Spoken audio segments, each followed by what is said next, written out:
I got one. Cuckoo!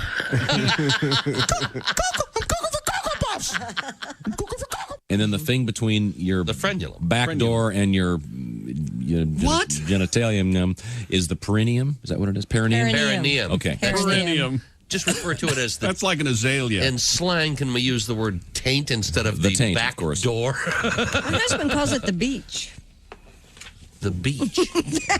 Really? You know, you can almost hear... Hey, let's have a little picnic at the beach. Why does he call it the beach? I don't know why. That little area down there is the You mean beach? he goes, oops, I hit the beach. Is that what he says? No, when we've talked about this subject before. Does he like it? Does he like it when you're on the beach? Does he like you to? He likes it on the beach. He lives in a different century than me. You play with his beach? No, I'm just saying that's what he calls that area. And how does that come up in conversation, as general rule? Pass the salt, by the way, my beach itches. All right, man, let's hit the beach.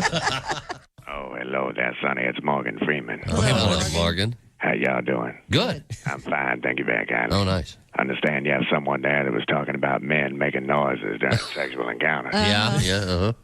Understand you said you've never heard a man make a noise before. Oh. Apparently, you've never been to Shaw's.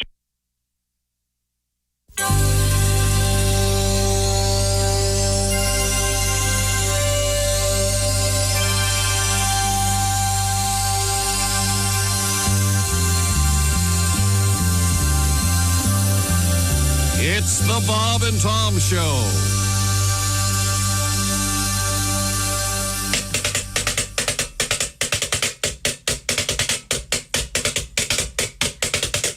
All around the country and coast to coast. People always say, what do you like most? I don't want to brag. I don't want to boast. I always tell them I like toast. Very nice. Yeah, toast! Yeah, toast! I get up in the morning about 6 a.m. Have a little jelly, have a little jam. Take a piece of bread, put it in the slot. Push down the lever and the wires get hot. I get toast. Yeah, toast! Yeah, toast! Now, there's no secret to toasting perfection. There's a dial on the side and you make your selection. Push to the dark or the light, and then if a pop's too soon, press down again. Make toast. Yeah, toast!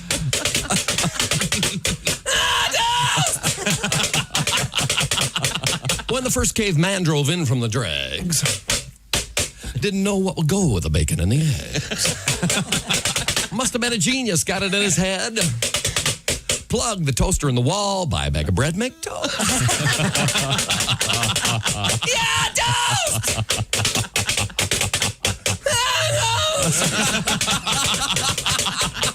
Oui, monsieur, bonjour, coquette.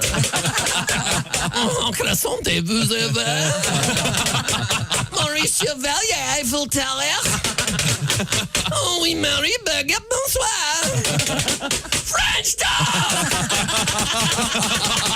French toast! In Chicago, we're on the Bob and Tom Show.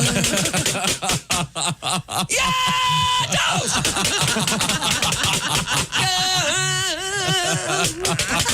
Toast. Hey, how about ya? Yeah, toast. Toast. Man, I love toast. Good piece of toast. Oh, boy, oh, boy. Cinnamon on it, cinnamon sugar. Nope, little butter. Yeah. Little salt. Jam. Almond butter, cinnamon, Right down banana. the hatch. Salt, honey. Down the old hatch. And Cinnamon Toast Crunch, chicks' new favorite food after being in total denial. 3 boxes this morning. Got up 3 boxes. All right. I get up early now so I can eat Cinnamon Toast Crunch. And there's a new Girl Scout cookie called Yeah Toast or something. Or Toast Yeah. Oh, really? Oh, yeah. Hey, let's move along. Hi, Christy. Hi. How are you? Good. How are you, chick? As Tom would say, I do not have time to testify. Hi, Josh. Hey, chick. Willie. Willie. Ace. My dirty. Oh, we're dirties again. And there's Pat Godwin. Chick McGay. And right back to Tomo. I've been riding dirty. No, you haven't. Oh, yes. Oh, yeah. Sorry, I left my weed in your car. I'll get that after the show. Well, you got a sidearm? What are you talking about? Can we frame him for weed possession? That would be so cool. With intent to sell. Yes. Yes. You know, they send you that thing you're supposed to put on your car, that sticker gizmo for the License plate? license plate, yeah. Yeah, your renewal tag? Yeah. Yes. Would have been very helpful if I'd put that on. So you take it off, you wipe the thing off with a paper towel, and you stick it on your plate. How hard is that? Well, if you forget about it. Did you lose it? No, I found it. No. Did you get pulled over? Pat Godwin lost his. No, I did not. I had no idea that I was riding dirty. Once again, this is a scofflaw. You want to ride dirty, don't you? You like riding dirty. Not really. Oh, he likes it. Would have been Deep down. You feel alive. rather You feel awkward to explain to the police officer. I swear to God, I paid this thing dangerous. and just forgot to put it on. By the way, that's some clean, dirty riding, isn't it? Yeah, no joke. Did the policeman follow you back to your house that one day to prove that you had your license? Absolutely true story. Man, oh man. I was at a gas station. Cop walks up because you realize your plate's out of date. I said, it's probably at my house. Aren't I never you put it on. elite? So he followed me back to my house. And I was a single man at the time, and I do keep a nice, neat, or I keep a clean house. It just wasn't that neat. And 15 minutes later, he found it on my desk. Hang on a second. Are you running two fans is now? your second fan working? Oh, sorry. Jesus. Because I'm like, A little noisy. Forgot I had the fan on. Sorry. You have no idea. You have no idea we're on the radio, do you? You are out of control. Trying to get the gleet out of the air is a scientific thing. In any event, the police officer came into my house. Then he found it and said, "No, you weren't lying. Next time, put it on your plate like you're supposed to, you idiot." There you go. Very nice fellow. And here we are. You're doing it again. You've learned nothing. Yeah. Get busy. Right now, my hat is covering a huge gash on my head.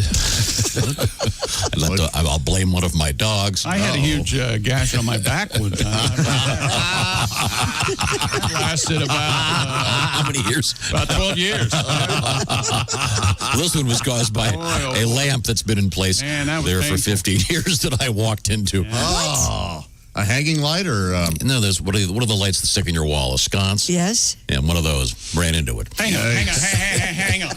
He walked into a sconce. My dog was doing something. Jake, you know how those sconces, you know how they come out of nowhere. They jump right out They at are you. sharp. And nothing bleeds like a head wound. Right. Yeah. I don't even want it explained to me It's anymore. okay. I got the hat on. You can't see the big gash on my head. Oh, come on. Let's see it. So you had a gash on your head, did you? No, I had a gash on my back. Oh, much funnier. I got much better one joke right. Okay, let's move on. Coming up, a lot of interesting stuff in the news. In fact, the reason I brought up my riding dirty, Yes. which for those of the uninitiated, not familiar with the street lingo. Tell them all about it. It means in my hoopty. As fresh as today's headline. And now here's Tom with Blackboard Jungle, 1955. His hip lingo. It means you're doing something illegal in your car. In this case, it was merely the license plate thing. I always forget to do that, but I got it done, I think. But and you want praise for it. No. We have license plates in the news today. Mine are up for renewal. I'm glad you brought that up. By the way, license plates in the news in a really cool way. It's a world record by a guy who's really cool. Stop. And a super badass. Don't give it away. Okay. He's just a freak. I don't know if he's a badass.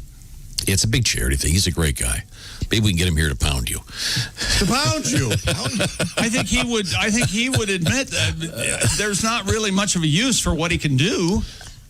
Although people go, wow, wow, that's amazing. That's about it. I think there could be some scene in a superhero movie where this becomes very valuable. Is he folding them maybe? Is he stacking them and then breaking them like a phone book or something? Sort of, but not exactly. You'll find out. It's really quite exciting. Is he making them upstate? Not yet. Okay. But thank you for... if he were upstate, he could be doing... Well, never mind. I'm not going to say. As is Tom's want, we're doing the story before we do the story, and then we'll do the story, and then we'll do a song about it, and then we'll do a story story about the song. That's a good idea. Pat Godwin. How are you, Pat? I'm good. A lot of home runs last week. It's tough. Going to be a tough day to follow up, I think. Give it a shot, though. Okay, well, can I give you a couple headlines? Maybe you can come up with a song for us? Sure. Okay. Christy, you want to help me here? Yeah. Without giving away the whole story. What do you got over there? Well, you handed me this story. Oh, like you do? Check this out, Chet. Guess what we're getting for Christmas? I don't know. LG apparently is making personal wearable air filters now, air purifiers. That have the same technology as I installed here in the building. See? UV, there you UV go. lights. He was up there crawling around Hey, in look, the ducts. I wrote the check. Yeah, whatever. That's what counts. We have the world's For your most benefit, I might add. expensive. Then why Not do just we me, have all these for fans your going? benefit. Huh? If we have the system, why do you have all these fans going on top of Because that? I'm blowing the toxic air that these guys breathe back to them. I'm doing this from home. I'm doing this from home from now on. Yeah, why don't we all just go home? Well, you don't want us here. Yeah. You're uncomfortable. You don't like being around us. We'll just stay at home. I'm just going to go to Florida for the winter. How's that sound? I think you have too many filters. I think what happens now is the COVID gets in the vents, sees the filter, runs down here, sees the fan of the filter, and has nowhere to go but your body. Well, you unscientific rubes. And then we got UV lights and the AC, whatever it's called. So, yeah, we're okay. Anyway, we have they're escaped gonna bison. have wearable UV filters for your face mask. Okay, that sounds kind of cumbersome. What else? We have beachgoers discovering 80 pounds of cocaine on shore. We have monkey busters. Monkey busters? Who are you There going to you call? go.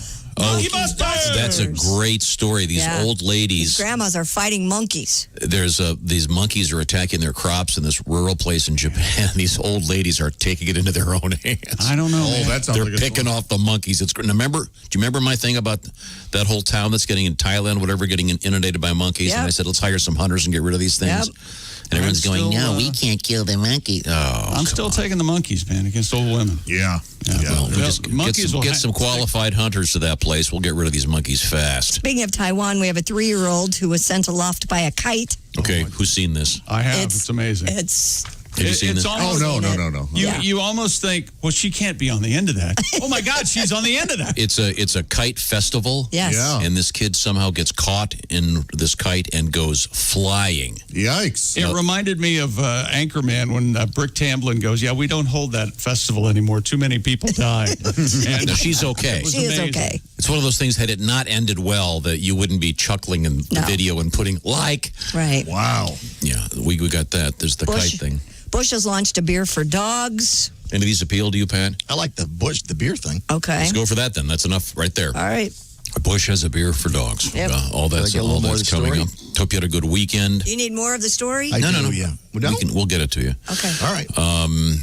Well, we do have a really cool story about a lock of Lincoln's hair. Yeah. And blood, right? Yeah. Well, I would think so. Blood. or is it Daniel Day-Lewis? Yeah. It's actually Abraham Lincoln's hair. So, what if someday will they be able to clone him? Do you think? Can you prove it's Probably. his hair? Have they proven it? Yeah. It's what do they call it when they do Could that? be his horse. They have they know DNA the testing? whole history of the provenance. Is that what it's called? Of how they got it. It's pretty interesting. And there may be something involving a famous actor, actually, who's possibly a relative of this guy. In any event, Daniel Day-Lewis. That's no, right, check. You got it. that's false. We have beefalo and Sorry. bison in the news. Trying to have fun. And the big story, of course. Anybody see the thing about the flying cars in Japan? Yeah. I saw a picture of it. Yeah. Looked fun. Yeah. Well, I don't think you'll be getting in one of those anytime soon. No, but it looked... Not just you. I mean, anybody. Sure, yeah. There's some problems with it, I think. Total flight time under 4 minutes. Well, you got to start somewhere, Tom. Yeah, I know, but I mean, Wright brothers I'm didn't go up and circle flying down the globe. street. By the time I get approval from the air traffic, it'll be about 3 hours. So your beef is the attempt didn't last long enough. No, my beef is it's not going to ever happen. Is what my that's your no. the average person can barely navigate a car. What do you mean? Can you imagine Tom in a flying car? Nope. Nope. Of course not. Can you imagine being in a flying car and that check engine light goes on? You're going to take that seriously. Not even an engine light. You can barely handle a license plate. I know. true. We've already learned that. This is all this and more coming up today. Everybody have a good weekend. Mm-hmm. Okay, good. I'm not telling you. I'm not going to verify, so don't yell out guesses. But I saw the worst movie ever made this weekend, and we'll talk about it. Okay. I'm not going to verify it. You go ahead and guess, but I'm not going to say anything. Did you go to a theater? We'll have the worst movie I've ever seen coming up. Did you go to a theater? I heard you. I'm not answering. It seems somewhat unreasonable. Well, now let's get to it. You here. ruin everything. Everything. Also coming up, starts saving your money. The world's most expensive sheep in the news. Well, it must be cashmere. Yeah, wait till you hear the price. You're going to be somewhat stunned. Now, I'll remind you also that speaking of cars, and the day of the flying car.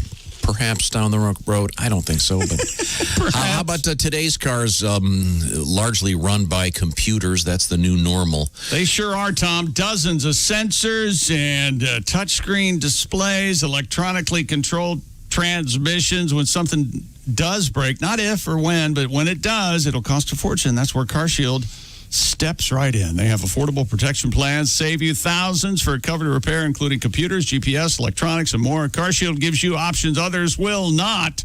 You get to choose your favorite mechanic, your dealership to do the work, and CarShield takes care of the rest.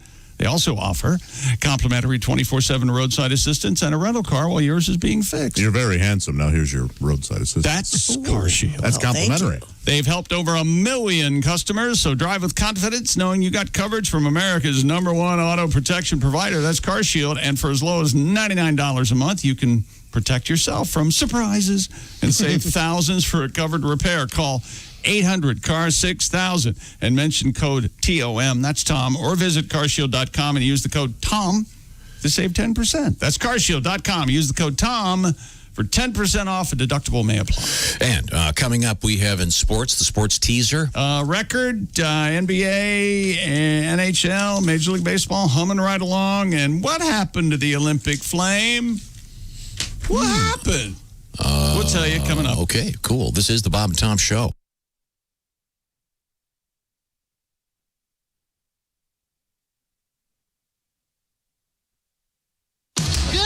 Morning sunshine. Bob and Tom 24/7. Hey, Mark Allison here with you on a Monday. It's August 31st, 2020, last day of the month as we get ready to head into September and put August 2020 behind us. Looking forward to the new month and looking forward to today's Bob and Tom Show. Comedian Kostaki Economopoulos going to be joining us a day early. That's right. Normally he's on Tuesday, but I guess he'll be here on today.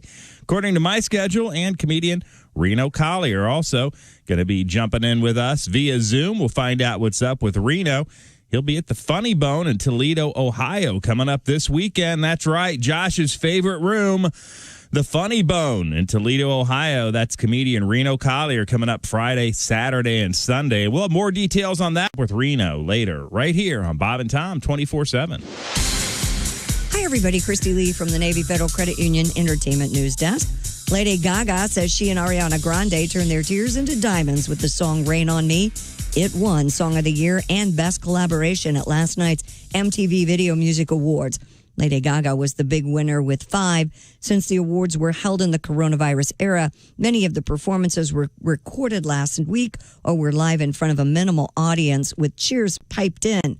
Host Keke Palmer dedicated the night to actor Chadwick Boseman, whose death on Friday surprised the entertainment world. As a matter of fact, tributes have continued to pour in for Boseman. Those honoring the Black Panther star include former President Barack Obama, Boseman Marvel Studio co-stars Robert Downey Jr. and Scarlett Johansson. Chadwick Boseman died Friday at the age of 43, 4 years after he was diagnosed with colon cancer. And the first wave of the big new movies released since the beginning of the pandemic included Christopher Nolan's Tenet, and the long-delayed X-Men spinoff The New Mutants arrived in theaters over the weekend, testing the waters of a radically different theatrical landscape. Warner Brothers' Tenet opened with an estimated $53 million overseas in 41 markets. About 60% of theaters are currently open in the United States. And that's your news. I'm Christy Lee. More of the Bob and Tom Show on the way. Ladies and gentlemen, Bob and Tom. Write your senator. Write your pumpkin spice provider. Tell him you want pumpkin spice White Claws, because I won't make this happen. I want paid for this, Tom. So stop talking about it. And this is on top of my next idea that I've invented. What's that? I'm working on rubbers that taste like Cinnamon Toast Crunch. Swear to God. Bob and Tom in the morning and highlights all day long. The Bob and Tom Show, weekday mornings at 6 a.m. Eastern on Bob and Tom 24/7. Bob and Tom 24/7. Not on air, online, all the time. Bob and Tom 24/7.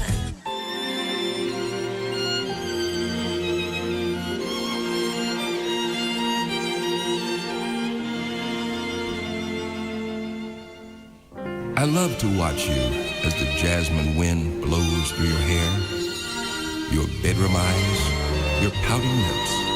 I just can't help but stare. You're in a satin nightgown, and I see your lovely curves. I hear somebody coming, and I drop my binoculars.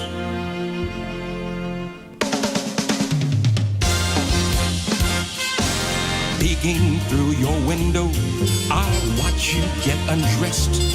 As you slip off your nightgown, my heart pounds in my chest. I think I'll break into your house and lie down on your bed, then dance around your bedroom with your panties on my head. I can't stop stalking you. Every minute, every day, I can't stop stalking you. Nothing in this world will keep me away. I watch you at the health club. I watch you at the mall. Last week I sat beside you in the airport bathroom stall. I know you really love me. Someday you'll say I do. Even though a restraining order keeps me 100 feet from you. I can't stop stalking you. Every minute, every day, I can't stop stalking you. Nothing in this world will keep me away.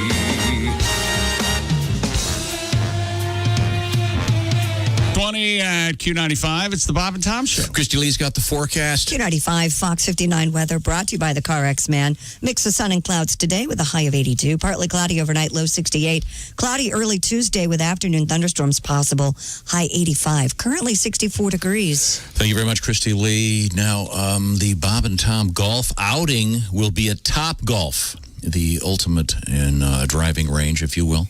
And it's a benefit, of course, for the Riley Hospital for Children. You can be part of it. Go to Q95.com, get all the details, grab your socially distanced friends, and figure out how to be part of it, if you will. Should be a lot of fun. Once again, it's Wednesday, September 16th, so it's just around the corner. Welcome back to the Bob and Tom Show. Happy to be here. Let's see, I'll look around the room. Josh Arnold sitting in a chair of some distinction. Oh, yes. It's the IHateStevensinger.com sidekick chair. Josh is a professional sidekick. If you examine his tax return, you'll notice it says occupation sidekick. Indeed. He's called in every year. Can you explain this occupation? That's funny, he'll say. And they go, oh. Explanation not needed. And they let him go home. That's Chick McGee across the way. Ace Cosby, of course, is our engineer. Willie Griswold is in the small room behind the glass, socially distanced. Hey. Also socially distanced, it's Christy Lee in the Navy Federal Credit Union newsroom. Yes, sir. And then Mr. Godwin is being delivered by closed-circuit television. Although there's a controversy about that. We'll get to that coming up. Hi, Pat. How are you, sir? Hey. Working on a song about one of the news stories today we've explained to you. And we'll be... how far along are you? I'm about halfway. Okay, good. We'll look forward to that song. 2 times halfway. 2 times halfway. Coming up. But first, happening in the world of sports, Nope. Chick McGee. I saw a movie over the weekend. It's called Tesla. Yeah. It's called Tesla with Ethan Hawke and our buddy Jim Gaffigan. He plays George Westinghouse. Is it about the Nikola car? Tesla? Nope. It's about Nikola Tesla and electricity and Tom Edison Right. and those All guys. the things you love. This is the first line out of a just a totally random review online. I couldn't have put it better myself. Quote, I don't even know where to begin. what an abysmal failure Tesla is. Wow. An experimental film guised as a biopic buried inside a drunk history YouTube video. Uh-oh. That's Tesla. It's unbelievable. Entire scenes are played out, and then one of the actors breaks the fourth wall and looks at you and goes, that didn't happen. It's already out. They do that a lot. And there is a scene where it just starts. Tesla and Edison are resolving their differences by eating soft-serve ice cream cones.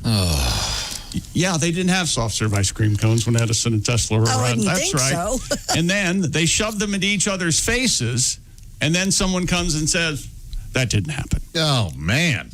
And the movie ends, I didn't make it for this part, with Ethan Hawke talk singing a la Rex Harrison, Everybody Wants to Rule the World. Oh, my God. Now I have to see it. I'm not. That sounds great. I'm not. It's like a drunk history. I thought I was being punked when I was watching it, and I wanted so badly to like it. Kyle MacLachlan is Thomas Edison? No good. Oh, no. No good. And I do love that song. Bono's kid's in it, and she's always great. It's got a lot of positive reviews, though. Really? Yeah, it's got a 68. Well, I was going to say that sort of tweaked biopic thing. They kind of did this with Adam McKay does this in like Vice and in The Big Short. Yeah, you're right. He'll have someone kind of turn to camera, do something kind of tongue in cheek. The I, Tonya kind of did the same thing where she would turn to camera. Yeah, I, Tonya did it wonderfully. They did it very well, and Adam McKay, I was going to say, does it very well. And it's kind of so they don't really turn to camera and say that didn't happen. You kind of understand it's so silly that it didn't happen. There's a couple of scenes where Eve Houston, she plays J.P. Morgan's daughter, who was evidently Tesla's girlfriend, and she's on a MacBook. I'm thinking a MacBook, Googling Nikola Tesla, and tells you how many hits you get when you Google Tesla, or how many hits you get when you Google Edison. This sounds like a bad sketch. It's well, this would be a bad 3-minute SNL sketch. I was SNL would be 8 minutes. So disappointed. I was all set up to like it. I had my popcorn. I had my. So you were at a movie theater? No. I was home. Oh, and I was ready to go, man. And nothing. So that's a thumbs down. Thumbs down. Okay. On a scale of 10, I give it a negative 1,000. Oh boy, it's not good. You not hated good at all. that. How much of it did you get through? 80%. Wow, that's a lot, especially when you're home. You've got all those options. I am so insane, though. I looked at my dogs and when I decided to turn it off, and I said, well, that's it. And I turned it off. They didn't object. Are you a little sad that you didn't see the talk singing of the Tears? I am very sad. And I didn't find out about the talk singing Everybody Wants to Rule the World until my rental period lapsed. Yeah. So if I want to see it, I got to rent it again. Some of the money goes in Gaffica's pocket, I hope. You have at all. You have you have to rent it again. You can't watch it more than once. And you could rent it as many times as you want in 48 hours. You could watch it as many times as you want. Yes, in 48 hours. And as I said, Tom, the period had lapsed. If you'd been paying attention to anything I said, which you never do. Yeah. I picked up know. We need to get back to you. 68%. But I mean, I wonder if the music is.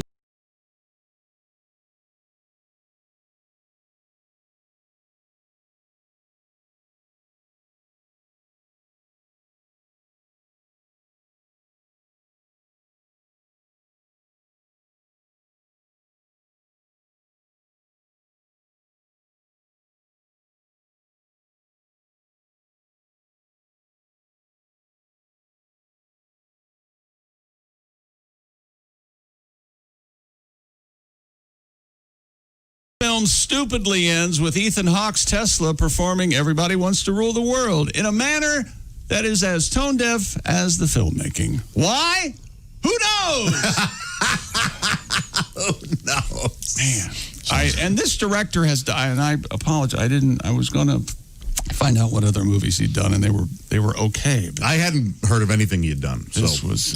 well, sorry. There we go. So we've opened the show with a review of a terrible movie. Don't watch Tesla. Thank you very much. I'd say watch it. That sounds amazing. I want to see it now. I've got to see it. How much did it cost you to rent it? $6.99, something like that. Yeah. Oh. It's first run, $6.99. I was the premiere. Is the way I look at it. Great. You could buy it for $19.99, $14.99. I'll never watch be buying it. Well, maybe the kids will like it. Maybe they. Nope. They like Ethan Hawke. He was on Teen Beat, right?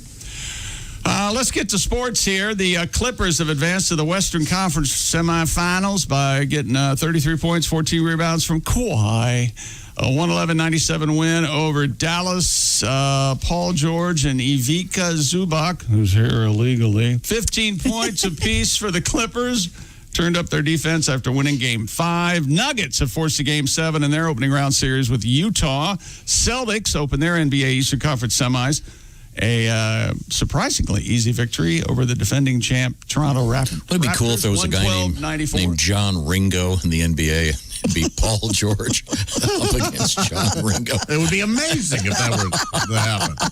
Look at him laughing like anything. The play-by-play guys would lose their... Actually, I always used to say, Paul George, John Ringo. Yeah, that's always been the order for me. You gave me snotty looks, so I stopped doing it. There's T-shirts of that. Yeah, it's a thing. Paul George, John Ringo. Awesome. Yes. Yeah, he played for the Pacers in 2011. He's been around for a while. So now he doesn't play for the Pacers. I never heard that. Paul George, John, and Ringo. We used to do it all the time. Thanks for listening. Every time we mention his name. See, look, you think I don't listen. I know. No one listens. No, I swear to God, I don't ever remember you guys talking How about that have we before. been together for so long and we don't... Maybe that's the key. We don't listen to each other. I always say John, Paul, George, and Ringo. We're all... Well, you can't say it because his name is Paul George. I always say Ringo, Ringo, Ringo, Ringo. That's the only Beatle that ever mattered. We always say John, Paul, George, Wouldn't it be and interesting Ringo. if they put out a book and they would about how Ringo really was the mastermind behind the Beatles? Wouldn't that be? I think Ringo is a lot of the attitude. I think that's where you get the great Beatles movies. The guy who made Tesla should make a movie from that viewpoint. Ringo was the genius.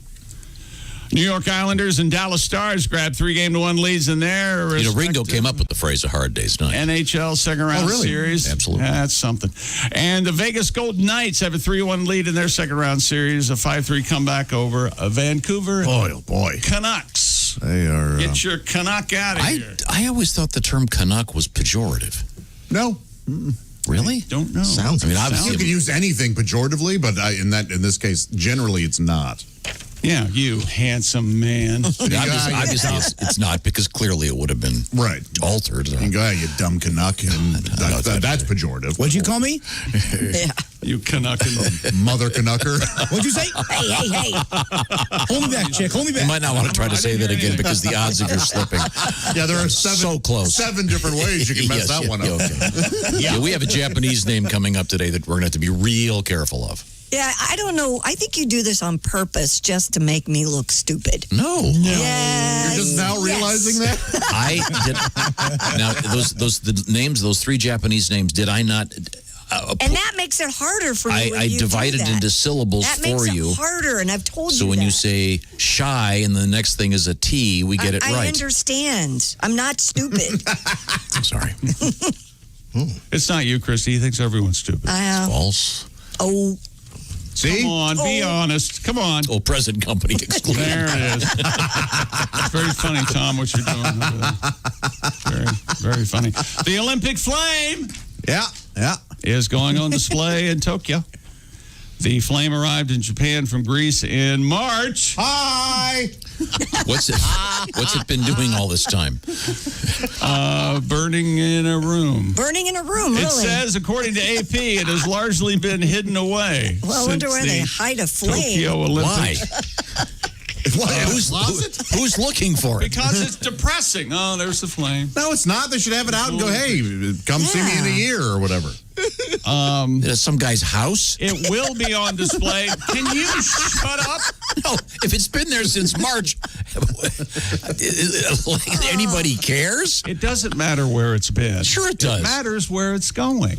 Well, that's very nice. And it's going to be on display at the Japan Olympic Museum. And gas station. John. Did anybody see that lady get blown up at the back of that boat? Yes. That video? No, I didn't see that. What the hell? Is she alive, or are you chuckling? No, she's heartless? She's okay. But it doesn't look like she should be. She's in the back of a pretty nice speedboat. I don't know what happens. Who knows? But she goes flying. Yeah. It explodes. It explodes right next to her, and she flips up into the water, and her ears are still ringing wherever she is. Ladies and gentlemen, from the movie Tesla, Ethan Hawke and everybody wants to rule the world. This is a major spoiler alert. Are we getting the whole intro? I think so. Sounds like it. Boy, you can't wait a second, can you? No. It's going. Oh, There it is. Turn it up, will you? Turn it up, Ace. I've got to watch it. No, it's terrible. Someone should have shot him. Oh, tone deaf. Oh, I can't wait. Man, he's electricity. You can't kill him. Is it in theater? I have to see it in a theater. It is in theater. With people, so they can see me stand up and applaud. No, stand up and give your famous two-word review. Is this a joke? No, morally... Oh, morally repugnant, yeah. Morally repugnant. Sounds dreadfully awful. No, That's thank you. amazing. I didn't know it actually existed. That's something else. I thought it was a joke.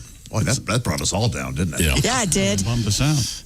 Hey, golf yesterday. John Rahm, R-A-H-M. Rahm, right? He's in a comedian. He's in a rom-com. Yeah, John Rom-com. Birdied the first playoff hole to nose out Dustin Johnson to win the BMW Championship at Olympia Fields. Man, that's my favorite. Did he get a car? He should have. If he didn't, I don't know why not. And what's going on with this flame now? I don't feel like we really talked about that. You guys put me out. The Olympic flame is lit and sitting somewhere. And it has been sitting somewhere? And it will be at the Japan Olympic Museum for the next 2 months. Okay, but Tom brought up a good point. Where was it sitting? Lit. It was in a closet somewhere. It really doesn't matter where it was. You're not interested at all where this flaming torch was? This flaming I'm only not flame? interested because I don't think there's any way we can find out. And I have a feeling it's going to complicate the entire show if we continue talking about it. Then we'll do you get remember when tips the Olympic flame one time came through town? Yep. And it's my understanding, if I'm recalling this correctly, they have a van that has, 6 separate flames, right? In case it ever goes out. In case it goes out, then they've got the backup but flame. I've always said there's only one Olympic flame, right? And that flame has been lit since the Olympics started back in the 1800s, Gosh, right? Can I tell you that I don't care about this? Is it a symbolic thing that we're keeping this thing lit all the time? The chick's right. Here's the story, and it says the flame arrives in Greece. From Greece in March and has been largely hidden. What does that even mean? I think it went out. Yeah, that's what they're. Well, you think it went out? Or they either put it out and they will. No, it's been largely hidden. I say it goes out all the time. They just don't tell us. They have a backup.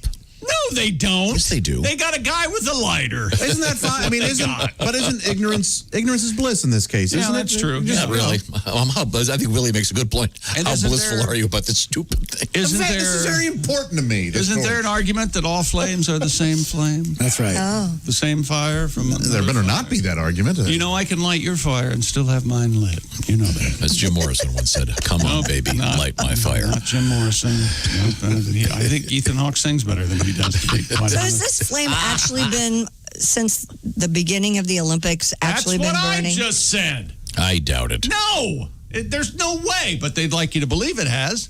There's no way. I think it's been since Prometheus, hasn't it? Really? Yeah. Oh, he was a god of fire. Yeah. I don't know.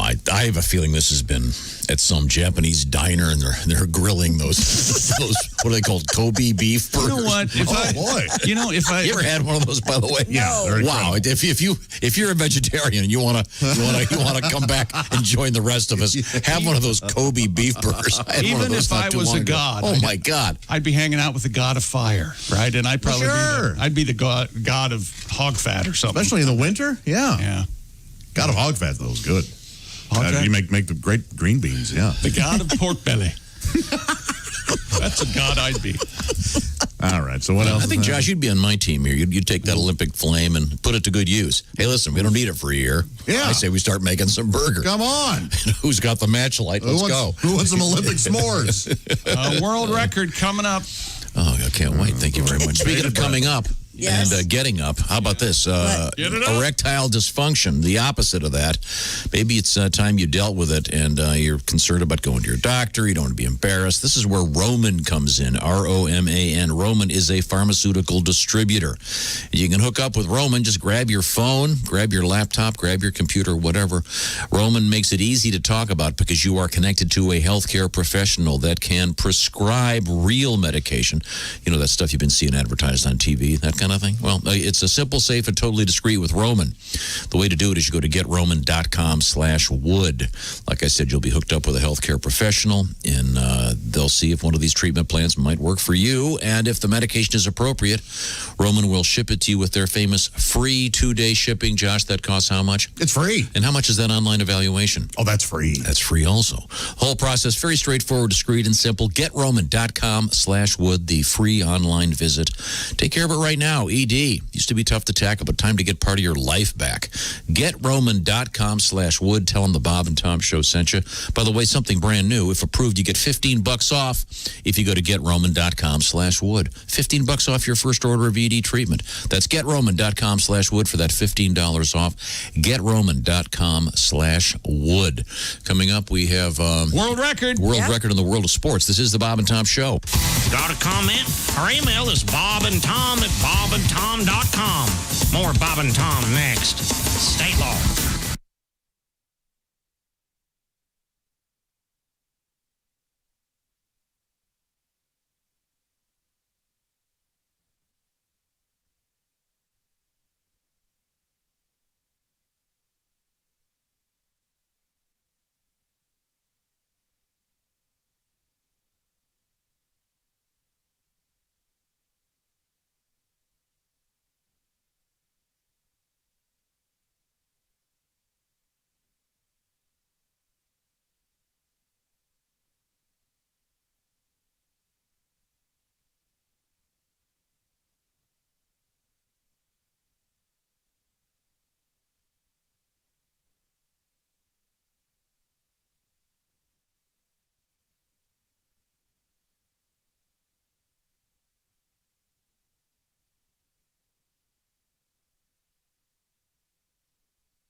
Thanks for listening to Bob and Tom 24/7. Hey, it's a Monday. It's the 31st of August. Did you catch the VMAs last night? Oh, I know. I may be over 50, but I caught a few seconds of it and saw Lady Gaga with her face mask that looked like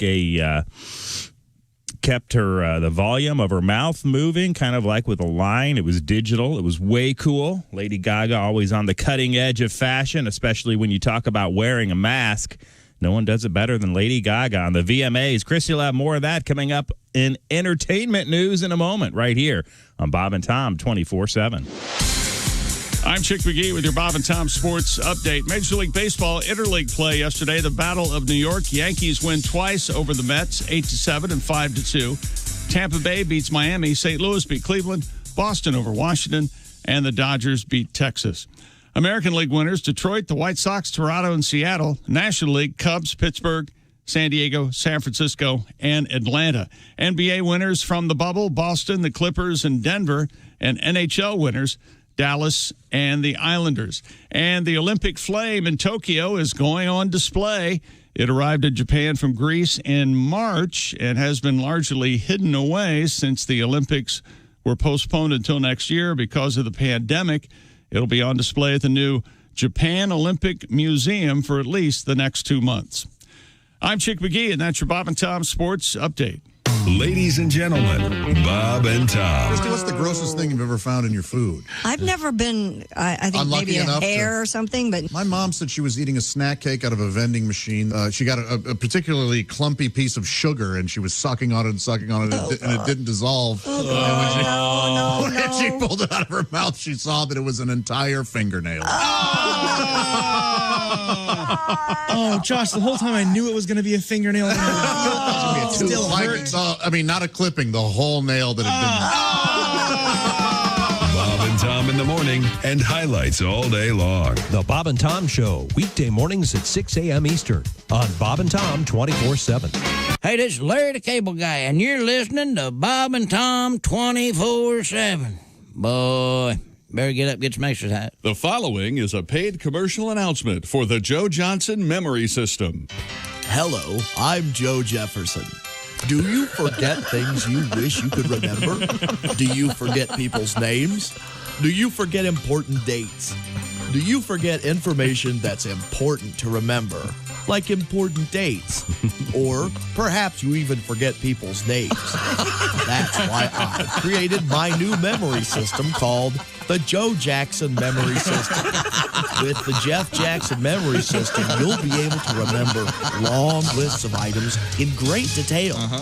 Does it work? Just listen to these testimonials. I used to forget things all the time. You know, little things like where my car keys were, what I was supposed to pick up at the store, where my car keys were, you know, things like that. Then I tried the Jerry Johnson Memory System, and now I can even remember the names of everyone in my household. Thanks, Jack. Man, my memory was the worst. I couldn't even remember what I heard just a couple of minutes ago. And then I tried the John Johnson Memory System, and wow, what a difference. My memory used to be the worst.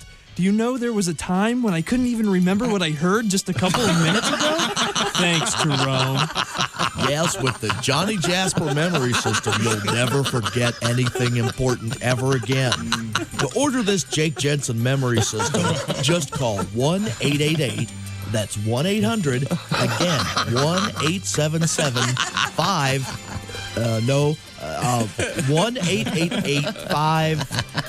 Or no, it's an 800 number. Oh, yes, that's 1-888-352-4QML. The Jackie Jackson Memory System costs only $19.95. That's right, just $29.95. Call today and we'll also include at no extra charge a notepad that you could use to write things down. Yes, you'll get the Junior Johnson Memory System and the notepad, all for just $39.95. Call and give your credit card and ATM number to our operators today. And what's the first thing you want to do tomorrow? That's right. Call and give our operators your credit card. And don't forget to do what it was that I told you. 6:45 on the nose at Q95. It's the Bob and Tom Show. Don't forget, you got some serious cash at stake throughout the day today on Q95. Hang out for that. Christy Lee has an update on the forecast. Yeah, we'll have a mix of sun and clouds again today with a high of 82. Tonight, partly cloudy, low 68.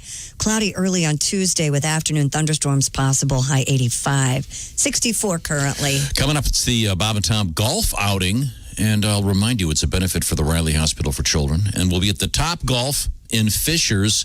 And you can grab tickets for that right now at Q95.com. There'll also be a special fundraising auction with some pretty cool stuff, including the so-called Bob and Tom Experience. Get to come here to the studio and watch the action. Good sometime in 2021. I was going to say. Action? Action? It's a long, complicated, so everybody be quiet. Welcome back to the Bob and Tom Show. The big room, Josh, Chick, I'm Tom. That's Ace Cosby, our engineer, proprietor of the Ace Cosby joke of the day, which is coming up. Over there, it's Christy Lee in the other room. Hi. In the other room, it's Willie G. And then in the other building, it's Pat Godwin's been working on a song by request about one of the news stories today. And which one is it, Christy? The beer for dogs. Correct? Beer for dogs. Yeah.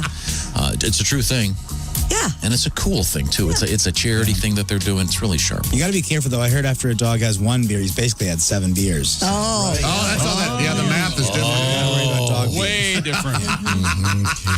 Do you have to do the 99 bottles of beer? Do you have to do it by 7s? Because I can't. That's the kind of math I was trying to do. 85, 78. I was trying to do math last night with my second grader and had to struggle. And I was really good at math back in the day. Man. Everything's different now. My buddy is a teacher, and one day he was teaching long division, and he goes, "All right, guys, get your books out." And then he had to go to the bathroom and look up on YouTube. How do you do long division? No he had no clue.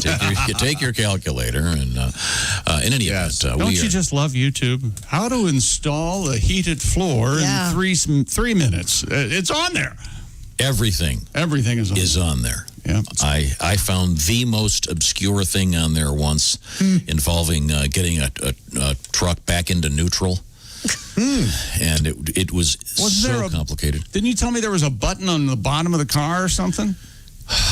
If you have a vehicle that freezes and you have to get it to be able to roll it so it can be towed. There's usually a little pin button. This thing, it literally, you had to take a paper clip, stick it in the drink carrier, pull out the bottom of the drink carrier, and there was a rip cord below that.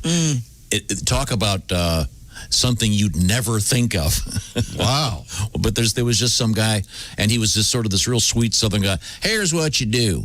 That's you probably take a in the paper manual. clip. Nice. If it's in the manual, I couldn't find it. And Really? it took 1 minute to find it on That's You type in almost anything. Oh, I know. I do it every day. How do you put bangs on a golden retriever? Boom. 20 different people do it. Man, that's funny. Bangs on dogs, bangs on babies. Hilarious. Put a wig on a baby. I'm laughing all day. By the way, I discovered that dogs love Ritz crackers. End of story. Go ahead. Dogs love all food. What are you They're salty. Buttery and salty, yeah. Oh, God, I gave Winnie a Ritz cracker. All of a sudden, she became, your wish is my command, sir. You said I'm sitting right now. You gave Winnie a Wits quacker. Big Ten officially announced cancellation of college football season and other fall sports on August 11th. We know that. Yeah, we knew that. Now, just 17 days after the Big Ten, give or take a day, officially canceled the season. New reports suggest conference is backtracking and discussing the possibility of starting football season Thanksgiving week. It truly would be a Thanksgiving weekend. Latest report from USA Today, remember them, comes just a day after it was made public that 8 Nebraska football players filed a lawsuit against the Big Ten seeking reversals of its decision to postpone fall sports season. Another report has been circulating as of late suggests that conference officials working on a plan to play an 8-game season beginning in January with games being held in indoor facilities. What? Yeah. You heard me. Couldn't be more plain, Tom. What do you mean, what? How many of them are there? 3, I think. Aren't Syracuse. No, that's not an indoor. That's not Big Ten. Minneapolis. Is Minneapolis? They're talking indoors? about, yeah. Wow. But isn't the whole thing that you want things to be outdoors? Outdoor dining seems to be... Right. I see what you're saying. For fans, Sure. you mean outdoor football? Yeah. But these players aren't used to playing in that cold, are they? No. Central Ohio in that makes January. Also, there's the huge factor, FDA granting emergency approval to a rapid antigen test expected to deliver results in just 15 minutes. That is playing a huge factor in the Big Ten ultimately changing course and playing football this season. SEC, Big 12, ACC continue to move forward. There's also a thing that the first interesting thing I've read about this in a long time, it's not just showing a positive in these tests that's important. It's the amount of... There's an amount of positive? Yeah. Yeah. Yeah. And that's the big difference. Now they're saying 90% of some tests that was so sensitive that the people couldn't even pass it along. They didn't even have so if enough they can, COVID. If they can get the much more sophisticated test that would say, this person's much more likely to pass it along than this one, that would be extraordinarily helpful. But because mostly we've been reading the same crap day after day after day, and after a while you just go, I give up. I'll read the book in 8 years after they get it all sorted out. I'll open it up and go, I wonder what happened back then. Yeah. That'll be great. Tom Hanks will do a forward. I'll love that. I'll definitely read that. And Tom Hanks' forward will start with, hey, we made it. And you'll feel warm inside. Yeah. Sure. That'll be fun, won't it? I know that I refuse to see any of the movies about this. Yeah. Yeah, who wants to relive it? It'll be like the World War II vet that didn't want to talk about it. Well, they were bad times. I'm sorry, back to you. Here we go. Stupid world record. Bill Clark. Who's Bill Clark? You know who he is. We had him on before. I don't remember it. A champion power lifter has set the get. How can you remember We had Bill Clark a on guy the air. by the name of Bill Clark being on the show, and you don't know the names of Christy's children? How Sure I do. It's Ava and Beaver. How does that happen? Bill Clark beat his own record of 23 license plates last week by tearing 29 plates in half in 60 seconds. Jesus. I couldn't do that with a Sawzall. I couldn't do it with a sheet of paper. 60 seconds. These Metal license plates. Successful record attempt benefited frontline workers and Make-A-Wish. See, he's a cool guy. He's super strong. He's been training. Can you imagine ripping a license plate off? The only thing that would have made this better if the license plates had been vanity plates from some jackasses. Baby Doc 6, rip. Well, Christy did make a good point. Baby Dr. Valgay, there he is. Christy you probably won't wonder what happened to him. Christy made a great point that they're metal license plates. How great would it be if this guy was doing it with a temporary paper license plate? I could do that. Managed to sneak it past Gash. You know something? That'd be all right. I bet we still couldn't do it. Some of them aren't Josh, really. do you think you could tear? Because the new paper plates are... They're like laminated. Yeah, they're kind of some plasticky... And, Well, then, by the way, did I tell you that those paper plates won't survive the car wash? Oops. I went through the car wash. And The temporary tags? It was completely... And I put it in the metal case and everything. Completely gone. Check your local state.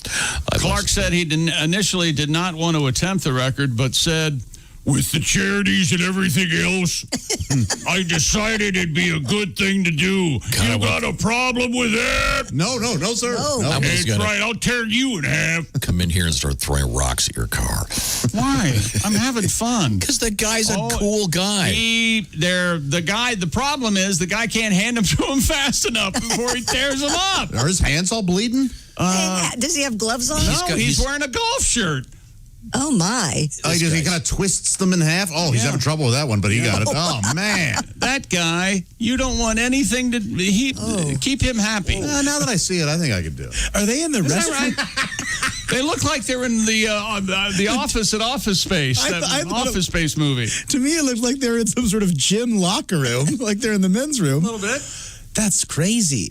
Yeah, a bunch of cubicles. Honestly, I don't think we could do that with paper plates. Oh, God, no.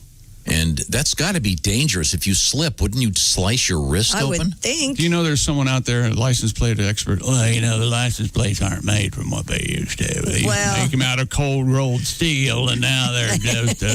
Again, I could give you a Sawzall, and you could not do this as quick as this gentleman. It looks like he messed his pants on that last one. Oh, boy, that'll happen. You strained too much. Bill Clark, good for you, sir. Yeah. Congratulations, sir. Looks like a super badass.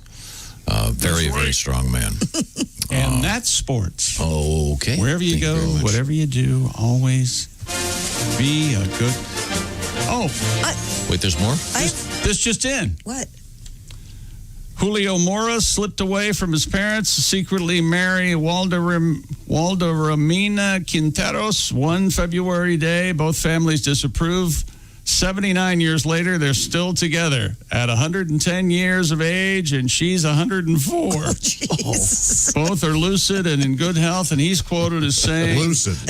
I long for the relief that death will bring. He's seen drinking Replens.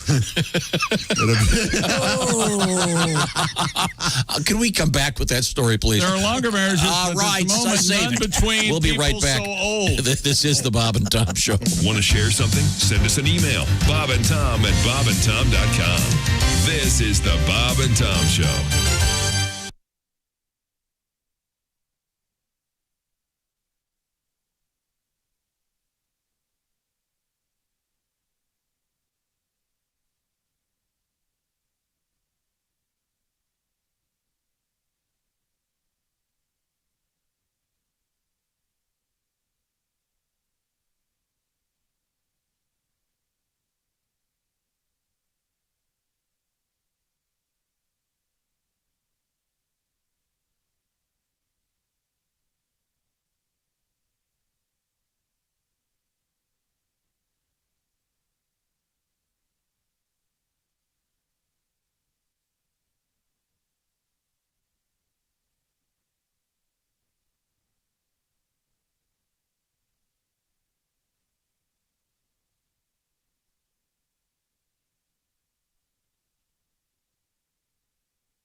Hey, it's Roy Wood Jr. You're listening to Bob and Tom 24/7. Bob and Tom all the time in your ear. In your face. That's right. I'm Mark Allison on a Monday, the 31st of August. Yes, we are here socially distancing. and we hope that you will stay with us all morning long. It's going to be a great morning. Kostaki, Economopoulos, and Reno Collier on a Monday right here on Bob and Tom 24/7. We'll have more of the show coming up. Hi, everybody. Christy Lee from the Navy Federal Credit Union News Desk. Wildfires have been cruel to Northern California wine country lately. Major fires during 3 of the past 4 years have charred vineyards, burned down a historic winery, and sent plumes of smoke above the neatly tended rows of vines that roll across the scenic hills. While the majority of vineyards, winemaking facilities, and tasting rooms that lure tourists have escaped damage, the perception that the area is on fire yet again has not helped business, along with, of course, restrictions from the pandemic. United Airlines is dropping a controversial $200 fee on consumers who change a ticket for travel within the United States. The airline also says starting in January, customers can fly standby for free no matter what kind of ticket they bought. United said Sunday that when it hears from customers getting rid of fees, it's often their top request. The move comes as United and other airlines are desperately trying to lure people back to flying. Elon Musk's young startup Neuralink wants to one day implant computer chips inside your brain. The goal is to develop implants that can treat neural disorders and that may one day be powerful enough to put humanity on a more even footing with possible future super intelligent computers. In a video demonstration on Friday, explicitly aimed at recruiting new employees, Musk showed a prototype of the device, which is meant to be implanted in the human skull. Ultra-thin wires hanging from the device would go directly into the brain. An earlier version of the device would have been placed behind an ear, like a hearing aid technology. And that's your news. I'm Christy Lee. More of the Bob and Tom Show coming up. Hey, guy, it's Ken Tarmac. You're listening to Bob and Tom 24/7. Take that to the bank. 24/7. I know.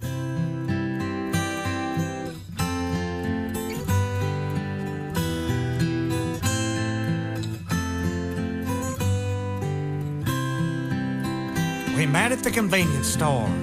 She had been there for a while. She had a great big bottom. It was blocking the candy aisle. I asked her if she'd like to go and grab a bite to eat. We climbed into my pickup truck, and she took up most of the seat. She wore a Molly Hatchet t-shirt, had tattoos underneath. She had a huge beer belly and some of her front teeth. I leaned over and kissed her. She told me not to stop. I knew one thing for certain as I felt her climb on top. She had a crush on me. She had a crush on me. I can't breathe. I barely weighed 100 pounds. She weighed close to 3. And now my pelvis ain't where it used to be. She had a crush. She had a crush. She had a crush. A crush on me. Sorry about the finger, baby. I didn't know it was your armpit. Wait, don't stop. I know I'm in there somewhere. I swear to God I am. That night I took her home with me. She stayed about a week. I did her on my water bed till it sprang a leak. That girl had quite an appetite. She ate like a Marine. The sex was always dirty, but her plate was always clean.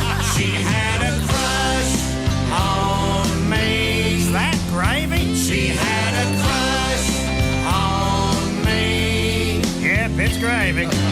Lord, you know I did my best to keep her satisfied. She liked her loving steaming, and she liked her chicken fried. She had a crush. She had a crush. A crush on me. Baby, I love you, but your ass just turned the dome light on. And one day we had a fight. She packed up all her clothes. She grabbed a meatloaf sandwich and a bag of Oreos. She said... 7:01 at Q95. It's the Bob and Tom Show. Thank you very much. Josh, you're getting your windows done. Is that correct? That is correct. Can't wait. And Window Nation's got something pretty cool going on right now. You want to tell me what it is, Mr. Josh? Absolutely. Act now at windownation.com and get deferred payments for 2 years, 50% off all style windows, plus put zero down and pay zero interest for 2 years. Visit windownation.com. And they're doing Josh's house right now. Deferred payments for 2 years at windownation.com. 50% off all styles of windows at windownation.com. And put zero down, pay zero interest for 2 years. Once again, at windownation.com. Joshy? Yes, quite excited. They're going to actually cut out a space for a new window where there isn't a window. Are now. you serious? I am serious. That's yeah. cool. Yeah, they've come over. They've measured everything. They're Floor to ceiling in his bathroom. Enjoy the show. Visit windownation.com. Tell them Bob and Tom Show sent you. Quick forecast, Christy. Sun and clouds. Look for a high of 82. Thank you very much, 62 Christy Lee. now. Welcome back to the Bob and Tom Show. Doing a little bit of a shuffle here. Feeling great. Hayes Cosby's over there. He's our engineer. Chick McGee is at the sports desk. How about you? We have a sports update coming up in a matter of seconds. Josh Arnold, of course, is the sidekick, and he's in the IHateStevenSinger.com jewelry-laden sidekick chair. Yes. Okay, there's no jewelry in the chair, but you can get some jewelry from Steven Singer at IHateStevenSinger.com. Christy Lee's over there in the Navy Federal Credit Union newsroom. Yes, sir. The other room over there's got Willie G and Patty G's working on a song. Hi. How's that going in there, Pat? I'm done. Oh, you're done? Is this the license plate song? No. No, remember an hour ago we had some, I believe this is going to be a song about some beer for dogs, which is a new product that's just come out. We'll find out about that coming up. But when we left, Julio Mora slipped away from his parents to secretly marry Walderrama Quinteros one February day. Both families disapproved, but 79 years later, Julio and Walderrama are still together. Rose. And their parents are still mad. He is 110 years old, and she's 104. And it says here, both are lucid and in good health, though relatives say the husband and wife are a little depressed because they miss their big family get-togethers Dios mío. due to the pandemic. My son is 90. There are Ari old man, son, also old man. There are longer marriages, but at the moment, none between two people so old. They've been married 79 years. Yes. Wow. What's the just short of a combined 215 years old. What is is 50 gold? Yes, and platinum is 75, I believe. Platinum. So you're supposed I think, yeah. I could. Actually, Charlotte and John. I think 79 is pine, if you know what I mean. Charlotte and John Henderson of Austin, Texas, are runners-up. They are still married, and they have a combined age of 212 years, 52 days. No, you're wrong, Josh. 79 is respirator. Oh, I see. Yeah, respirators are real. Oh, I'm wrong. It's the diamond anniversary. What, 75? Yeah. Okay. Well, what the good to know. They actually have decorations for the 75th anniversary. Yeah, I bet they don't sell many. Is it a crosshair? Yeah. like you're looking through a rifle scope. Hey, baby, 75 years of bitching. I got your gift. 75 years of bitching is what he just put said. me away for life. How long is it going to be? My grandparents Prison food can't be that bad. Diamond. How long were your grandparents? 76. Really? 76 They years? were? Oil. Wow. Yeah. How old were they when they got married? They were both 8. That was kind of out of the park. Did they have to get married? They did not have They to were get different married. times, no. right, Josh? No. Well, how long have they been married now? They must have got married when my grandpa was in the Navy or before, 1920, I bet. Not the year 1920, but 19. They were 19 or 20 years something old. like that. Yeah. So they're how long they married now? Well, if they were still with us, they would be Still with us. Where are they? close to 80. Are they in the Ozarks? Where are they? Oh, They're not. geez. They are. It's unbelievable, isn't it? Yes. They're one with the earth. They got one of those underground houses? Are they buried next to one another? They are. Yeah. Mm-hmm. In fact, their tombstone, boy, they're cheap. One side has my grandpa, and the other side has my Oh yeah, that's very common. Two people, Oh, and same it's not left side, right side. It's front and back. Yeah, I mean, is there a thing at the bottom that says "see other side"? If you want to talk to Grandma, turn around. Do you remember the Curb Your Enthusiasm episode where Larry's father, when Larry's mom died, Larry's father, it was $50 a letter. So he had on the tombstone, he had "she passed away." P-A-S-T. So he would save money? So he would save $100. Wow. Instead of... Speaking of money and debt, is it bad luck to take pennies off of tombstones and keep them? What?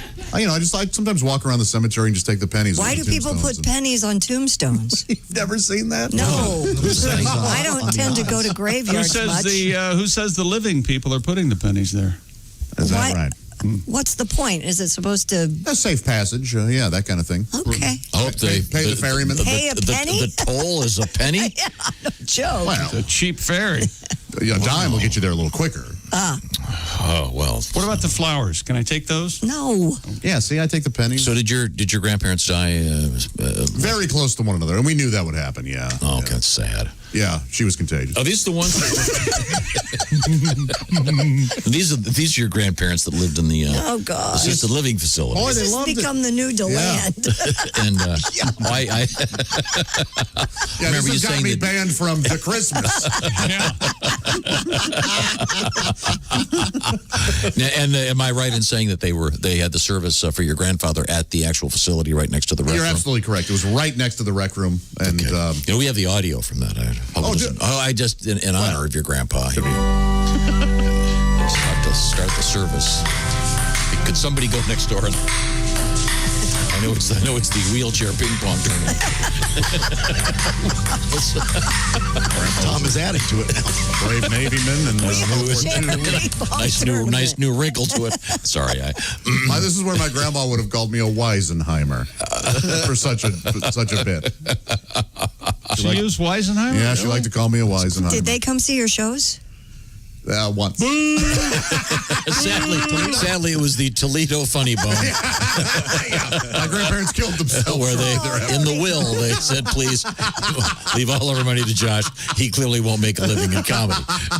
No, yeah, they saw me once. I don't think they appreciated some of the saltier material, but I warned them. They still wanted to come and support. They were very sweet. Oh, that's cool. Did you point them out to the audience? No, because I wasn't certain that they were there. My dad said that they might be bringing. We might be bringing your grandma and grandpa. Gotcha. Did they participate at all? Any heckling? Anybody drive in from out of town? No. I'm not joking. No, they didn't. My grandma's heckled the host before. I'm not joking. Oh, okay, gotcha. That's why, sorry, I wasn't trying to. My grandpa always had this cool thing. Whenever he would come to school plays or show choir shows or anything that we were in, he would gangster us a $20 bill. After the show, he would go, "Hey, you did a good job," and I'd shake his hand, and there'd be a 20 in there. Oh, nice! Oh, that is so sweet. He loved doing that. After the show choir thing, did he say, "Josh, you like girls, do you?"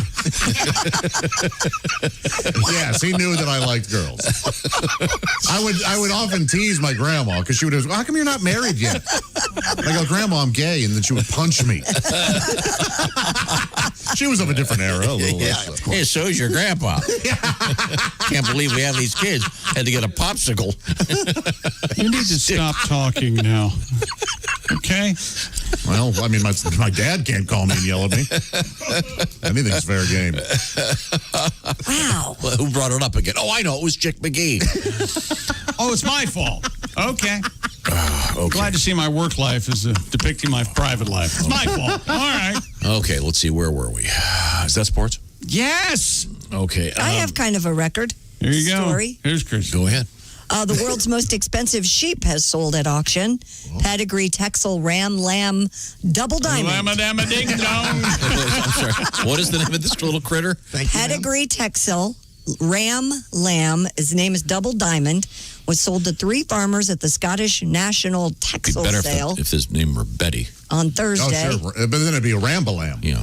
Mm-hmm. Lamb named Betty. Ramble-lamb. Have to be Ram Betty. The opening black bid. sheep then. Okay. Sure. The opening bid for the sheep was over $13,000, and it eventually sold for a record-breaking $490,337. Dollars? Yeah. One of the buyers, Jeff Aiken, told Sky News that many breeders were keen on purchasing Double Diamond as he was a special animal, perfect in every way. Mr. Aiken It said better crap Double Diamonds. Yeah, the 6-month-old sheep will travel between flocks over the next few months to mate with different ewes. What do they charge per? I don't know. I per knew conjugal you were going to visit. ask me that. Wait, he's going on tour?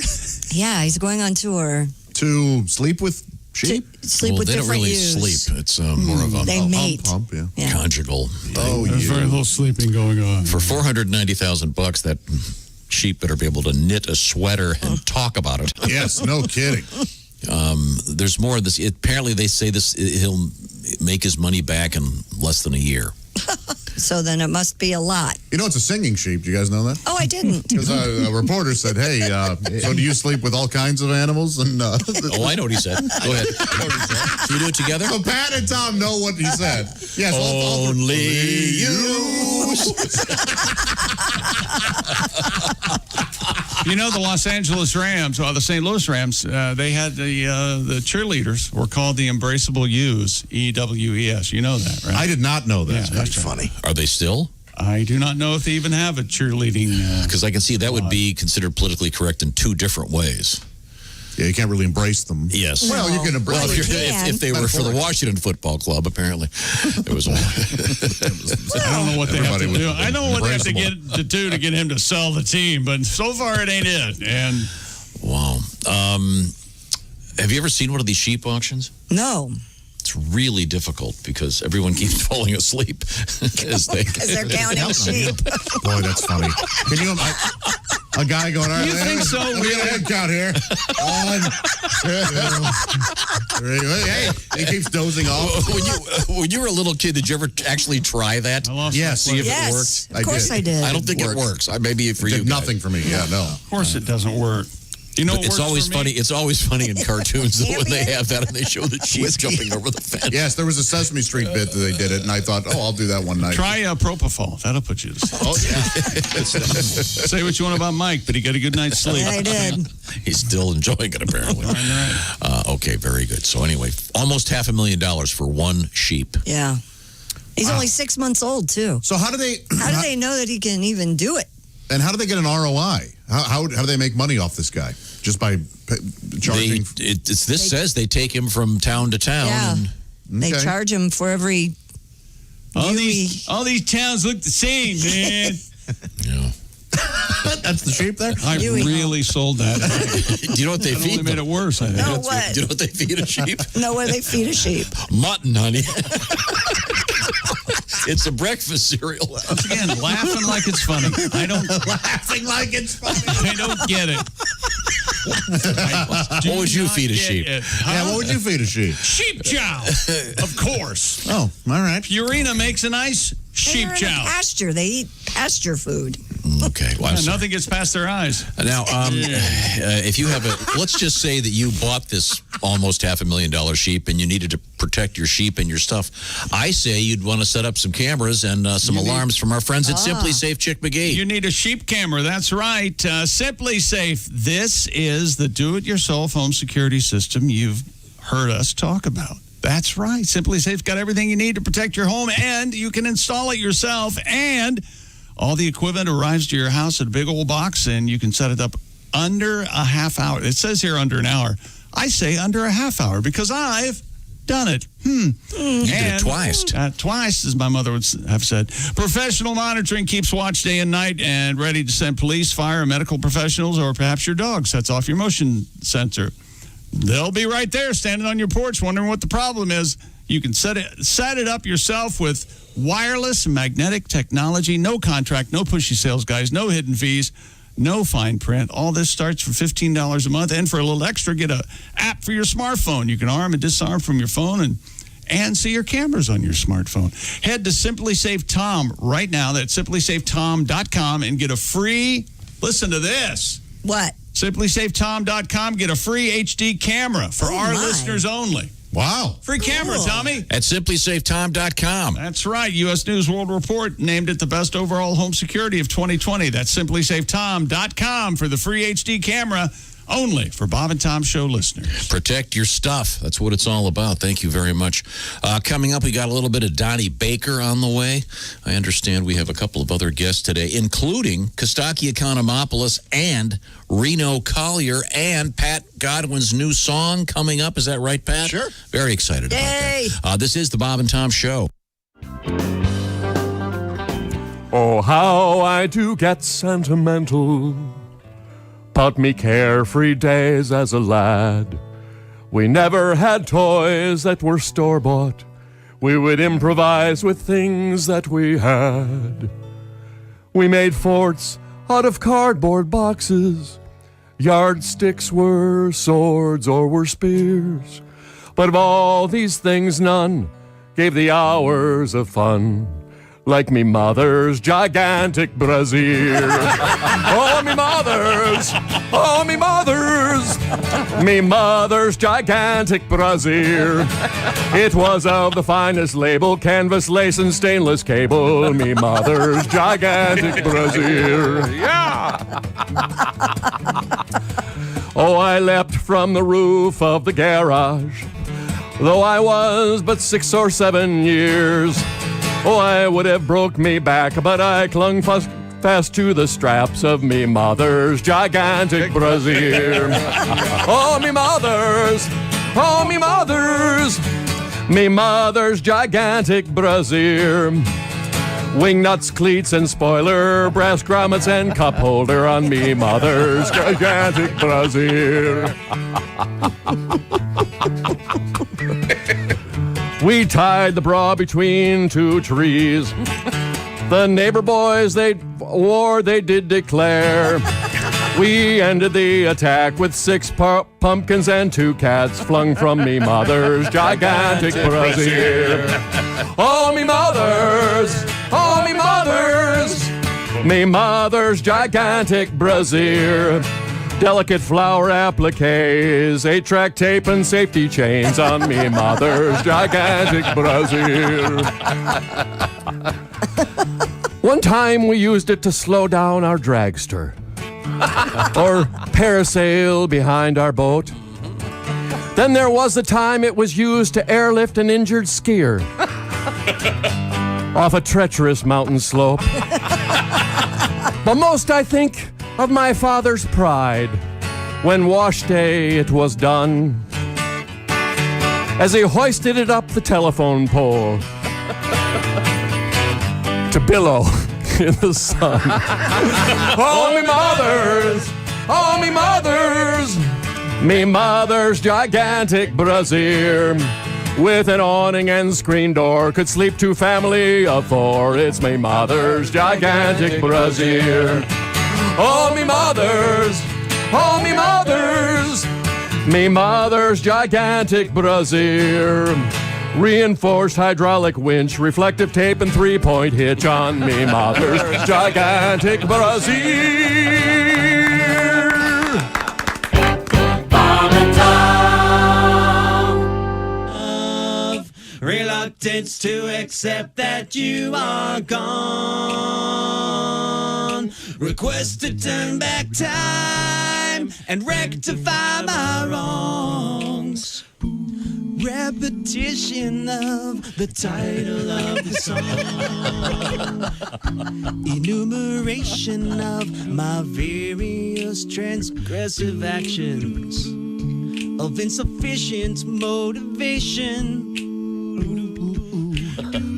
Realization that these actions led to your departure, and my resultant lack of sleep and appetite. Renunciation of my past insensitive behavior. Promise of my reformation. Reassurance that you still are foremost in my thoughts now. Need for instructions how to gain your trust again. Request for reconciliation. Listing of the numerous tasks that I'd perform. Of physical and emotional compensation. title of the song. Naive expression of love, reluctance to accept that you are gone. On, request to turn back time, rectify my wrongs. Repetition is the title of the song. Acknowledgement that I acted foolishly, increasingly desperate pleas for your return, sorrow for my infidelity, the vain hope that my sins are forgivable, appeal for one more opportunity, drop to my knees to elicit a crowd response, prayers to my chosen deity, modulation, and I hold a high note. 722 at Q95. It's the Bob and Tom Show. Christy Lee has the forecast. Q95, Fox 59 weather brought to you by the Car X Man. Partly cloudy today, look for a high of 82. Partly cloudy tonight, down to 68. Tomorrow, a little different with some clouds around and maybe some afternoon thunderstorms. High 85. It's cloudy and 64 currently. Coming up, we have sheep testicles in the news. Oh, God. Have you seen the picture, Christy? No. Yikes. Where was I? Why would I look at sheep balls? Well, it's a big news story, so just hang in there, will you please? Welcome back to the Bob and Tom Show. That's today's question. Let's see, where were we? Let's see. In the big room, Ace, Chick, Josh, I'm Tom. Josh, of course, at the IHateStevensSinger.com sidekick chair. Christy Lee's in there. Yeah. Willie G's in there, and Patty G's over there. Hey, Pat. Hi. Okay, now Chick just had a story about the world's most expensive sheep. Chick did. Yeah. Yeah, Chick did. How does he get us? I don't know. See, I'm a chick, I guess. Walter that's what I'm saying. Because you had the Chick. Christy, yes. Usually a Chick does the world records, but you did it. This is unbelievable. Have you seen a picture of this little guy? The sheep that cost almost $500,000. Almost $500,000. Isn't Endgame they're going to kill it though? No, it's a breeder. Breeder, yeah. Josh, would you mind getting up and looking at my screen, please? It looks like this guy's got. I mean, relative to his size, that sack is. Oh boy! That's for goodness sake, Tom. That is like. I mean, no wonder they paid so much. Is it grapefruit size? Massive. Bigger than a grapefruit. Yeah. And what was the name of the little sheep guy again? Double Diamond. Yeah. Doesn't Double Diamond sound like when you're at the airport and you're flying Delta? Double Diamond passengers, please. Double Diamond is a slot machine. That's a slot machine. Yeah, good one. That's a fun one. Double Diamond Deluxe. Wow. That's an expensive sheep. But this goes on to say it's a pretty sheep. This goes on to say that oh my goodness, they'll make the money back in a year. A year? Oh, all right. There you go. Just taking this thing and putting it out to stud. Holy samoly. Can you imagine the security around this thing? Tell me about it, stud. His male testicles? They look like breasts. Yeah, so they're huge. Yikes. I don't know if it must be that particular breed. But yeah, indicative of the breed. It must be. But they look like breasts. They're so big. They do, except they're lower. I mean, lower on the right. Yes. Well, yeah, you don't have testicles up around your neck. There's a great scene in a movie where a guy has that. Remember that? Have you seen that? Yeah. Oh, God, that's funny. I'm sorry. He's eating soup, I believe. Yeah. Where are we, Christy? Where are we? Yeah. Do we have any new? Well, I've got a windbag here that I'm kind of in windbag jail, actually. Why? What happened? Well, I made a rather tasteless joke about how I would steal money off of tombstones. Oh, yeah. Well, it turns out my father and my grandparents, all four of my grandparents, are buried in a military cemetery.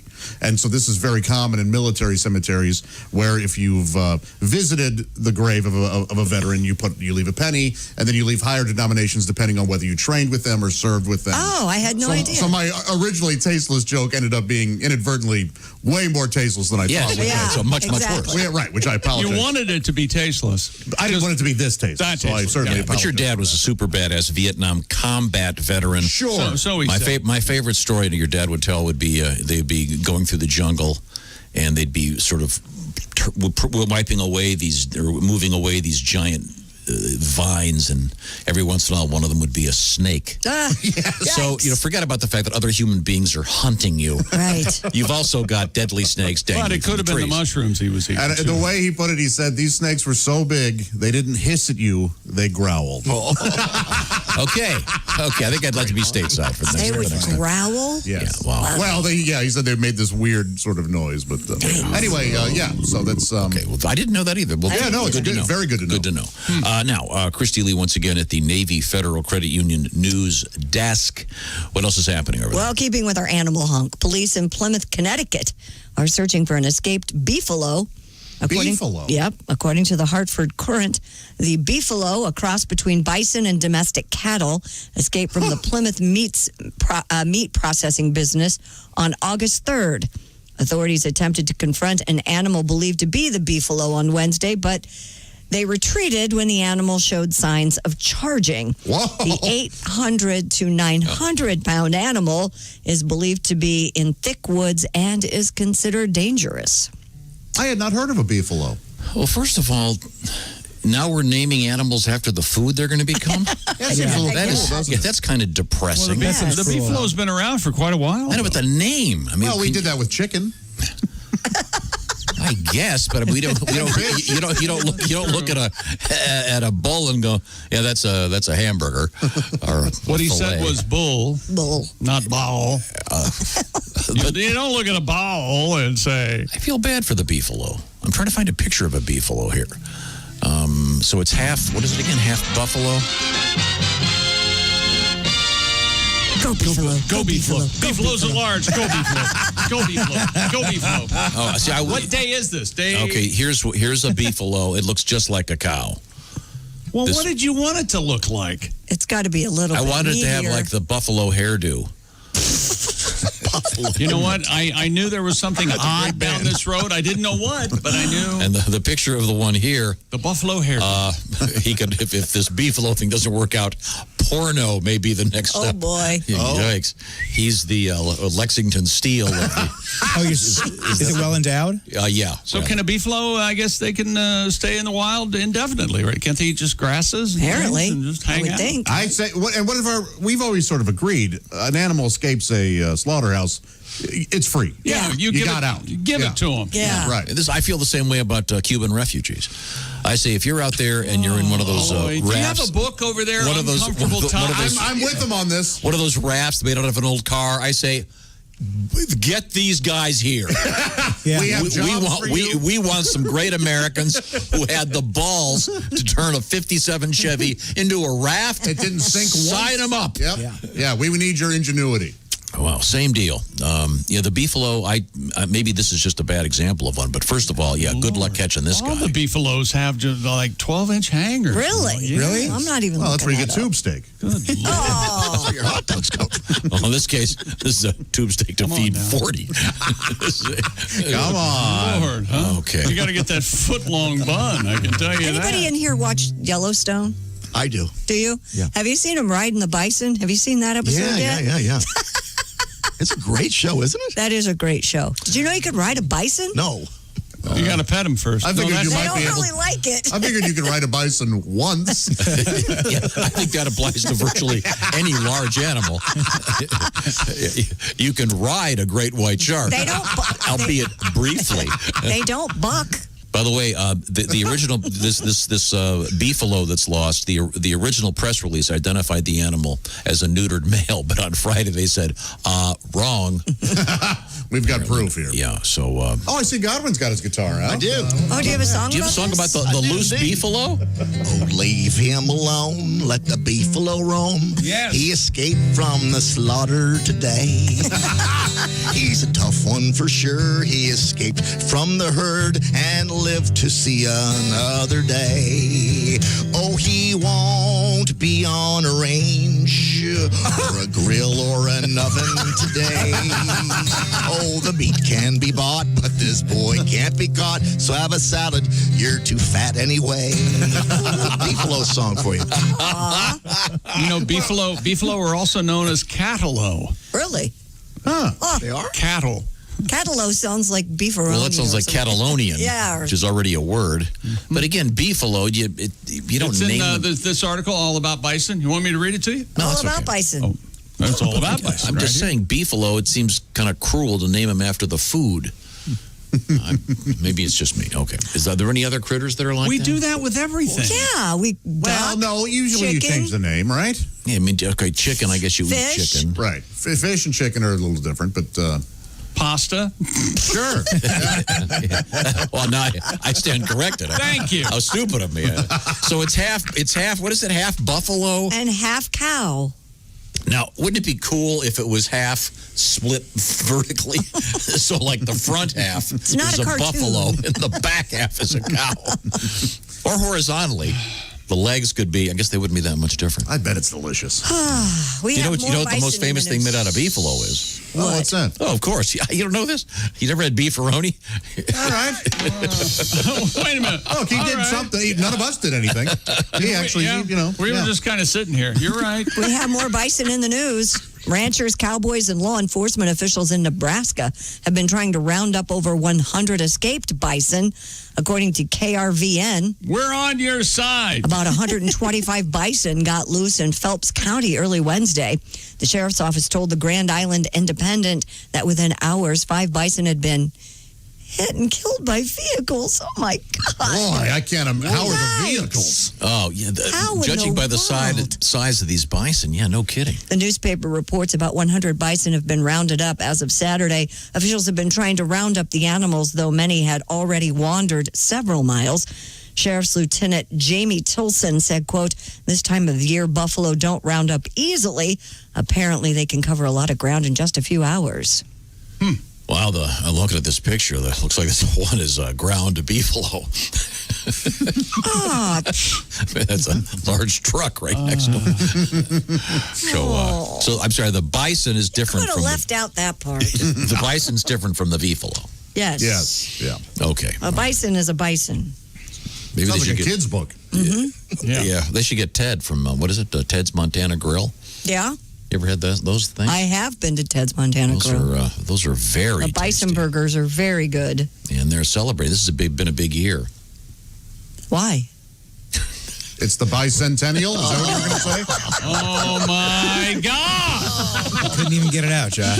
Somebody stop him. Sorry. I felt like he was waiting for one of us Willie's to go. right. I couldn't get it out. Couldn't get it out That's why yet. they have that show on HBO, the Bisons of Anarchy. There we go. All right, there are many things wrong with that. It's not even on FX. HBO. I don't care what channel it's on. I can't keep track of all these channels. You think I am Chick McGee? Sons of I can't. I don't know what you're talking about. I'm out. There are so many channels. No, I'm sorry. I get lost. I forget what's where and why. Mostly why. Well, thank you very much, Christy. So we got escaped bison in Nebraska and then one escaped beefalo in Connecticut. Correct. Okay, so you got a... Sounds like a lunch order. I'd like the beefalo on the lamb. I have this really stupid question. Yes? The phrase when like a convict is on the lamb, how do you spell that? Is it L-A-M. It's not L-A-M-B. Okay, No, it's lamb. L-A-M. L-A-M? Okay. Yes. Yeah. They're not having sex with a lamb. I don't think I've ever written that down. Yeah, I haven't either. I don't know if I've ever received it. It's one of those phrases you hear. Sorry, little spelling lesson. You're welcome. Thank you very much. We also had on the lamb a goat. Did you see this story? A goat on a lamb? Reports of a tan dog roaming through a Pennsylvania town has turned out to be incorrect. It happened to be a lost goat. Oh. The Salisbury Township Police Department initially posted to Facebook that a tan dog was observed running at large during heavy rush hour traffic. Go ahead, you have a Salisbury joke, don't you? Me too. You go first. It's a shame the beefalo wasn't loose in Salisbury. Then you'd have Salisbury State. Tell you what you'd have. Responding officers determined the dog was actually a goat. Police wrote, quote, "Despite having a slightly awkward sounding bark and an enormous appetite for eating seatbelts in the back of a police car, Seatbelts. she really is a friendly girl." Authorities said the goat's owner has been located. I wouldn't want this this cop that thought that the goat was a dog. You really wouldn't want to have him testifying about anything. Or be the sketch. The defense attorney is going to go, officer, didn't you famously see a goat and say you thought it was a dog? Oh, I did, yeah. Okay, I think all his testimony could be thrown out. Yeah. Don't they hire goats to chew the grass in the median of many of these? Some places do. Mm-hmm. I don't think so. They use lawnmowers. I used to have a dog that would chew through seatbelts. You know how much it costs to replace a seatbelt? Expensive, like $400. Quite a lot. Yeah. Well, you just didn't want to wear a seatbelt? She didn't like being in the car, and she literally would chew through the seatbelt. Oh, man. Yeah. Okay, so anyway, where was this again? Salisbury, what is it? Township, Pennsylvania. Oh, Pennsylvania. Yeah. So the headline should be Pennsylvania needs better science classes so people can tell goats from dogs. Yeah. And now back to you. Now, do goats hump your leg like a dog?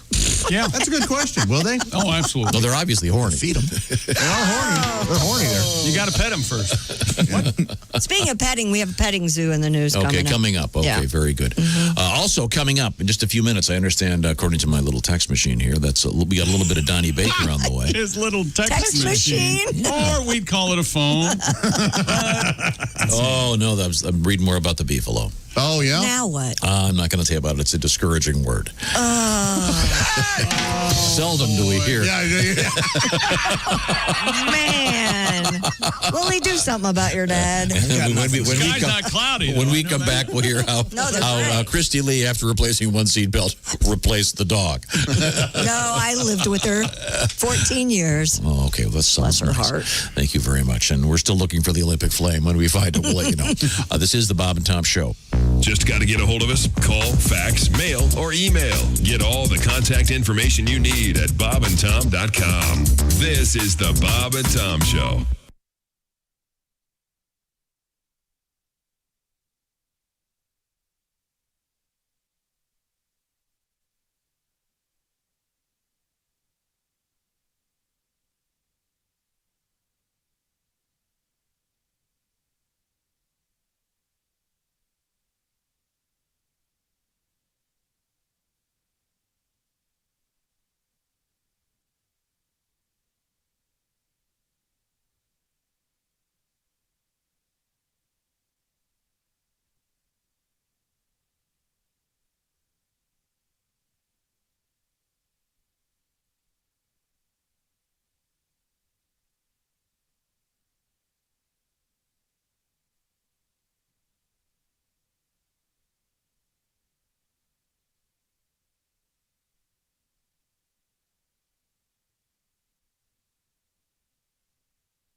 Essential Morning Radio. All day and all night. Really? No, seriously. Really? Bob and Tom 24/7. 24/7. Hey, Mark Allison rolling through a Monday. It's August 31st. So glad you could tune in to Bob and Tom. Hope you had a great weekend and looking forward to the upcoming week. We'll try to get it off to a good start for you today with comedians Kostaki Economopoulos and Reno Collier both zooming in. Now, Reno's going to be appearing this weekend at the Funny Bone in Toledo, Ohio. So if you're in Toledo and want to see some live comedy, I highly recommend the comedy stylings of one Reno Collier. He'll be zooming in with us later this morning with details. But again, Friday, Saturday, and Sunday, he's scheduled to appear at Josh's favorite venue, the Funny Bone in Toledo, Ohio. I'm Chick McGee with your Bob and Tom Sports Update. Major League Baseball interleague play yesterday. The Battle of New York. Yankees win twice over the Mets, 8-7 and 5-2. Tampa Bay beats Miami. St. Louis beat Cleveland. Boston over Washington. And the Dodgers beat Texas. American League winners, Detroit, the White Sox, Toronto, and Seattle. National League, Cubs, Pittsburgh, San Diego, San Francisco, and Atlanta. NBA winners from the bubble, Boston, the Clippers, and Denver. And NHL winners, Dallas and the Islanders. And the Olympic flame in Tokyo is going on display. It arrived in Japan from Greece in March and has been largely hidden away since the Olympics were postponed until next year because of the pandemic. It'll be on display at the new Japan Olympic Museum for at least the next 2 months. I'm Chick McGee, and that's your Bob and Tom Sports Update. Ladies and gentlemen, Bob and Tom. I'm not sure you're aware of this, but Josh here is quite the master of the scat. Oh, no, I'm still a student compared to John. Really? For sure, Okay. yeah. When he scats, Josh, it sounds like he's putting a spell on you. Yeah, it's true. Well, and it doesn't help the way he flips his hands around. That's for sure. I guess, would you mind, with John Evans being the master, would you mind displaying it for the master? This is embarrassing. Sure. Skibber dabble snip sand a flip a dee da rip dip deedle and rams in da rappity flew and reversible dip dip. It's got Keep an eye on Willie. He's going to turn into a frog. Scoop is a serval. Bob and Tom in the morning and highlights all day long. The Bob and Tom Show, weekday mornings at 6 a.m. Eastern on Bob and Tom 24/7. Bob and Tom 24/7. Oh, yeah. Yeah. You just ruined it. Watching you sleep, I'm wondering why you're not breathing. Perhaps I hugged just a little too hard. You're right, I smother you. Your beautiful legs fit perfectly in the disposal. I buried your torso in the yard. But I keep your heart in my briefcase. So there's always a part of you with me. You wanted to break up. Well, now you broke up into tiny pieces. You wanted to split up, say la vie. But what do I do with your head? It just won't keep under the bed.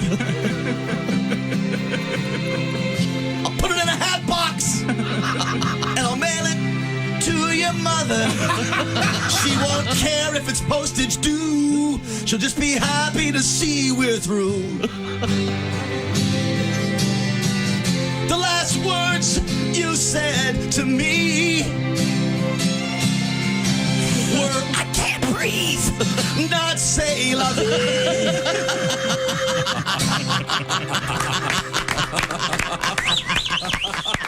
Hey, it's Roy Wood Jr. You're listening to Bob and Tom 24/7.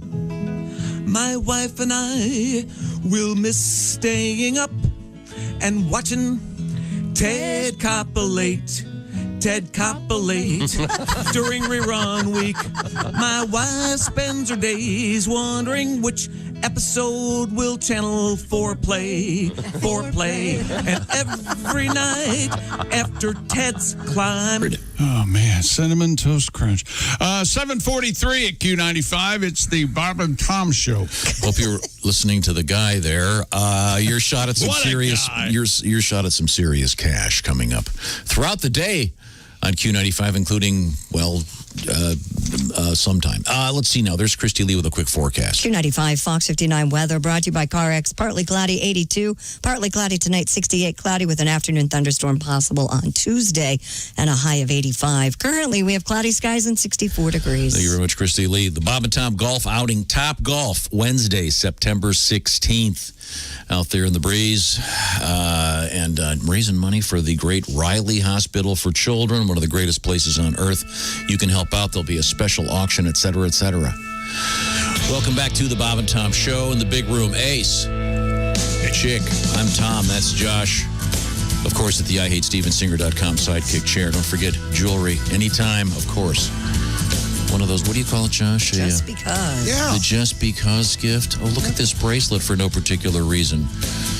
Just because I love you. There you go. How about that? Check out Steven Singer Jewelers. Now, let's see. There's Christy Lee in the Navy Federal Credit Union news desk. Willie Griswold is right there in the small room behind the glass.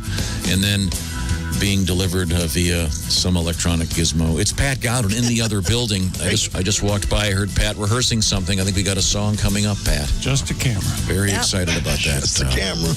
Just a camera and a monitor. No, but it has to get delivered here electronically. You could, You say so. Try to paint a picture here, young man. Well, you let the man paint. Let him paint. This is theater of the mind. In your case, it's a little community theater. Yeah. In my case, small black box. Keep talking. All right. Oh, wait a second. Do me a favor. Unfairly attacked. Hello, Bob and Tom Show. Hey, Bob and Tom, it's Donnie Baker. Hey, Donnie Baker, how are you, sir? I'm good. Let me ask you something, Tom. Yeah. You ever gone tubing? Oh, I love that. You get like behind a classic Chris Craft, a big wake, and you're in the tube. I actually prefer water skiing, frankly. No, not water skiing, and not tubing off a boat. No, tubing in a river. Come on, Tom. Yeah, you pretended dick. I'm talking about where you're like Christy saying, free-range tubing down a river, just part of Mother Nature's stream, sounds like barnacle. You even have a raft for your cooler. It's the way to go, Tom. Yeah, some call it float, Tom. Yep. And what she's saying, you basically get an inner tube off a tractor, you fill it up, and then ride it down a river regular. Mm-hmm. You can just plant your ass in the middle of it and float till you get tired or sunburn or bored or, like Chrissy said, till you run out of beer. That's Whichever right. comes first. Because it used to be people, buy canoes or do it in kayaks. And then one day, probably about, wouldn't you say, Chrissy, about 15 years ago, some lazy genius decided, you know what? This rowing is too much work. I'm just going to sit in a tire and float my fat ass downstream and live off the land. I swear to God. Sure, that's how it worked. And then probably some other hill jack seen him and said, next thing you know, word spread faster than syphilis at a sorority house. So the dudes I went tubing with yesterday got 2 tubes, one for them and one for their coolers, which was smart. I had my igloo in my lap all day. I felt like I was in my 3rd trimester with some natty light and gave me a weird tan line. And there's a big difference between people who canoe and people who tube like this. Because canoe basically says you got some money and you got room for 3 coolers, plus all your fireworks. Good luck bringing fireworks tubing, because mine got soaked. I bet. And anyways, tubers usually get a late start on the river. That's another difference, because they had to donate plasma morning of just to afford the rental. Oh, I swear to God, tube people are a whole different kind of inbreed. Like at some point throughout the day, it's guaranteed you're probably going to see one of your cousins or sisters topless. Oh, jeez. For me, it was my Aunt Putty. I was hoping it was going to be my hot cousin Amber, but we see her fake hammers at every cookout and intervention already. Oh, and spoiler alert, if you're trying to decide on how many beers to bring on your float, good figuring, it's about 2 beers per mile. Oh. Yesterday is a 12-mile float. I brought a 30-pack, so in case I accidentally spilled a couple, or had to fight a turtle. And yesterday sucked. The river was so low, about even quarter mile, my scrode was dragging bottom. Oh, there's nothing worse. Swear to God. Other than that, it was fun. We went with a group about 40, and most of them were passed out when they floated across the finish line. The rental company, they're so used to it, they had a net strung across the creek to catch all the passed out floaters. Almost like they was trapping us like live bait, I've got to reapply some tough acting connecting on my taint. Oh, it's raw, Josh. I got a bad rash after riding dirty on sheetrock and pea gravel all day. Boy, he's not wrong. Yeah. I've done this. Those low areas. I've never done this, Christy, so you sound like you're a veteran of the tubing down the river. I've kayaked, but my daughter wanted to go tubing for her 18th birthday, so I paid for her and 10 of her friends or whatever. It's $10 a tube, but to rent a tube for your cooler, guess what you pay? $25. Oh, they know. Yeah. Sure. Are you kidding me? And do they come collect you at the end of the river? They take you to the top of the river, and then you float down. And so it's Deliverance style. Yeah. Yeah, pretty much. Yeah. Well, yeah, you take your car up to Aintree. Aintree? No, you park at the place, and then they drive you up in a van and then drop you in the river. I love it. The kids love it. Love float trips. Yeah. Do you ever go to those hotels that have those lazy rivers? Those lazy rivers? Well, I've been to 1 or 2 that's at a lazy river. No one ever gets out to pee. Yeah. Yes. The lazy river. Last time I was with Christy and her then boyfriend, they were in the lazy river. With the MGM. Was it at the MGM? Yeah, they really seem to like each other. I don't know what happened. Yellow River. What do you think happened there, Chris? You guys really seem I don't even remember that trip, but let's not talk about it anymore. What are you, nuts? You seemed happy then. Okay. Oh, my God. Just Christy. Is this what we're going to do? Christy, that's this called. ammo. Christy, No. that's I got ammo. That's thank you. I was just going to say ammunition. Truce. Okay. I hate the truth. I can't Where handle were we? it. It's the past for a reason. Okay, now we have the first Pat Godwin challenge of the day. I have the story right here. Are you ready? Pat, are you ready? Are you? Okay, so we got to get the story out first. Go ahead. All right. Busch has launched a beer for dogs. Dog Brew is an all-natural, non-alcoholic beverage made from bone broth rather than hops and includes flavors such as pork butt, corn, celery, basil, mint, turmeric, and ginger. Anheuser-Busch executive Daniel Blake said, quote, after a long day, there's nothing quite like having a Busch with a friend. And with so many new pet owners across America this year, we wanted to create a brew to give our fans a chance to share a Busch brew with their best friend. All right. Busch Dog Brew is available for purchase online in 4-packs for $9.99. Humans can drink the dog-safe beer as well. But Busch's website said you may find it pretty bland. By the way, $1 from every case of 6 4-packs will go to Best Friends Animal Society. So, well, that's nice. That's a cool idea. It is a cool Bravo, Busch. And they're in cans, so you can crack it open, get that Busch sound, and pour it in the bowl. For your doggy. That's cool. They rejected the original title. What was? Oh, O'Druels. did they? Yeah, it was the. Not enough to do that. No. I think they're concerned about a possible lawsuit. And it's not just in the 4-packs. You can also get it in a growler. Oh, really? If you got a really thirsty dog. Right. Wow. I know. I can't wait to get some of this for my dogs. Of course, they'll like it a lot better if I load it with cat turds just to make it that much more appetizing. The Tootsie Rolls of the canine world. That said, the only beer, when I stayed at your house about a month ago, I was staying at your house, and the only beer you had in your fridge was beer that I left in the fridge Thanksgiving 2016. Oh. Wow, is that what that's from? Yeah, I had to throw it all out. Beer does have an expiration Yes, date. it does. Beer is so pedestrian. The Busch beer for dogs, I understand. I did a little reading about it. It's best served chilled in a toilet bowl. That's the way they really, really like it. So, Pat, you have a song about beer for dogs? You guys remember Lobo? Yes. I sure do. Take you back some Lobo. A little tribute to Lobo. Oh, this is a turn. Lobo Land. I remember to the day I was kicked out of AA. I was Mickey Rourke and Barfly. You were my fate done away. All we had was a dog stumbling around in the drunken fog. We all drank together. The dog had his own beer too. Me and you and a dog loved to brew, drinking and living on the streets. Me and you and a dog loved to brew beer that tastes like doggy treats. All right. I took a little turn with that one, huh? Boy. Good boy. Chick, did you like that song? I did. Not Godwin's. I mean, we all like Godwin's. Oh, me and you and a dog named Boo? Yeah. Oh, my God, yeah. I loved it. Yeah, that was kind of a panty dropper. 72, I wasn't believe it? Lobo, that was his first name, and his La Joie or something. Lobo. Did he have any La other Joie. hits?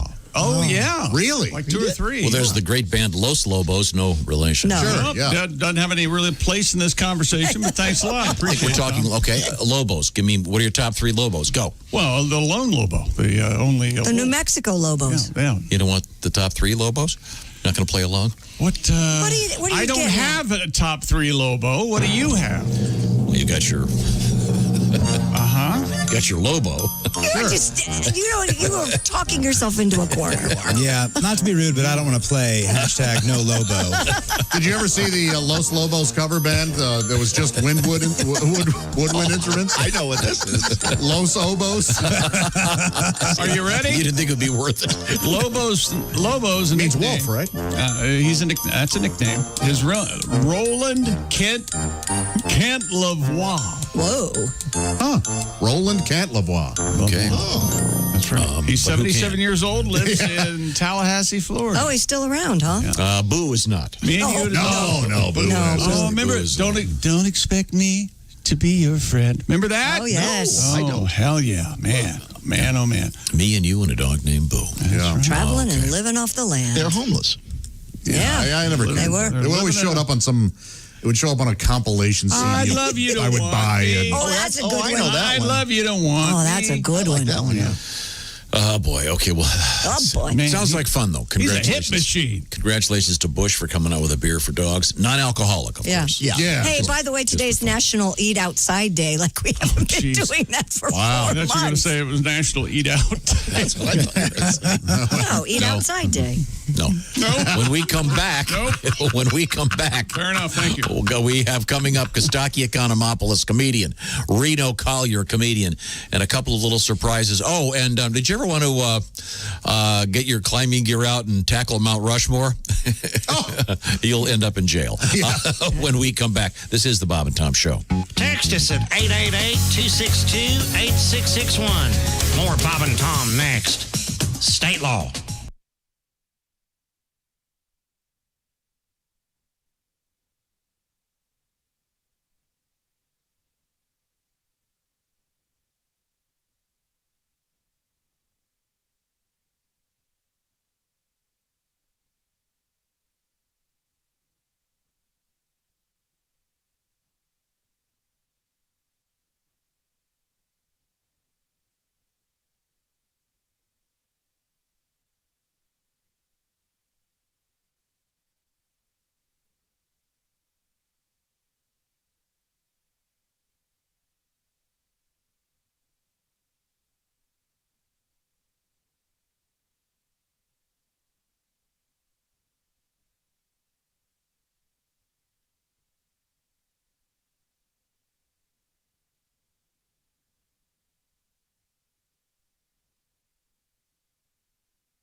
Hi, everybody. This is Mark Sweeney, and you're listening to Bob and Tom 24/7. Hey, don't forget the laughter after the Bob and Tom Show. You really don't have to do anything. Keep it tuned right here to your favorite music station. That's right, Bob and Tom 24/7. Ace Cosby's your host. He hosts Bob and Tom's Work Farce. Keep your smile going all day and keep your coworkers guessing what's making you so happy as you roll through this Monday with us right here on Bob and Tom 24/7. And we'll have more of the Bob and Tom Show coming up with Kostaki and Reno Collier on a Monday. Hi, everybody. Christy Lee from the Navy Federal Credit Union News Desk. Wildfires have been cruel to Northern California wine country lately. Major fires during 3 of the past 4 years have charred vineyards, burned down a historic winery, and sent plumes of smoke above the neatly tended rows of vines that roll across the scenic hills. While the majority of vineyards, winemaking facilities, and tasting rooms that lure tourists have escaped damage, the perception that the area is on fire yet again has not helped business, along with, of course, restrictions from the pandemic. United Airlines is dropping a controversial $200 fee on consumers who change a ticket for travel within the United States. The airline also says starting in January, customers can fly standby for free no matter what kind of ticket they bought. United said Sunday that when it hears from customers getting rid of fees, it's often their top request. The move comes as United and other airlines are desperately trying to lure people back to flying. Elon Musk's young startup Neuralink wants to one day implant computer chips inside your brain. The goal is to develop implants that can treat neural disorders and that may one day be powerful enough to put humanity on a more even footing with possible future super intelligent computers. In a video demonstration on Friday, explicitly aimed at recruiting new employees, Musk showed a prototype of the device, which is meant to be implanted in the human skull. Ultra-thin wires hanging from the device would go directly into the brain. An earlier version of the device would have been placed behind an ear, like a hearing aid. Technology. And that's your news. I'm Christy Lee. More of the Bob and Tom Show coming up. Ladies and gentlemen, Bob and Tom. Write your senator. Write your pumpkin spice provider. Tell him you want pumpkin spice White Claws, because I won't make this happen. I won't paid for this, Tom. So stop talking about it. And this is on top of my next idea that I've invented. What's that? I'm working on rubbers that taste like Cinnamon Toast Crunch. Swear to God. Bob and Tom in the morning and highlights all day long. The Bob and Tom Show, weekday mornings at 6 a.m. Eastern on Bob and Tom 24/7. Hi, this is Dr. Will Miller, and you're listening to Bob and Tom 24/7, which begs the question, why do you need Bob and Tom 24/7?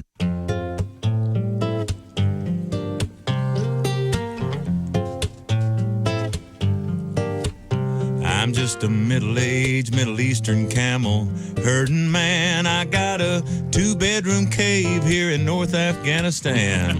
Things used to be real cool and they got out of hand when they moved in.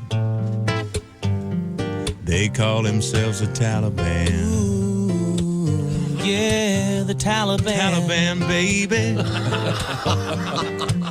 Now I ain't seen my wife's face since they came here. They make her wear a scarf over her head that covers her from ear to ear. And she loves the desert and the hot white sand, but man, she just like me. Nah, she can't stand the Taliban. Ooh, Taliban, baby. You know someday soon we're both gonna saddle up and it'll be ride, camel ride. My old lady, she'll be here with me, smiling right by my side. We should do just fine down in Palestine or maybe Turkmenistan. We'll bid a fair adieu and flip the finger to the Taliban. Oh, yeah, the Taliban, baby.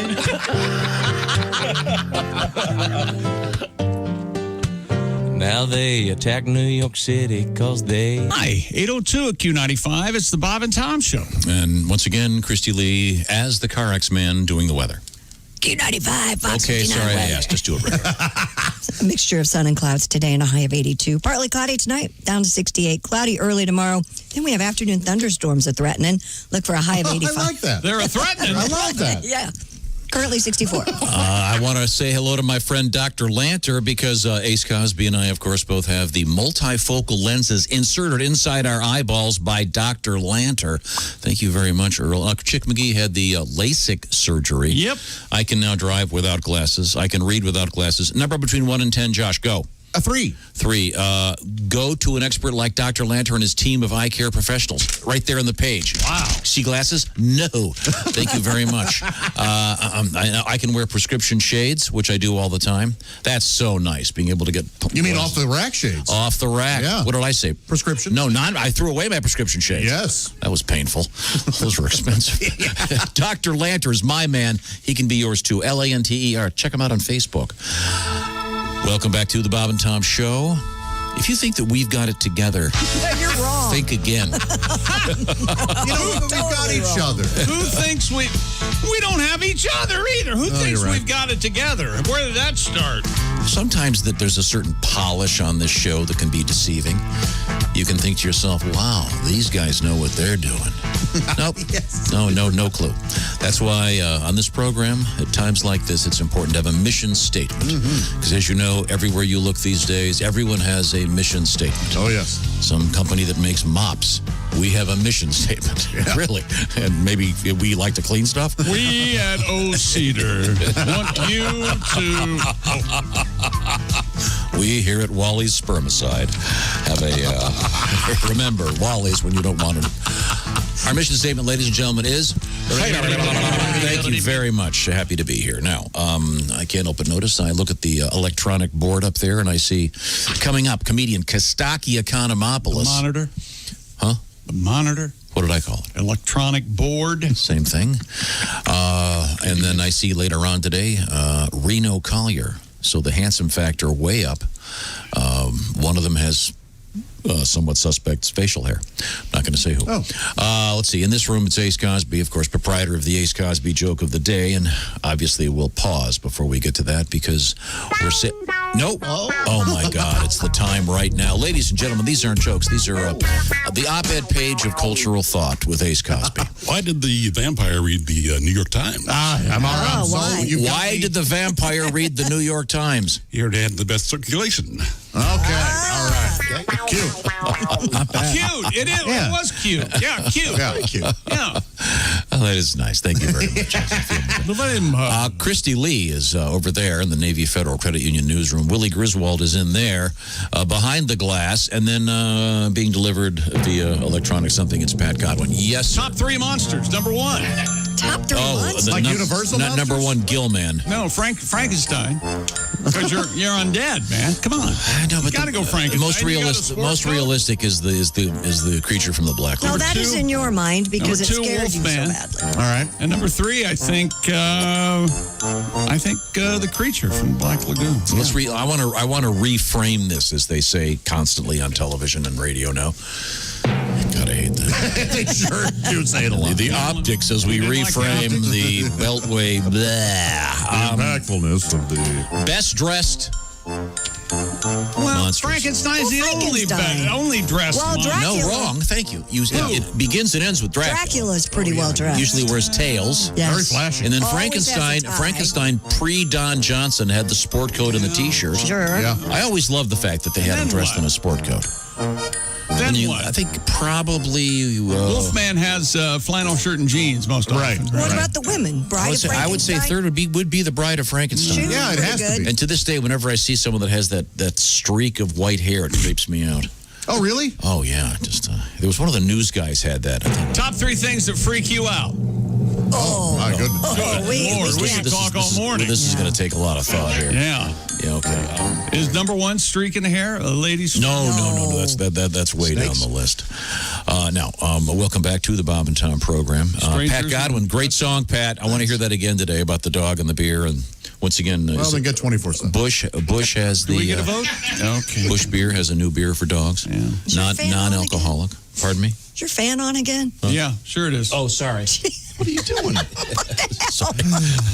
Trying to. Can It's you just radio. Can you imagine No. what he would do? Show a little professionalism Yeah. if you got here at 1 a.m. like, oh, you know when your fan's on and off. I've been signing checks since 2:30. Well, tomorrow I'll start at 3 and I'll just skip a couple. No, Christy, I'm trying to blow the toxic breath of these two guys out of my back. You notice that? That's another thing. What about him? No, Ace is fine. Ace is just as dirty as we are. But Ace never sees anyone. Neither do I. Who do Ace I sees see? somebody all the time. Yes, he's got some I bet loose Chick and I woman living literally there. saw nobody this weekend. I think. I went to the car wash yesterday. Did you? Yeah. Did you take the dogs? And no, God, no. They do inside. They have Barbasol car Shaving foam? Car for air fresheners. It smells like shaving cream? It looks like a shaving cream can. Because I love the smell of shaving and cream. it smells like a shaving cream can. Really? Oh, that's great. I am not This is joking. for the inside of your car? Yes. No, you put it on the outside. Yes. What a great question. You always have the best questions. Look at that right there. Oh, cool. It's a pine tree, Yeah, but it's the Barbasol Yeah. colors. A little tree. So is It's that the hanging Barbasol from colors. your rearview mirror now? Hang on. We got another great question. What? Is that hanging from your rearview mirror? No, I hang it from underneath my seat, so that's the best, easiest place to. You didn't deserve that, Christy. Sure. I think it's a fair Where question. else would you hang it? I know where I'd shove it. Yeah. See, this is why we can't converse. You people don't know how to. And I mean you people. Okay. Chick, in high school, we did a thing. My buddies pranked another one of my buddies. They got in his car and they took out some of the paneling and they hid air freshener all throughout his car. Like they hid like 17, and I don't think he didn't get one of them out till after college. It was in there forever. Oh, no. No, thank you. Can't take a date anywhere. No. I always, if I ever go to the place where they do the whole thing, I always say, no Scent? scent, They have please. new Same car here. scent. Yeah, they're not as good. That good. I know. Yeah, it's a shame. I don't like new car scent. You don't? No. I like the. I think that's a pretentious. I've I got a don't new either. car. I don't like leather from Yankee Candle has a car air freshener. It's very nice. Oh. What do you spend your time doing? I was looking at air fresheners yesterday for about 45 minutes. Do you in the think car life's wash. worth living? Is that what you're trying to tell us? Well, I'm trying. If you spent the weekend looking at Yankee Candle, No, here's the thing. maybe you should consider getting a life. I think I might have overlived. You know what I mean? You've done everything and then some? Yeah. Don't you think some of these websites should just have a thing going, look, seriously, we'd like to sell you some stuff, but you've been on this website for 20 minutes to buy candles. Maybe you need to go outside. I mean, we all know it. I should have died in 1995. It's that simple. You shouldn't have. Would you stop talking like I that? shouldn't. You are on borrowed time. Tell me about it. I had the under. Yes. God, you guys Everybody are did. terrible. Absolutely. Of course we are. Oh, You get an insurance actuary come in here and just look at me and Christy, start laughing. if you can't handle this, how are you going to sit through the eulogies? Well, that's it. Actually, he'll be doing one of them. You think she's going to outlive both of us? There's a chance she'll outlive me. Christy's going to outlive me. guys. Here's the order of how things are going to work. fine, but- Godwin's going first. Godwin's going to get beaten to death in a bar fight. We all know it. Yeah, that's the way I see it. And then Tom's just going to No. Godwin's going to hit a deer. And it's Tom's going to be over there. We're going to hear. We're looking over and he's dead. He's just dead. He's just going to explode. Yeah. Way to go. And just leave a bit of foam on the seats. He's going to be dead 3 weeks before he even knows it. This is a real uplifting conversation. And then Could we- Josh, oddly enough. Yeah, it is. Yeah. It's a freak accident with a power tool. And the bearded lady. It's a true freak things accident. got real. Yeah, yes, it's a freak accident. And then Ace and I will do a show of just short form comedy. Yeah, wow. And then, of course, someone's going to have to go through Josh's computer. Yikes. Oh, no, I have a series of men who will come over and dispose of all my smart devices. Okay, just saying. Would that be a shock to somebody? Do you download stuff or No, do you of just, course Of course not. People don't do that He's anymore. old school. What? Yeah, of course he does. He's old school. No, he just said he doesn't. You know what? I did find a box the other day of some DVDs that I forgot that I had. Give me a title. Give me a title you can actually say. Preferably one that doesn't have the following words in it. Game of Horny. Are they the ones based on real movies? I love those. No, I don't like those. No, I'm what they call a gonzo porn fan. Just get right to this. Just hey, what's your name? Story. Hi, I'm Melissa. Bang. Oh, real I don't like the amateur story. stuff Yeah. like that. Oh, really? Yeah. You don't want any art? Any, No. What are we doing messing around with this? But I had a roommate who insisted on the story. He would buy all like the Star Trek and Star Wars parodies of porn and stuff. I go, why do you watch this? You go, because they're not. I like that they're not supposed to be having sex. Oh, that's what he liked. Wow. And I liked. Let's just get to the sex. And not even this. Let's just get to like. So you don't even remember the titles. I mean, this is so disrespectful to the artists. No, there are like. There's an adult. Can you name some of the actors? Oh, sure. Who was on one of the? I started laughing when I saw them because it just took me back 15 years. Poor when nostalgia. I purchased them. Yeah. Oh, there was one called Darlin's Derrieres. Because classy. Yes, Jessica Darlin was a porn star, and it was like her. It was her and her friends or something, and then and their derrieres, presumably. Yeah. Oh, yeah. Oh, their derrieres are all over. Yeah, all over the place. Can you see them all the time, or like just half the time? There it is. Oh, no. There it is. Gone. There it is. Gone. Well, we'll get back to this. What are you fascinating doing where her topic. bottom disappears? What are you doing? Well, it's not what I'm doing. It's right. It's the guy the other way. Lexington Steel is. Never mind. I'll explain how this works, chick. Jessica Darlin. We hardly you tell knew. me how sex works, will you? She's You retired. love her, you. Yeah. I wonder what she's doing now. Coming up, we have an update on Josh's dad's snake story. Maybe working at a bank. From a listener. Excuse me. Also coming up, a comedian, Kostaki Economopoulos, comedian Reno Collier, and my favorite story of the morning involving 3 Japanese grandmothers. They have actually started a group called Monkey Busters, and they're out picking off monkeys. Who are you going to call? In farm country, these monkeys that are ravaging the crops. It's very, very cool.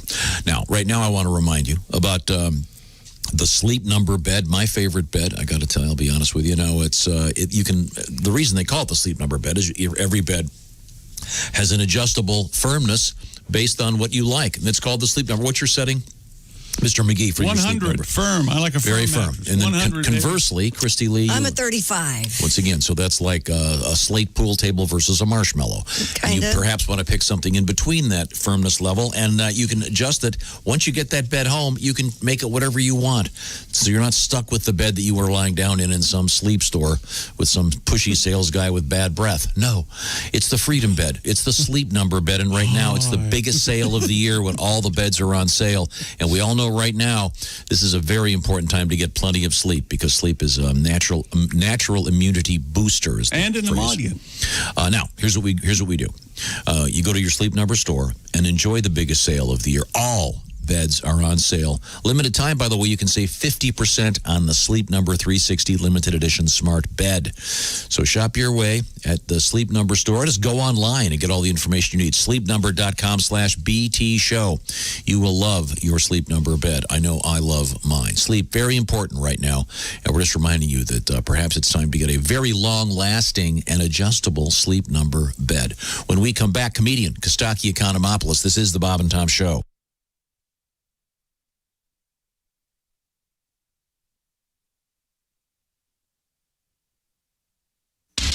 Bob and Tom, 24/7. Oh, yeah. Hey, we're rolling through this Monday morning together. It's August 31st, 2020. September right around the corner. We can put August behind us, and 8 months of 2020 will be behind us. We look forward to 2021. I think we can all join in that sentiment, ready to get through all of this. But we're glad you're here getting through all of this with us right here on Bob and Tom 24/7. More of the show coming up. Hi, everybody. Christy Lee from the Navy Federal Credit Union Entertainment News Desk. Lady Gaga says she and Ariana Grande turned their tears into diamonds with the song Rain on Me. It won Song of the Year and Best Collaboration at last night's MTV Video Music Awards. Lady Gaga was the big winner with 5. Since the awards were held in the coronavirus era, many of the performances were recorded last week or were live in front of a minimal audience with cheers piped in. Host Keke Palmer dedicated the night to actor Chadwick Boseman, whose death on Friday surprised the entertainment world. As a matter of fact, tributes have continued to pour in for Boseman. Those honoring the Black Panther star include former President Barack Obama, Boseman Marvel Studio co-stars Robert Downey Jr. and Scarlett Johansson. Chadwick Boseman died Friday at the age of 43, 4 years after he was diagnosed with colon cancer. And the first wave of the big new movies released since the beginning of the pandemic included Christopher Nolan's Tenet, and the long-delayed X-Men spinoff The New Mutants arrived in theaters over the weekend, testing the waters of a radically different theatrical landscape. Warner Brothers' Tenet opened with an estimated $53 million overseas in 41 markets. About 60% of theaters are currently open in the United States. And that's your news. I'm Christy Lee. More of the Bob and Tom Show on the way. Hi, this is comedian Rob Haney, and you're listening to Bob and Tom 24/7.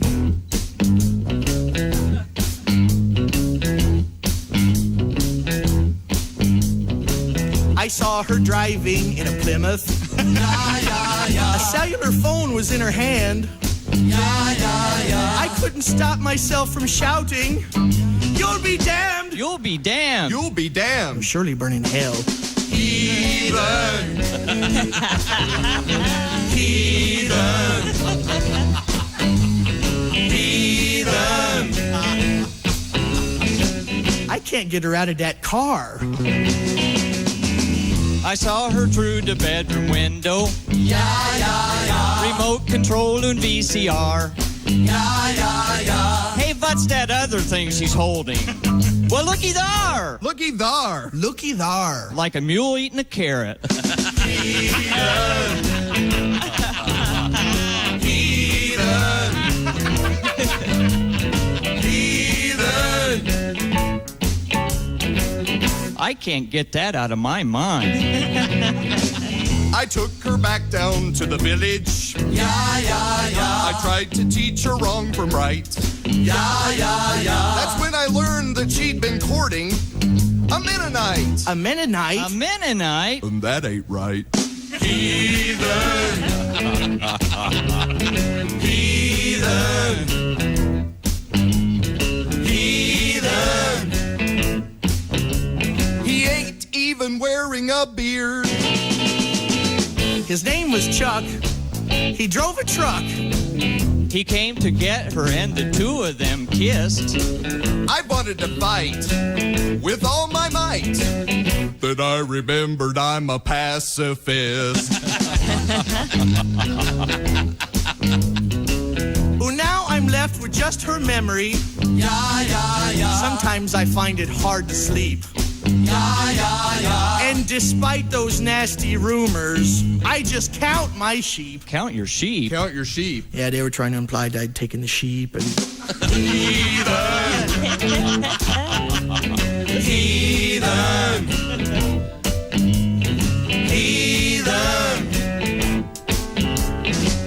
Heck, I don't even own a pair of hip boots.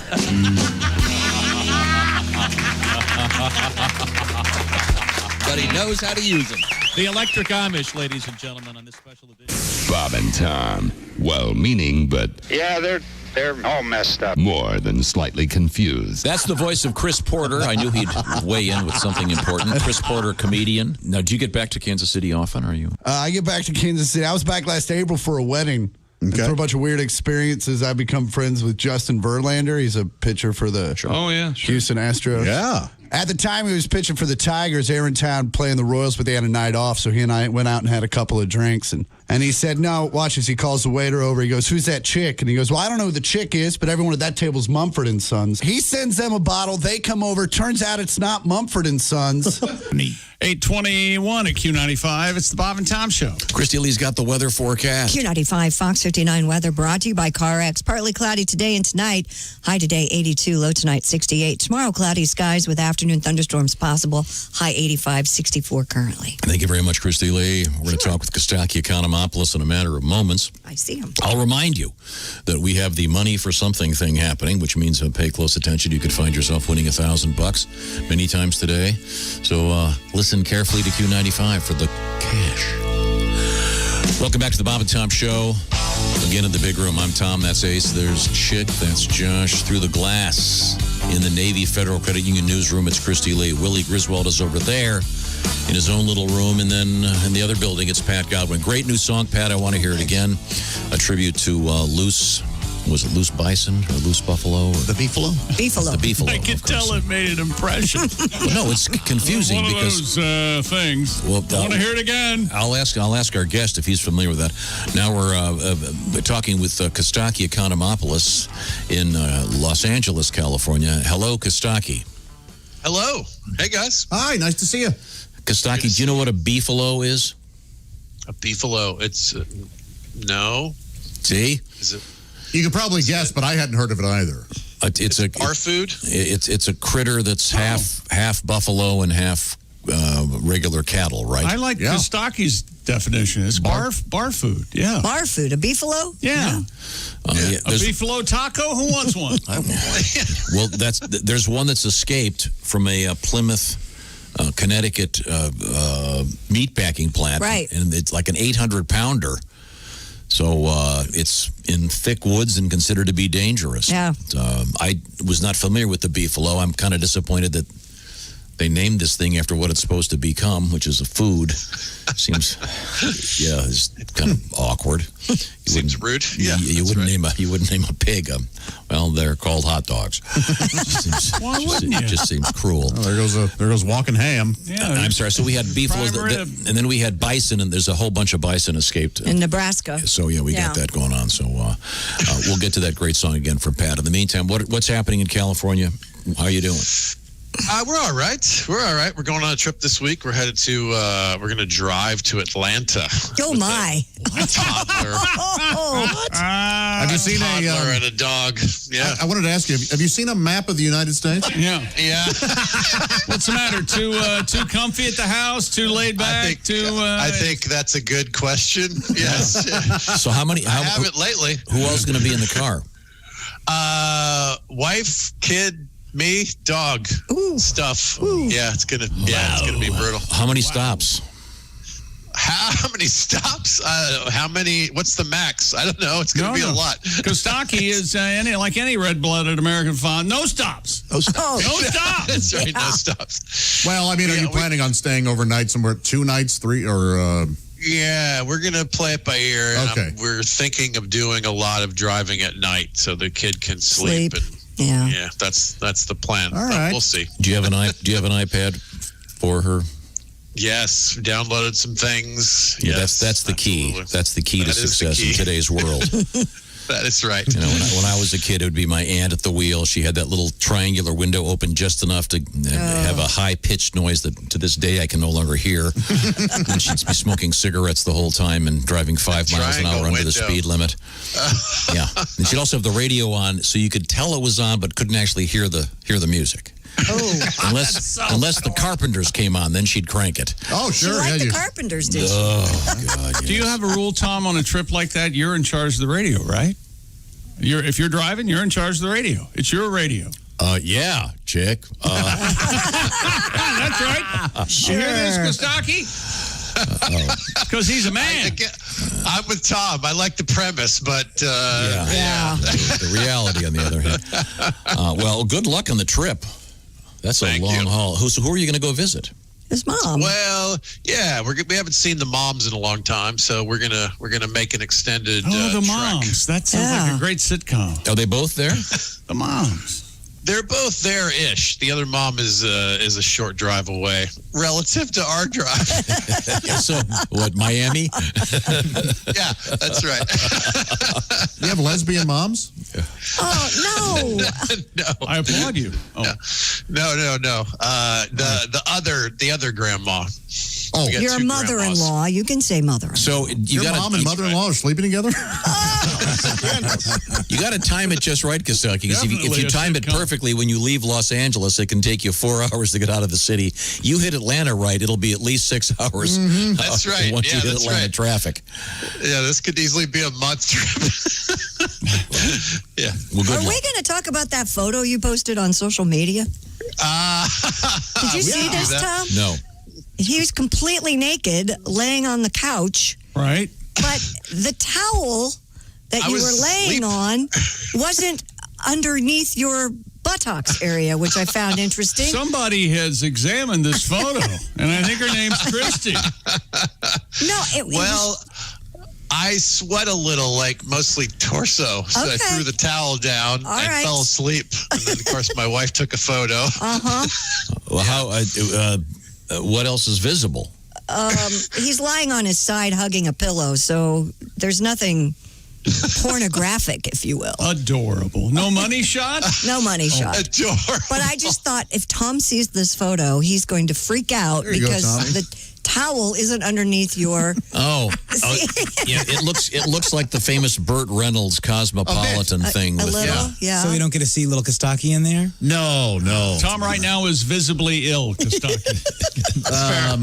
I get it. Yeah. Yeah, Kostaki's wearing his shades. Or what do you call that? A face mask to keep Eye mask. Eye mask, yeah. I've got an eye mask, not for naps, but I also have a retainer and I have a mouth guard. Boy, you're. And I sometimes use a CPAP machine. You know how charming I am during the day to stay married? you've done a DNA test to check and make sure the kids are yours, So- right? Kostaki, you look pretty good. So what? It takes you like I thought 6, he 7 looked hours to get into bed once you start the process, right? Yeah. Okay, this looks like the centerfold of Blue Boy magazine. Oh, You look like you're waiting in a harem. As you're look at those, it looks like you've got the face mask on for some kind of subversive. You had to know I was going to bring this up. Doesn't he look I good? actually forgot about it, but I totally get it. He's fairly hairless, rather You're- toned. Oh, your nice creamy buns, Yeah. just Yeah. Why, your hair- prominently. Your hair's really short. I'm crushing a little bit. That's a nice. Looks like one of those Renaissance paintings. Your Yes. hands. Your Yes. hands. That's it. Yes, Your very. hands are very well manicured. The word supine Uh-huh. comes to mind. That is a nice little heart-shaped bottom you've got there. You can tell. Thank you. It really is. The bottom really is prominent. Kostaki, I hope you don't take this the wrong way, but I do want to see your butt. Oh, boy. Well, I hope you don't take this the wrong way. I got to get a look at that penis. I got to see that D. Well, the way the Throw that pillow D out the way there. the pillow is placed, the implication is that the python You don't of want to love. take that the wrong way, Josh. Good Okay. point. So we'll have to put that on the various Bob and Tom social media. I don't know if I care for the couch. I don't know. Oh, I like it. You I like think the couch? I think it's modern. It's sort of a. You don't like It's you're a great critiquing the couch? Yeah, I don't think. And what? There's a wire going up the wall behind the couch. That's bad form. That's gauche, but hide those wires. That's the internet. You got to get the good internet. Though. Wait a minute.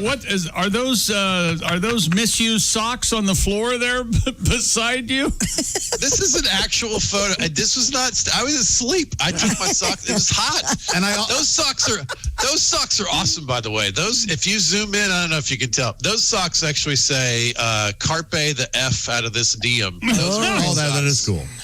Well, I'm just trying to make this my screensaver. How do I do that? What's that tubular thing underneath the couch? It's like a hunk of PVC pipe. What is that? It looks to be a discarded paper towel roll, but you've got, what, a 2-year-old? So she's playing with that. We sing into those things. Oh, yes, Look, of course. Kostaki, here's what I got. I got a spent toilet paper roll and messy socks, okay? I don't know what you've been doing on the couch. Or it's pretty much self-explanatory. Or that's some kind of drainage thing. Drainage? Could be. Catheter going into a... Oh, there you go. All right. Yeah. And your hair looks really short. Is it? Did you get... I shaved it about a month ago. Yeah. Oh, okay. Did you just get a mani and pedi? Your nails are... I'm telling you, he's a naturally handsome man. You're looking at this picture a lot more than I did. Yeah. Okay, well... Stocky, you look good. Well, let's change the subject. This erection has to go down. We got to do something with Josh. I will say, and don't take this the wrong way, but I looked at it twice going, is that really Kostaki? I thought maybe you'd posted a picture of someone else. With your head on it. Thank you. I once said to a woman that I knew for a long time, "You look great. I barely recognized you." Yeah. You photograph well, is what the. Yes, you do photograph well. Okay, well, what else is going on, Kostaki? Well, I thought, we're all home and we've been home, and I thought we'd do an Econo monologue about classic board games. Oh, okay. Did a little board game research. The game of life was invented by Milton Bradley himself in 1860. Whoa. Oh. That's why there's a spinner in that game. At the time, dice were considered wicked. I don't know if dice are wicked, but Dungeons and Dragons dice definitely have the power to keep girls away. Oh, yes, they do. Is that true? That dice were considered wicked then? That's right. Wow. Yeah, it's been a while. Sorry. Yeah, I heard the premise and I was so excited to hear that. That's so funny. Wow. Right. The game of life. Now, in the modern version, you get a car and you try to get a job and a wife and kids, and that's how you win. I'm surprised there's not a newer version where you can stop into Early Square, buy some condoms, have a totally different life. Monopoly. There's a classic. Think back to a time when you were playing Monopoly, you land in that little just visiting section of jail, right? Did you take your piece and tease the person in jail? Like, I'm just visiting. Oh, yeah. Oh, sure. Yeah.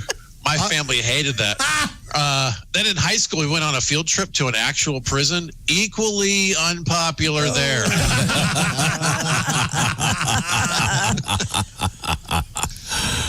Clue. There's a classic. Colonel Mustard in the billiards room with the candlestick. It never occurred to me that you could kill a guy with a candlestick. Like, you had to really hate a guy. Like with a gun, it's almost an accident. Like, I wish I hadn't done that. With a candlestick, you got to hang in there for a while. That's like a 35-minute job. Yeah, that's a crime of passion. Yeah, you got to want it. Candlestick. You got a better shot of criticizing a guy, hoping he offs himself. Play some Morrissey, tell him life is meaningless.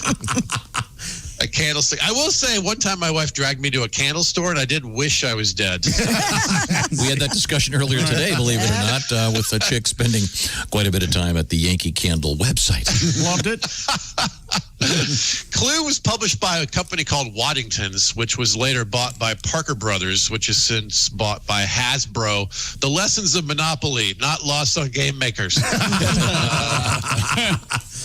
Clue, also a fascinating fun fact, invented by a part-time clown. This has to be the only time I've ever been jealous of a clown. Like, you license that game, you hang up your big shoes, you're done. Oh, yeah. And I love the phrase part-time clown. I can see the commercial now. Do you want to make an extra $40 a week in your spare time? Wow. Aren't most clowns part-time? How many full-time clowns are there in this country? I bet you can fit them all in one car.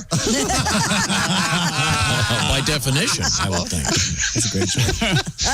You can tell it was invented by a clown. The original version of Clue, one of the murder weapons was a squirting flower. Oh, So sure. yeah. Being married to a clown must be weird. The wife's the one waiting for him to get his makeup on. Can we please? Can we? You look wonderful tonight. That would change the Eric Clapton. Yes, it would. Risk. I love Risk. Invented in 1957 by a French guy. Of course, by 57, the French realized they weren't going to win any actual wars. If you've ever played Risk, you know the Middle East is impossible to hold on to. Maybe an American president should play some Risk at some point.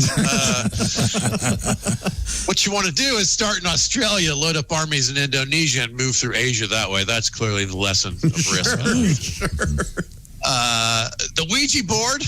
It's just listed with the other Parker Brothers games, like it's not the work of the devil. Dice are evil, but talking to dead people is okay for children. That's the. I always thought it was a little fishy. Like, you could kind of interpret the Ouija board to say whatever you want it to say, which the name actually proves that. It's pronounced Ouija, and it's spelled O-U-I-J-A. Ouija. That makes perfect sense. Candyland, right?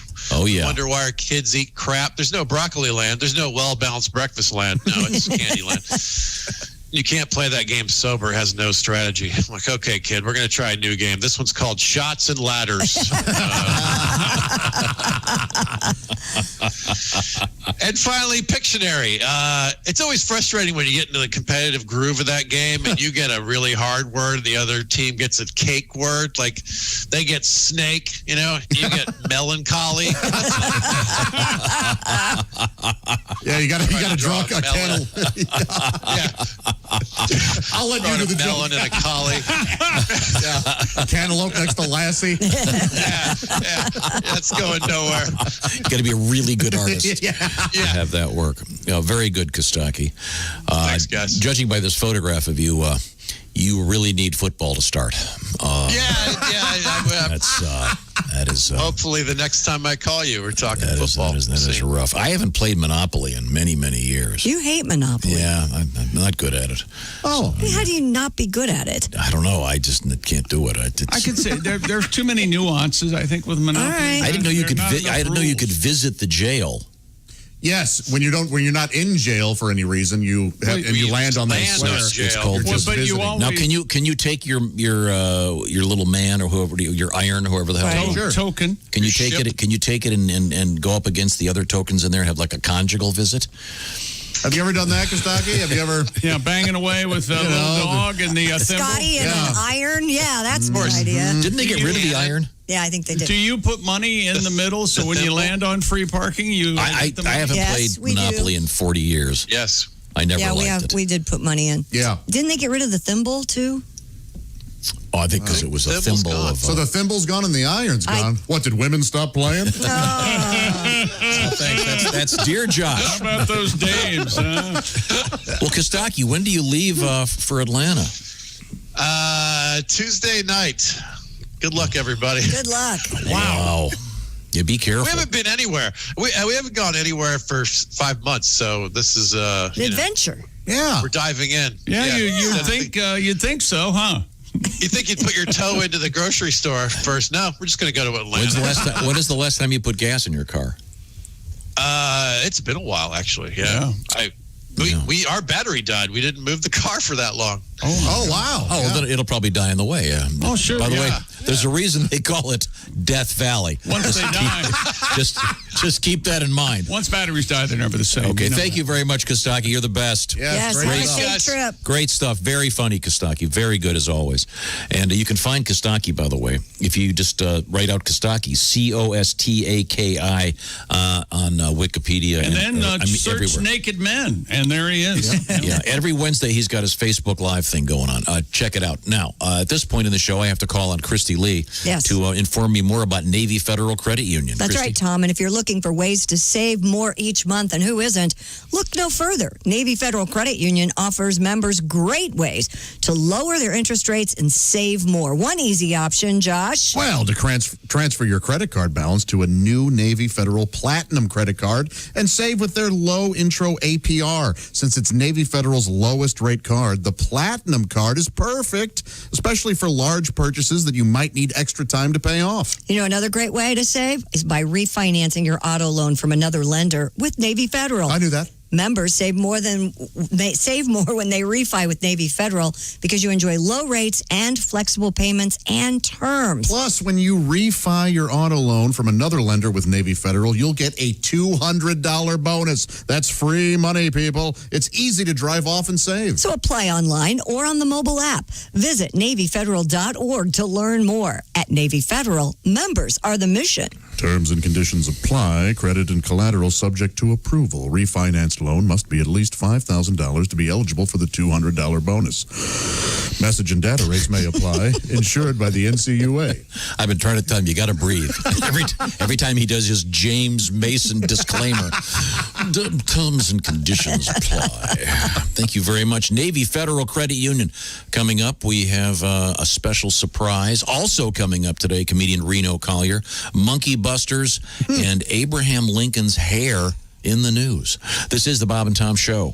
My mom and I, we've been playing this new game over the holidays. You might want to try it yourself. It's called Joy Whack-A-Mole. What happens? I bring up something that I'm happy about, and then she comes in and slams it down before I can ever feel too good about what's going on. I see. Okay, all right. I told her, Mom, my friend Amy had her baby. Oh, that's great news, honey. That's not the greatest news for the 600,000 kids in foster care, but if she wants a fresh one, everybody wants one that looks like them. So, Mom, I'm doing a show tonight. Oh, sweetie, I have a joke for you. Listen. A friend of mine, Quincy Lee, she was in foster care. She was airlifted out of the Sudan in the late 90s. She'd been bearmed and belegged by the Janjaweed, the horseback militia. She'd love to do stand-up, but she can't. And she's just a hoot. She's in a hospice situation. It's really just a matter of time. But the priest comes in and asks her, would you like us to light a candle for you in the chapel? And she says, sassy as you please, teletyping through her eyelids. Well, how many candles you got? Because so many horrible things have happened to her. And keep happening. Sweetie, have a good show. What you do is so important.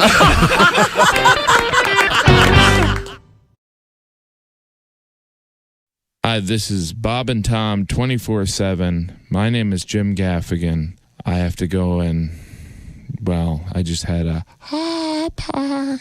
so you know where I'm going. Hey, it's Jim Gaffigan. I'm Mark Allison, and you are listening to Bob and Tom 24/7. But you could be watching Bob and Tom's YouTube channel. We don't recommend it during the show, or do we? You'll have to check it out for yourself. Go on over there, subscribe now. Click that red subscribe button. It won't cost you anything. It's perfectly free, and you'll join over 100,000 other Bob and Tom fans from around the world who are currently on Bob and Tom's YouTube channel as subscribers. They kick back and watch Bob and Tom Tonight, Monday through Friday, 8 p.m. Eastern, 5 p.m. Pacific. It's 20 minutes of video highlights from today's Bob and Tom show tonight.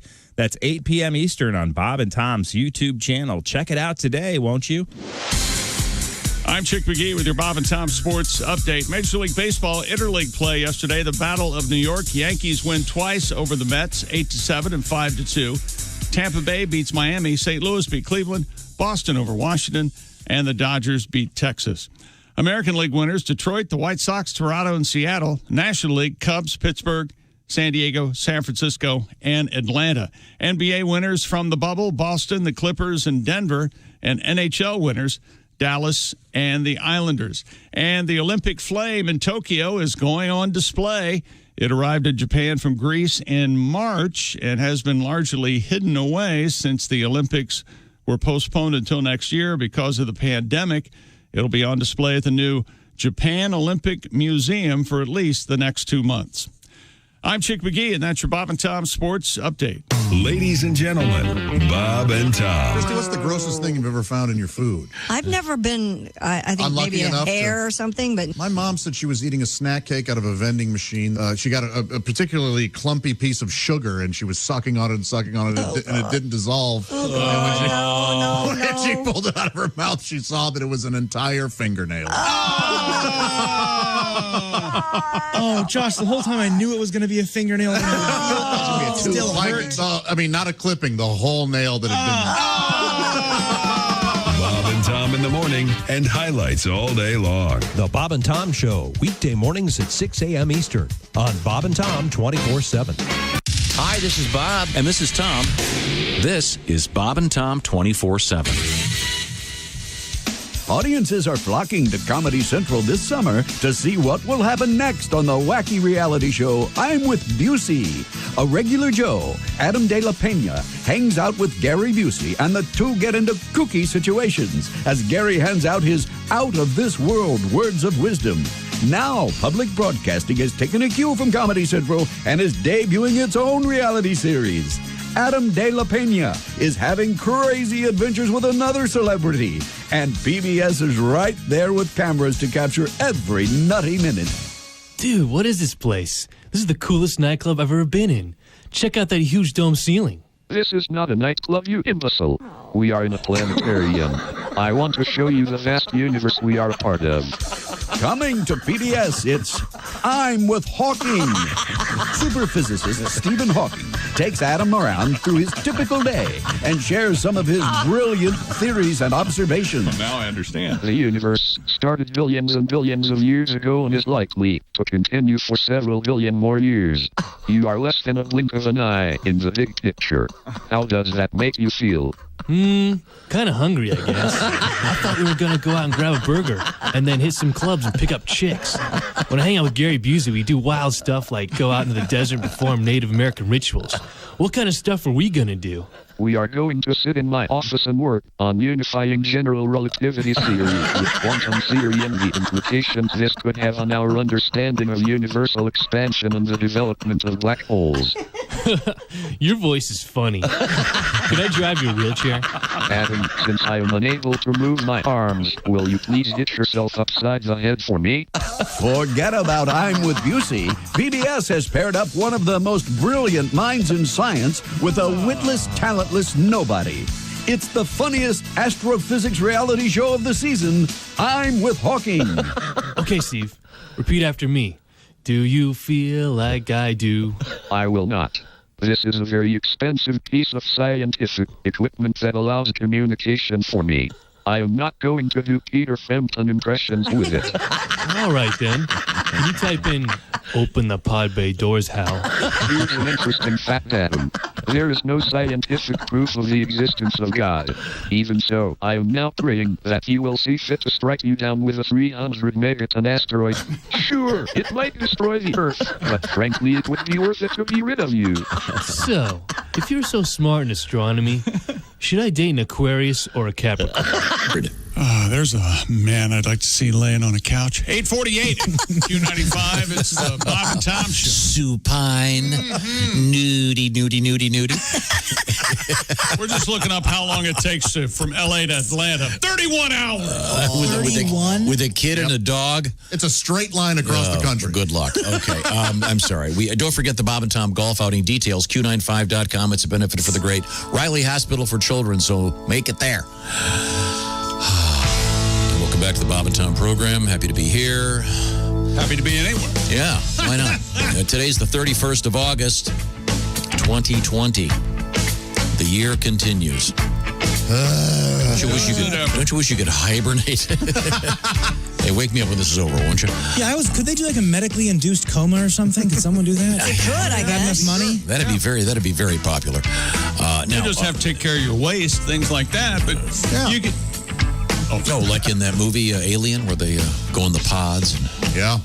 Now let's see. There's Ace. There's Chick. Unless your shell cracks. That's Josh. yeah. Then that's bad. That is bad. There's Josh. I'm Tom. Then over there it's Willie G. Hey. And then over there in the other room it's Christy Lee, and then Mr. Pat Godwin is over there. We were just discussing with the Kostaki Economopoulos driving cross country with a kid, a dog, a wife, and yikes. Yeah. In a car that he hasn't really driven for 4 months. So, Have you driven across country before?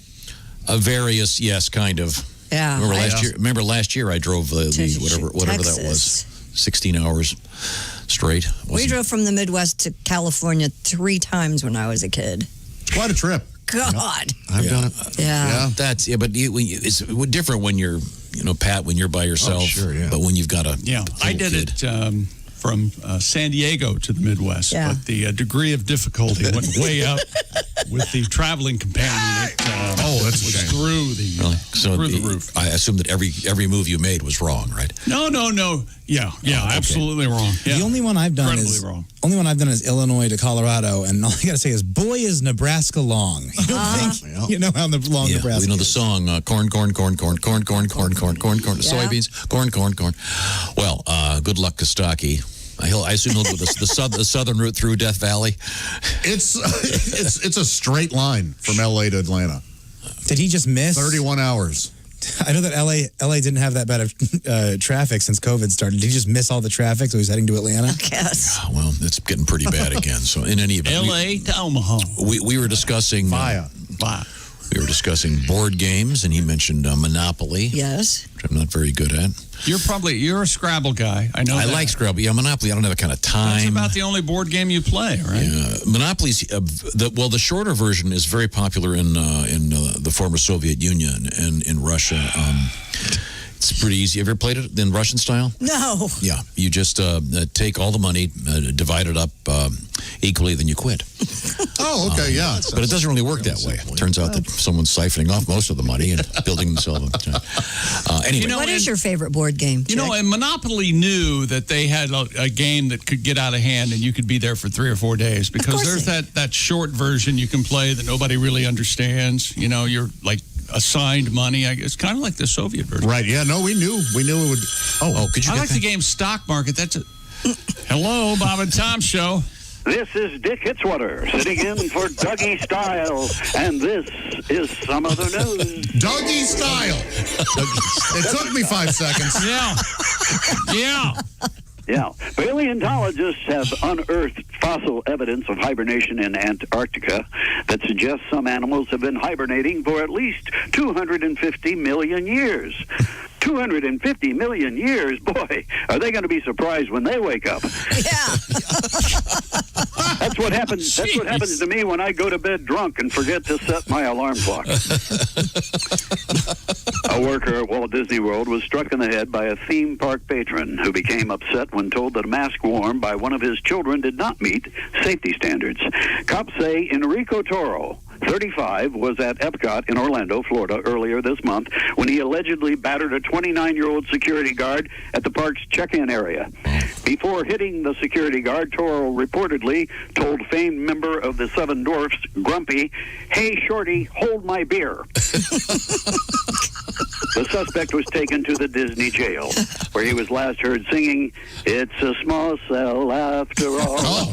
It's a small cell after all." And finally, Fiat Chrysler unveiled the 702 horsepower Ram 1500 TRX, which is expected to be the fastest accelerating pickup truck ever sold by any major automaker. Whoa. The Ram 1500 TRX comes a little over a month after Fiat Chrysler unveiled its 702 horsepower family SUV, the Dodge Durango SRT Hellcat. Wow.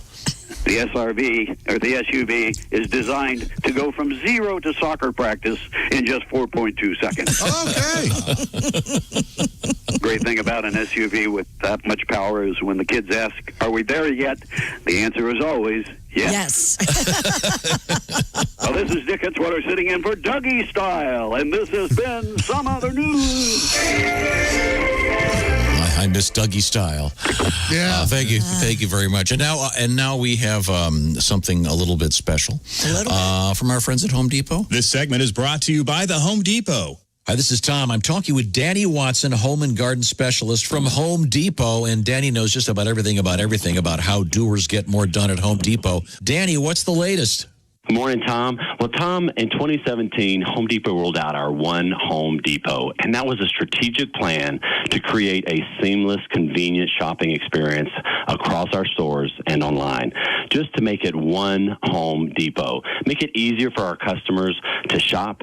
And, you know, we've changed our tagline, which is how doers get more done, because Home Depot customers are doers. They get their hands dirty, they test new skills, and they build stuff. For the last 40 years, that's what we've done at the Home Depot. And I'm really excited about in-store pickup. You order online, then you can go get it. Also, truck and tool rentals. And this is cool. Order before noon, and you can get same-day delivery on many items at Home Depot. You're exactly right. And that's actually some of the capabilities that we've created that I think has made everything in everybody's life a lot easier. And Tom, another one that's really great is our award-winning mobile app. If you don't have it, you need to download it. So it has product and inventory locator. So it tells you where it is in the store, and then our inventory if we're in stock on the item, which will save you a lot of time. Also, the image search. Now, this is one of my favorites, and when customers come in, because some of the items might have more than one name. So you just snap a picture of it. It's going to locate it in the store and tell you how much it is, and if we have it in stock as well. The other thing that's really nice is our project calculators. So we have tile calculators, countertop, and mulch calculator. My favorite, though, is moving. The moving calculator will tell you just how many boxes you're going to need. Let's say you're moving your kitchen, 2 bedrooms, your living room. It's going to help you determine how many boxes you're going to need, and it's going to give you a price on how much you're spending on your moving supplies. And I think that's a pretty handy tool. They're all great. I'm speaking once again with Danny Watson, home and garden specialist from Home Depot. I'll tell you what, I love that product locator. So you can just take a picture of something and, oh, there it is, because let's face it, you can walk around Home Depot and I always see, oh, I need more of that. I need more of those. But now if you just need the one thing, hey, you can take the picture and you can find it. That is so cool. Well, Danny, thanks a lot. And I'll remember the phrase, how doers get more done. I know I do it at Home Depot. Thanks, Danny. Thank you. This is the Bob and Tom Show. Everything about the show is at bobandtom.com. Check it out now. State law.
Hello, this is comedian John Evans. Padoom, padoom, padoom, and you're listening to Bob and Tom 24/7. Hey, if you get a chance, head on over to bobandtomstore.com. They're always open, never closes, and have great merchandise. If you have a Bob and Tom fan in your life and you want to hook them up with a hat or a T-shirt, that's the place to go. Check it out today, bobandtomstore.com. Hi, everybody. Christy Lee from the Navy Federal Credit Union News Desk. Wildfires have been cruel to Northern California wine country lately. Major fires during 3 of the past 4 years have charred vineyards, burned down a historic winery, and sent plumes of smoke above the neatly tended rows of vines that roll across the scenic hills. While the majority of vineyards, winemaking facilities, and tasting rooms that lure tourists have escaped damage, the perception that the area is on fire yet again has not helped business, along with, of course, restrictions from the pandemic. United Airlines is dropping a controversial $200 fee on consumers who change a ticket for travel within the United States. The airline also says starting in January, customers can fly standby for free no matter what kind of ticket they bought. United said Sunday that when it hears from customers getting rid of fees, it's often their top request. The move comes as United and other airlines are desperately trying to lure people back to flying. Elon Musk's young startup Neuralink wants to one day implant computer chips inside your brain. The goal is to develop implants that can treat neural disorders and that may one day be powerful enough to put humanity on a more even footing with possible future super intelligent computers. In a video demonstration on Friday, explicitly aimed at recruiting new employees, Musk showed a prototype of the device, which is meant to be implanted in the human skull.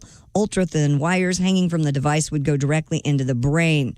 An earlier version of the device would have been placed behind an ear, like a hearing aid. Technology. And that's your news. I'm Christy Lee. More of the Bob and Tom Show coming up.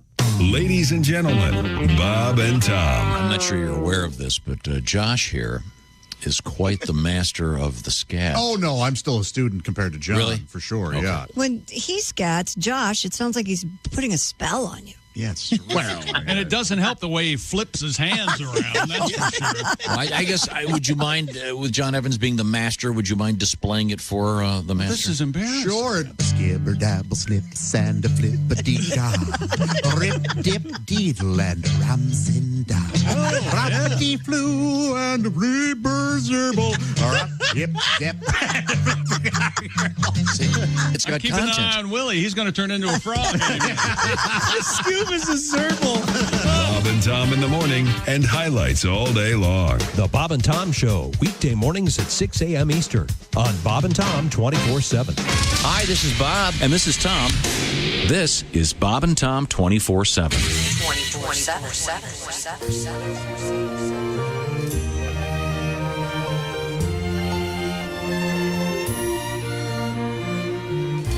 Hi, this is Tom. God knows I'm not perfect. I guess I can be difficult and maybe a little demanding. Oh, sure, some might say tyrannical, but I don't get it. I try to be a nice guy, but it seems everybody's pissed at me. My friends are pissed, my partner's pissed, my mother's pissed, my lawyer's pissed, my waiter's pissed, my dog is pissed. Everybody's pissed at me. My baker's pissed, my family's pissed, my plumber's pissed, my fisher pissed, my barber's pissed, my brother's pissed. It is very plain to see. Everybody's pissed at me. I think we can all agree. Everybody's pissed at me. From you are an evil bastard. We're all pissed at you today. I am sick of all your bitching. Here's a check. Go away. Your boss is pissed, your kids are pissed, your neighbor's pissed, your sister's pissed. We'll bet even God is pissed. Everybody's pissed at me. When I wrote my pissed off list, I'm sure there's someone that I missed, and that will probably make them pissed. It is very plain to see. Everybody's pissed at me. I think we can all agree. Everybody's pissed at me. Very justifiably. Everybody's pissed at me. Your friends are pissed, your partner's pissed, your mother's pissed, your lawyer's pissed, your waiter's pissed, your dog is pissed. Everybody's pissed at me. Bob and Tom 24/7. Today's Cliff Notes Theater, the monumental epic movie Titanic. Oh. Man, this is some boat. Uh-oh. This has been Cliff Notes Theater. Cliff Notes Theater, when you just don't have time to set through the whole movie. Jeff Rothband is our guest. Jeff is a fine comedian. I actually had to do that once. What? Be a pallbearer. And that, Oh, my that's God. heavy. Yes, That's it's a heavy job. Yeah. I actually had to go to a funeral. Hey, 9:03 at Q95. It's the Bob and Tom Show. A quick forecast from Christy Lee. Q95 Fox 59 weather brought to you by CarX Man. Partly cloudy today. Look for a high of 82. Currently 66 degrees. Thank you very much, Christy Lee. Now, let's see now. Welcome back to the Bob and Tom Show. Happy to be here. This is the 31st of August, 2020. Our engineer is Ace Cosby. He's right over there.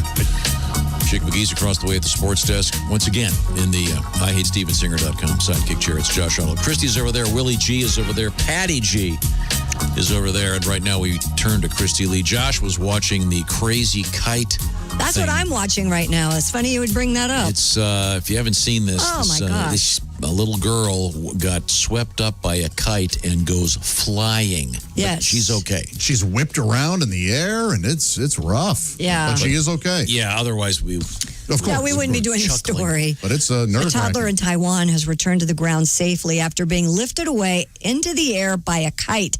The unidentified 3-year-old was taking part in a kite festival Sunday in the seaside town of Nanleoa when she was caught up by a giant long-tailed kite. Let's Video. go fly a kite up where the highest height. Video shot at the scene shows her twisting several times high above a crowd of adults who struggled to pull the kite back to earth. News reports said the girl was frightened but suffered no physical injuries in the incident. Thank goodness. It's It was almost the like a- most exciting they've ever been at this kite festival. She has to do it again next year.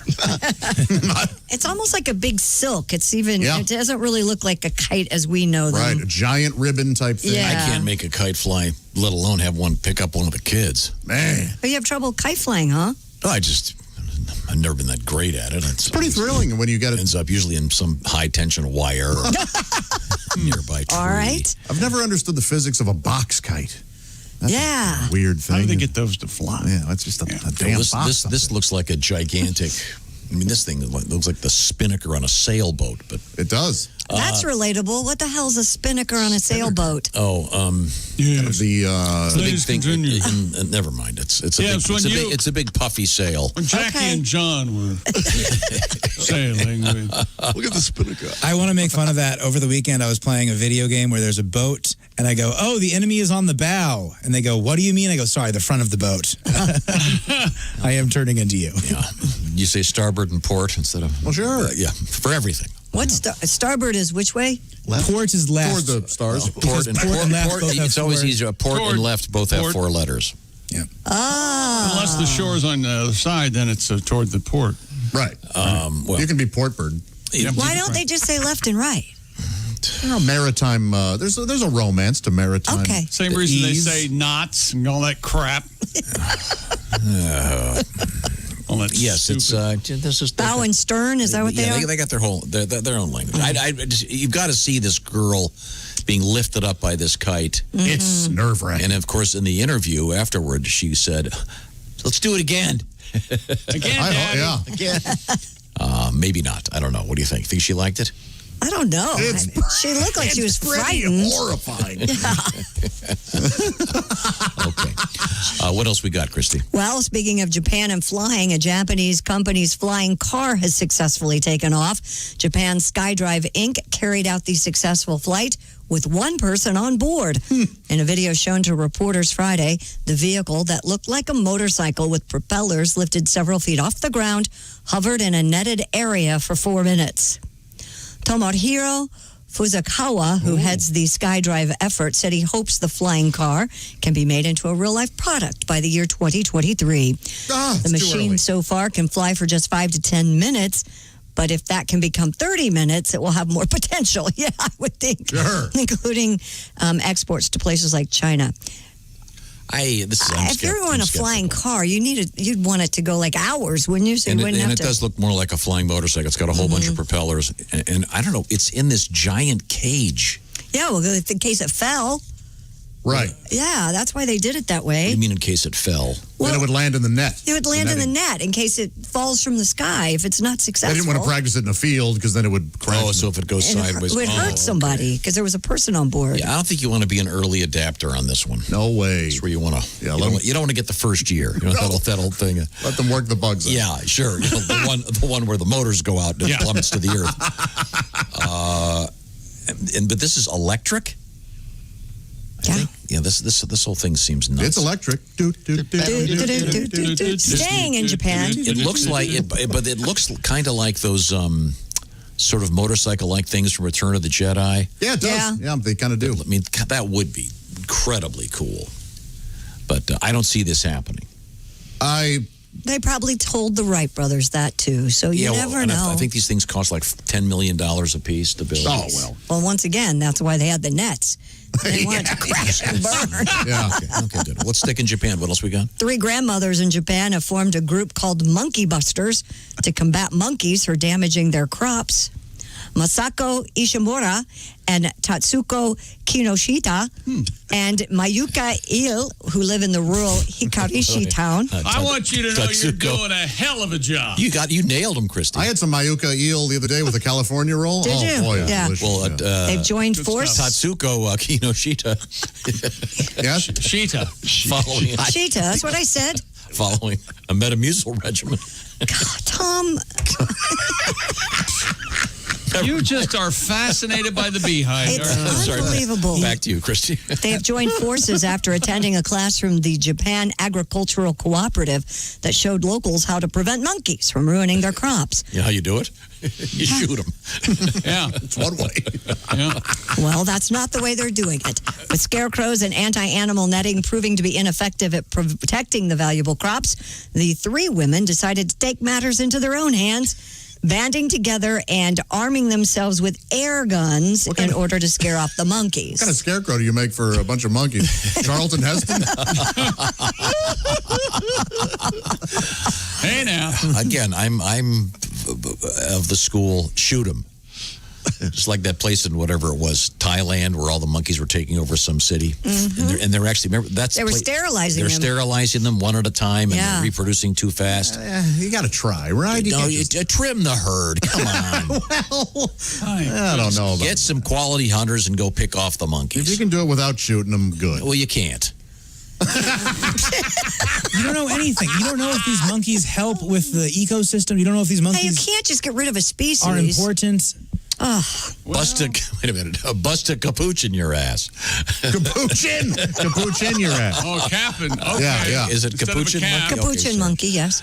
Okay. Another story out I of just think Japan. Monkey Buster sounds like a great. Is this really a story, or is this one of those weird Japanese game shows? No, it's a story. I would. They always have the ones where people. Remember seen the one Japanese game show where they get hit in the groin by that thing that comes up from the ground? Oh, Man, that's fun. They got a shoe on the end of it. Man, that's fun. Nothing better. We got to kick you in the balls. Japan news. I do have more Japan news where there's vending machines are selling bugs you can eat. Oh. In Japanese, the word honchusoku means insect eating. Are they out of food? And now there are vending machines in Japan that sell edible bugs. Can't we send them some Doritos or something? The machines have been Why are they eating bugs? You don't have to do that. the machines have been spotted in Tokyo, Akihabara, Osaka, and You're on a roll. Fukuoka. The snacks are quite expensive, however, and include a can of armor tail scorpion at $14.10. Delicious. A zebra tarantula will set you back $24.45. That should be Zarantula. A zebra tarantula. Also available, bub kebabs, crickets, rhino beetles, and chocolate-covered grasshoppers. Oh, boy. Oh, there were the silver beetles and the rhino beetles, and then the beetles, and then. Are the bugs alive? I don't think so.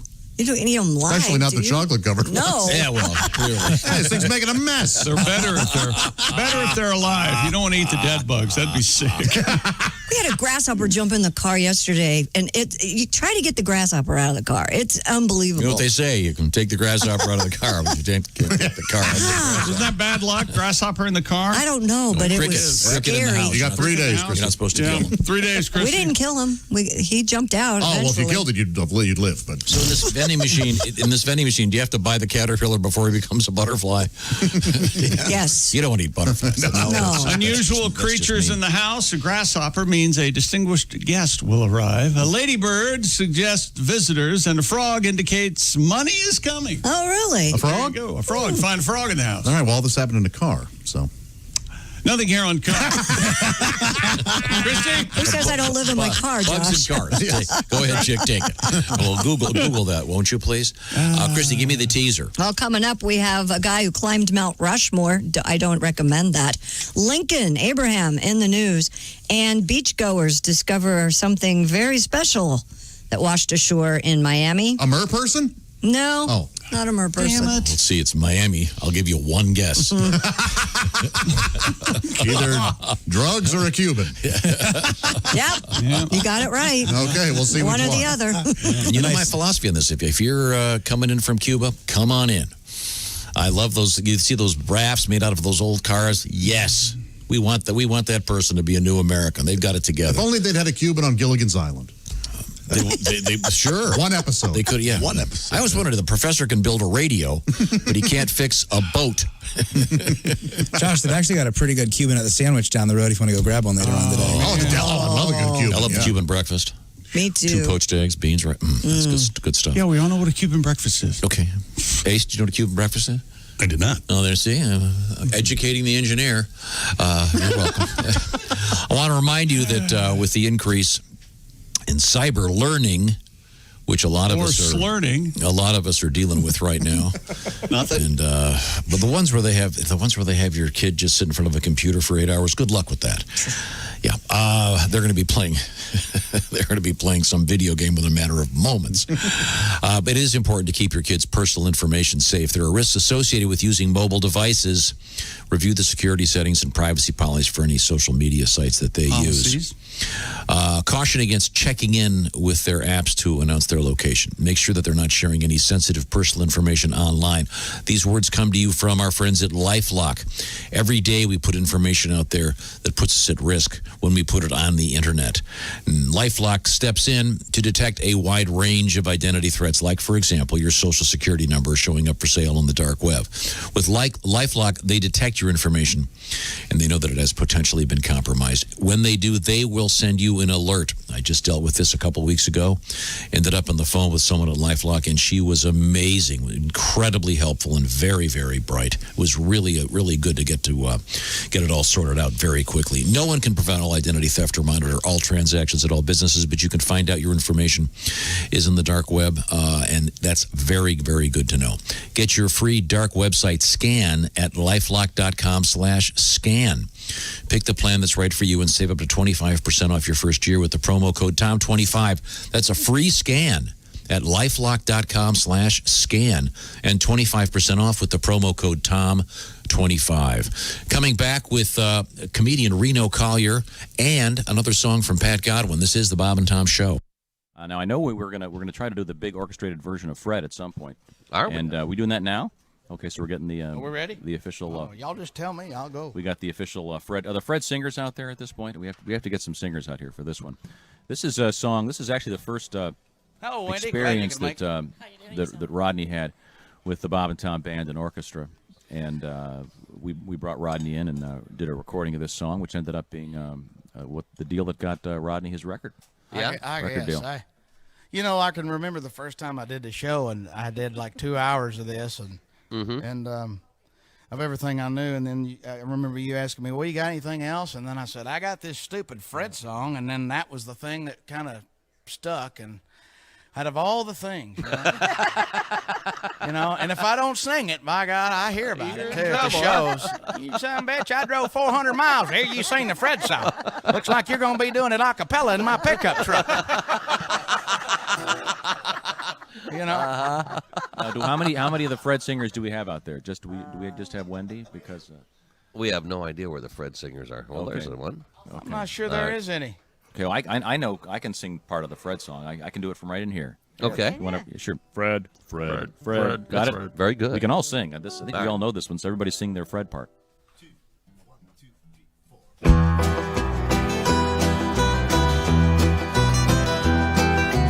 once shot a man just for snoring. Got out of bed and he shot him dead. Well, his name was, I didn't know what his name was, so we just called him Fred. He was riding across the desert on a horse to another town, looking for a woman in a nightgown. The horse's name was, I didn't know what his name was, so we just called him Fred. Oh, now Fred's riding, Fred's riding, Fred's riding, Fred's riding, Fred's riding.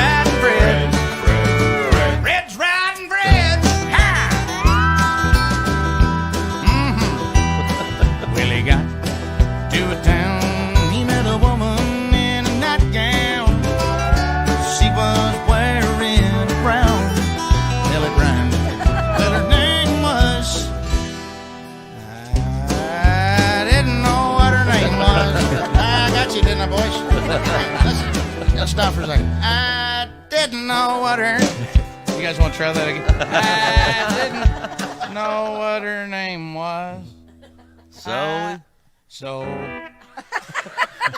It's like Haywood meets Rodney. I think I waited a little too long I to think come you in did. on the end there. All right, hold on.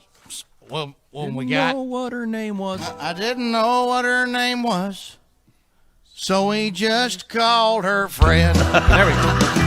Oh, now Fred's riding, Fred riding, Fred riding, Fred riding, Fred. Fred's riding, Fred. That song was written under the influence of alcohol and a few other things I can't tell you about on the radio.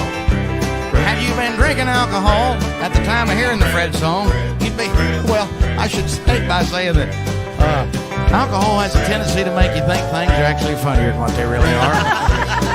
Had you been drinking alcohol at the time of hearing this Fred song, you'd be laying on the floor right now laughing your ass off. Saying the same thing I'm saying. Why the hell is he singing the Fred song? Fred. Okay, do the Freddy. Boy, that was just in pieces.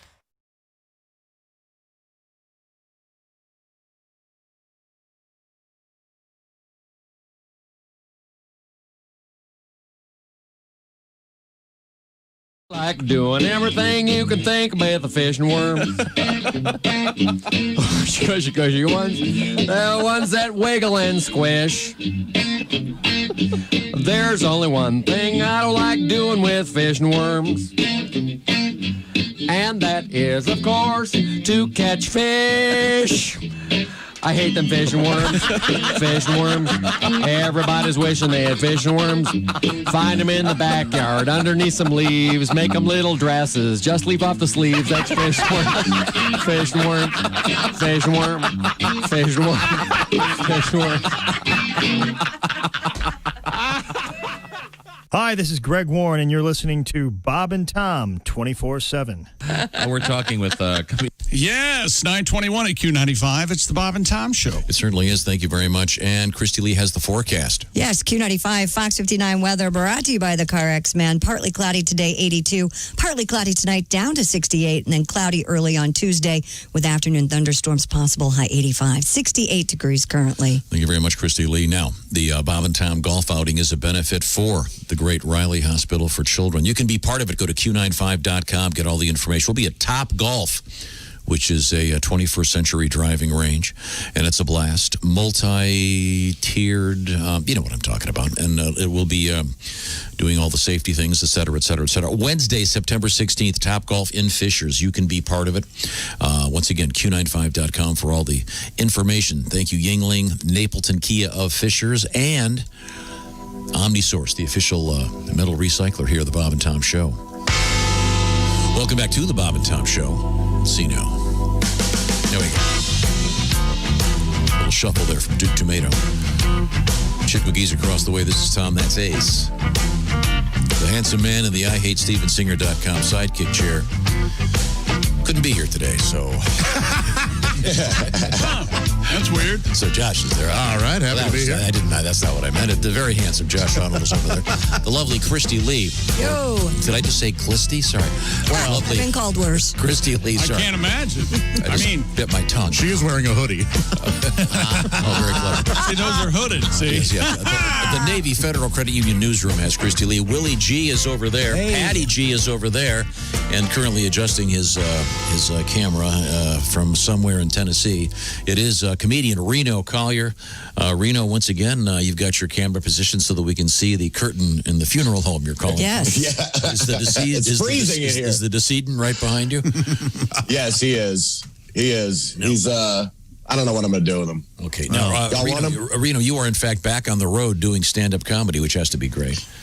It's freaking awesome, man. I was just in Kansas City. The crowds were great. Social distance, masks into the table, take them off, have a blast. The capacity is a little less, but it was fantastic. I'm going to Toledo to the Funny Bone, or the house that Josh built. Yes, is what they call.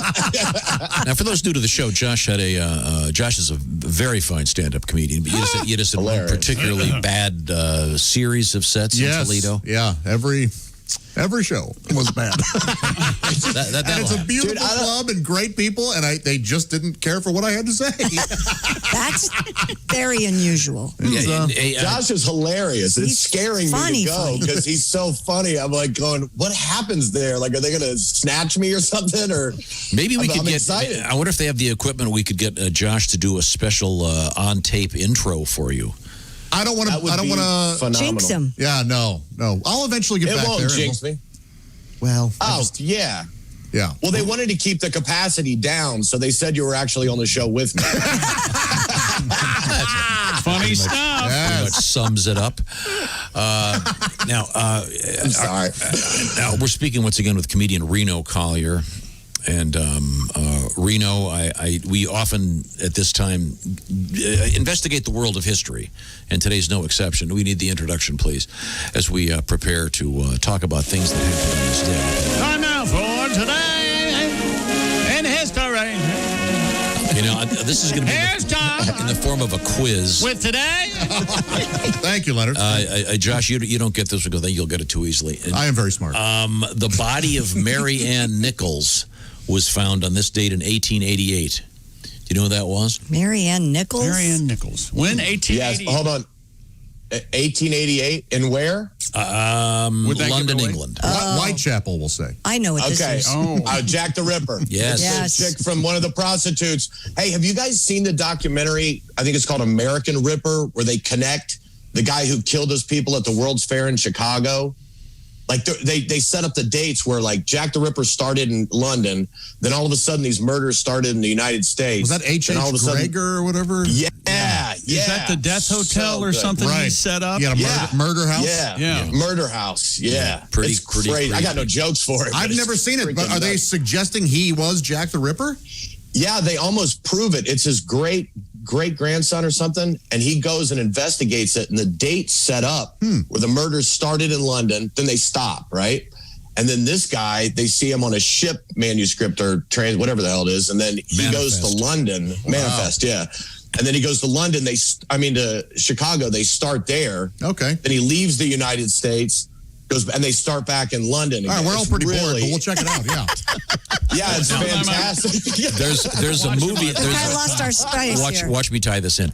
There's a movie about that. Oh, by the way, in 1897, Thomas Edison patented a device that produces moving pictures. All right. There you go, which would lead, of course, to the movie Tesla. Which yeah, I think that was in the movie Tesla, which was the worst movie I've ever seen in my life. Wow, that's a bold statement. There's a brand new movie called that. 1897, of course, and then the first porno was made in 1897. And 5 days, yeah. You have to wonder. You have to wonder how long it took for. Immediately, I would imagine. Yeah. What did Miss Edison look like? Did you ever see the movie about Colonel Hogan? No. Yes. It's about the Bob Crane? Bob Crane. Autofocus, it's called, yeah. Yeah, with Greg Kinnear. Colonel Hogan. It's tremendous. Yeah, it is. That's such an old guy thing to say. But that's a disturbing... Colonel Hogan? Disturbing movie. You mean Bob Crane? Yeah, I guess. It's about the very first videotape recorders and how they immediately started doing pornography with them. It's quite disturbing, especially the scene where the two of them get together. And that's a little rough. Yeah, it's hard to watch. Well, at least they weren't touching each other. They were touching themselves in their own company, certainly. But certainly. Let's see now. We had on this date. Oh, here we go. 1990, Ken Griffey and Ken Griffey Jr. become the first father-son team to play on the same team. Isn't that cool? Right. That is cool. Yeah. It's awesome. And of course, that was in Seattle. Yep. And Ken Griffey Jr. was grounded in the seventh inning. Yeah, by his father. Sassing. Yeah, and that's of course that's the home of Kenny G. Seattle is? Yes. All right. Is it his birthday today? No, we got Griffey.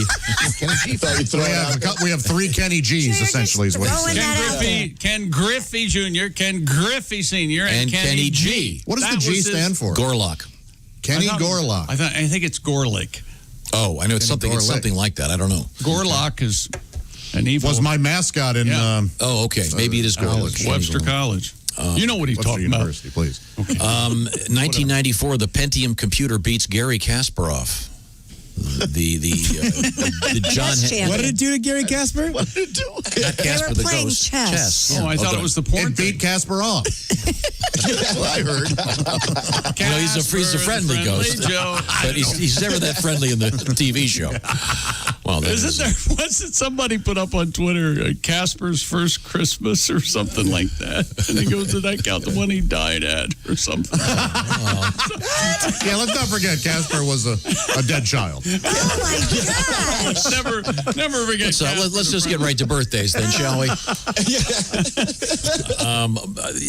Born in 12, not like 12. Just 12. Like 1912. Just 12. 2012. That's like the guy you see that has the license plate. From your state, the license plate is AZ1.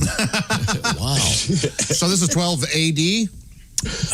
Yeah, I guess. Well, 12 BC and 12 AD, not that far apart. Good point. It's only 24 And they're years. not doing BC anymore, right? No, and I don't know what the new thing They're doing is. like BBC or something. I believe it's now before holidays. Okay. I think it's CH. They're taking the Christ out of everything. Isn't it CH? Who was born in 12? H is hound. Okay. The creator of Crisco, Caligula. I'm not only the creator, I'm a customer. Yeah, Caligula. There's a thing involving a Yes. Prima Nocta, and We tried it without, and it. Yeah. It's a rough road. Things It's a are rough quieter. road. Yeah. Born on this date in 1949, Richard Gere. Oh. Dick Gear. Great actor. He also used Crisco. Yeah, he did. He put it on a hamster. Take care of that gerbil. I've always Gerbil, wondered. I'm sorry. Gerbil, yes. I did a little research on this because there's that ridiculous rumor about him. Apparently, it was spread by an anonymous prankster right after the film Pretty Woman came out.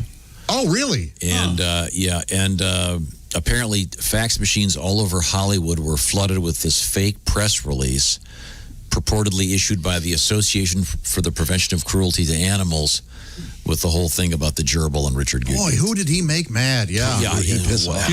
There was a fun fact of Pretty Woman. Julia Roberts' mouth grew 1 inch during the filming.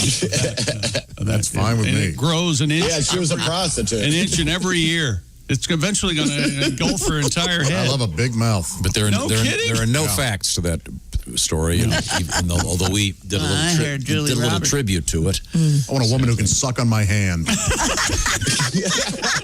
Really? Most men don't. It's a little harsh. Let's move on, shall we? Happy birthday, Chris Tucker. Chris Tucker?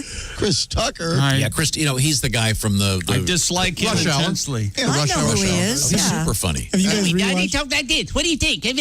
Stop. Okay? Just stop. He tends to play the same character in every movie. Oh, well, what do you say? I've always said versatility overrated. There you go. Jackie Chan, my friend, shut up, will you? His Abraham Lincoln portrayal was critiqued quite heavily. At Folks It Court sure 7 was. years Yeah. ago. Yeah. Folks Court 7 years ago. All right. We get it. Okay. Damn. You don't like Chris Tucker. We get it. I know. You hit a hot button. I guess Wait a minute. so. We had a snippet. I feel it was lost in the shuffle there. The snippet of Chris Tucker from Lincoln. Damn, Confederacy, you crazy.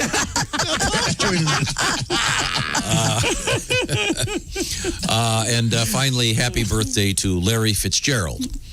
In the world of the NFL. Wide receiver, number 11. Yes, born the in man. Born in And Gerald 83. Fitzlarry. Hey. There we go.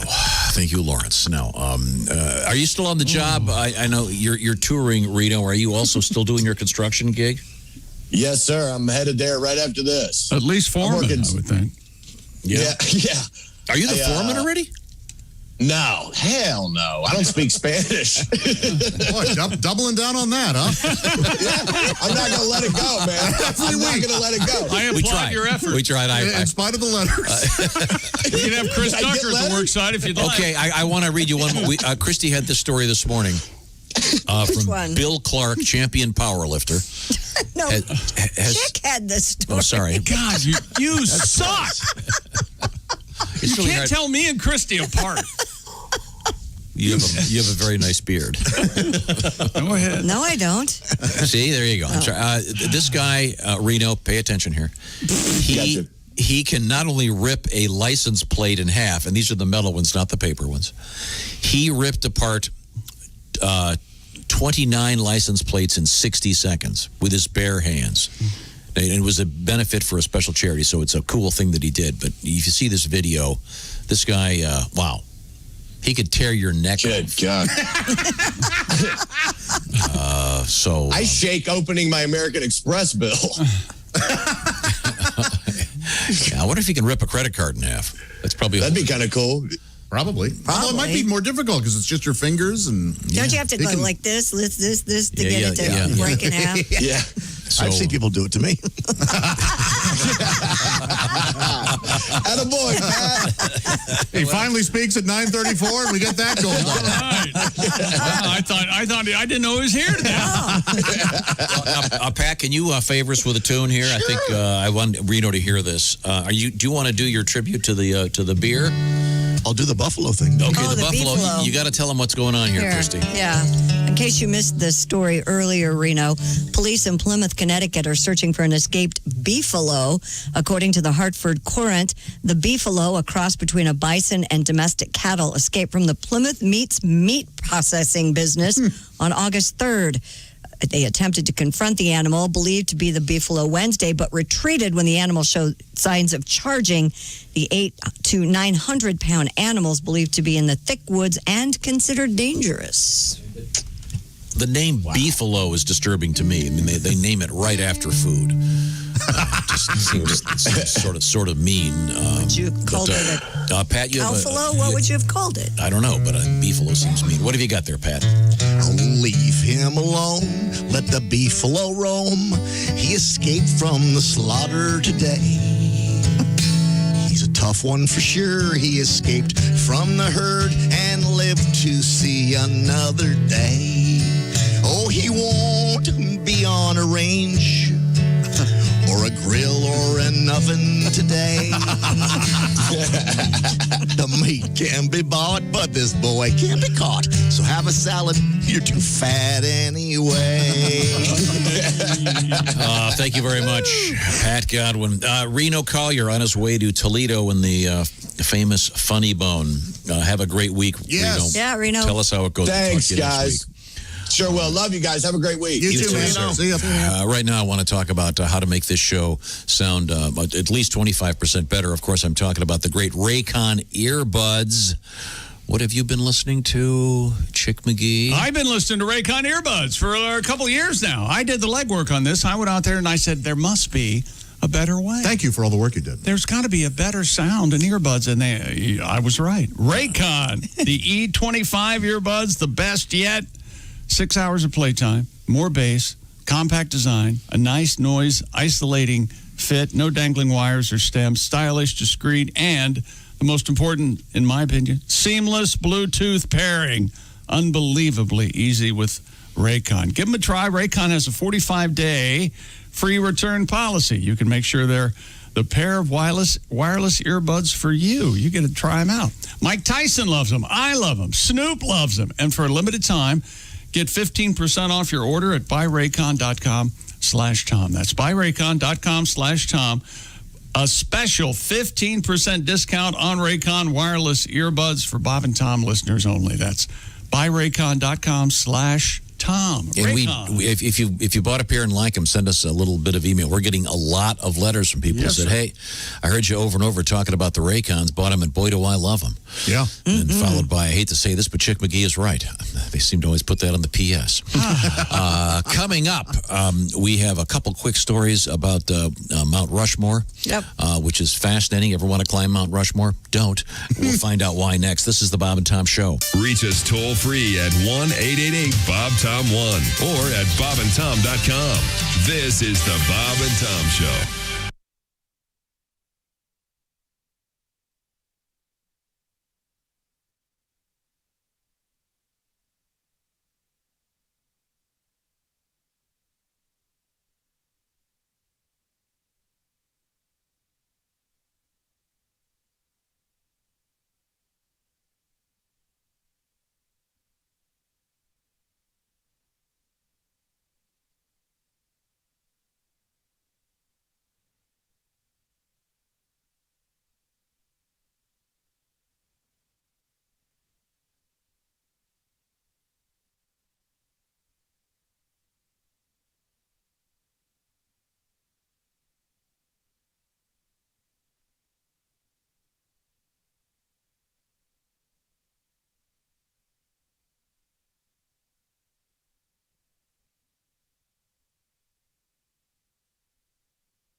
Bob and Tom. If you irradiate poop, it will be sterile, but it's still poop. You can pick your morning radio show, but you can't white Bob and Tom on the couch. Can you imagine having a voice like that? Slam and Sam, one of the best in the business, right here on Bob and Tom 24/7.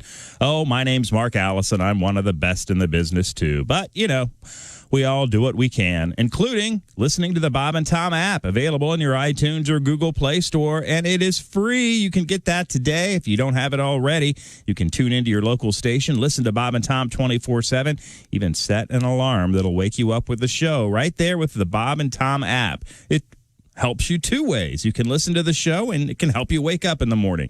That's a win-win, my friends. The Bob and Tom app, free in your iTunes or Google Play Store. We'll find out what we learned on the Bob and Tom show right after this.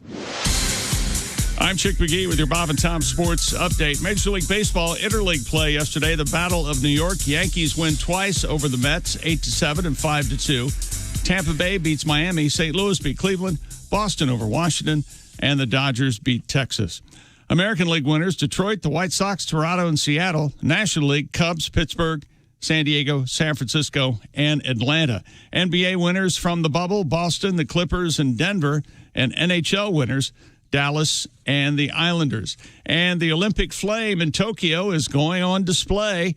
It arrived in Japan from Greece in March and has been largely hidden away since the Olympics were postponed until next year because of the pandemic. It'll be on display at the new Japan Olympic Museum for at least the next 2 months. I'm Chick McGee, and that's your Bob and Tom Sports Update. Ladies and gentlemen, Bob and Tom. Christy, what's the grossest thing you've ever found in your food? I've never been, I think Unlucky maybe a enough hair or something, but my mom said she was eating a snack cake out of a vending machine. She got a particularly clumpy piece of sugar, and she was sucking on it and sucking on it, and it didn't dissolve. no. When she pulled it out of her mouth, she saw that it was an entire fingernail. Oh, Josh, the whole time I knew it was going to be a fingernail. Still hurt. I mean, not a clipping, the whole nail that had been. Bob and Tom in the morning and highlights all day long. The Bob and Tom Show, weekday mornings at 6 a.m. Eastern on Bob and Tom 24/7.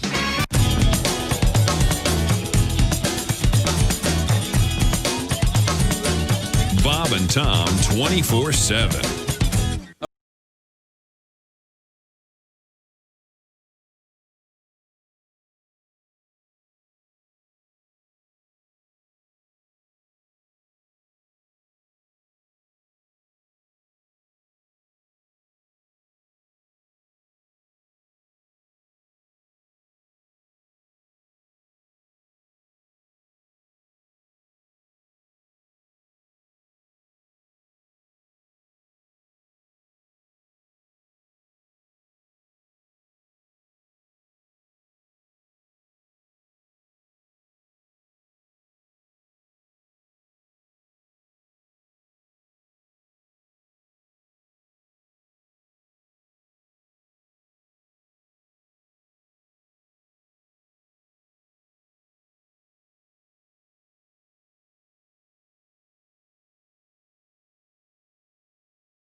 Bob and Tom 24/7.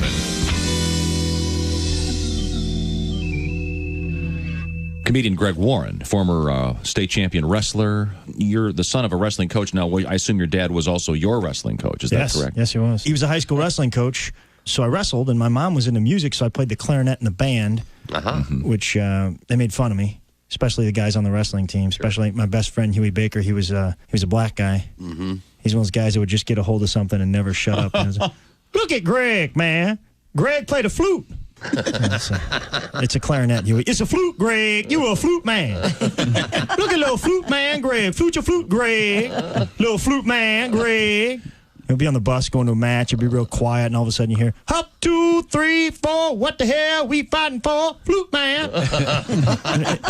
It's embarrassing when you're out there wrestling and you hear, hit him with... depending on what day you are. 9:45 at Q95. It's the Bob and Tom Show. Oh, it certainly is. Welcome back to the Bob and Tom Show. Happy to be here on this, the 31st of August, 2020. August 31st, 2020. Just trying to shake it up a little bit, chick. You're trying to irritate me. Shake it up. Shake it. Trying to irritate you? See, and just like that, you'll always be able to do that. Don't worry. There's Josh. I'm Tom. There's Ace. There's Willie. That's Christy. And over there is Pat Godwin. Pat, a couple of home runs today. Again, you're on a streak. Looking forward to getting some new stuff out of you tomorrow. I've got a couple stories for you. I got a pretty good one about someone having sex during a Zoom meeting. Here we go. With themselves? No. With the rest of the people. All of them? Yeah, you got to learn how to kill the camera. Let's see, where were we? We were doing today in history. What happened in the year 12? Caligula was born, wasn't it? Yeah, that's it. Yeah. I think his buddies call him Cal. Hey, Cal. Yeah. Probably. Yeah. I remember I remember in that scene in the movie. Did you ever see the movie Caligula? Yes, I have. The scene where he complains that he keeps forgetting it's 12 and keeps writing 11 on his check. That is so annoying. In that documentary, what is it, Skin? Mr. Skin? Yeah. Malcolm McDowell's interviewed in that movie. A couple things about. He was the nudist. He was the go-to nudist in the 60s and 70s, he says. Oh, boy. Yeah, because he didn't care. He was very European. Very free. Yeah. Very free. Yeah. Now, Christy Lee, we promised the story about the famous Mount Rushmore and what happened there. Yeah, a Michigan man's been fined for climbing Mount Rushmore. According to court documents, dispatchers on August 19th reported that a climber seen on Mount Rushmore on the top of George Washington's head was creating a hazardous condition by climbing by an unsafe slope, falling and forcing law enforcement to track him down. The Rapid City Journal reports that Amen Dopke of Dearborn pleaded guilty August 20th to illegally climbing the mountain. He was fined $1,500. Oh, it's worth it. Said he figured rangers were going to try to catch him, so he decided to go down the steepest, most dangerous route in order to escape. Well, he fell 25 feet, tumbled down a loose gravel slope, and was arrested after he was treated by a medic. I think $1,500 is worth climbing. It's worth it. I would have been, just to see on my arrest report, Washington's head. Yes. So was he rappelling? Apparently, yes. Well, he wasn't. He was on the top very of his attractive. head. No. He seemed to bathe, though. But, I mean, it seems kind of an insult to George Washington, where you say the unsafe slope of his nose.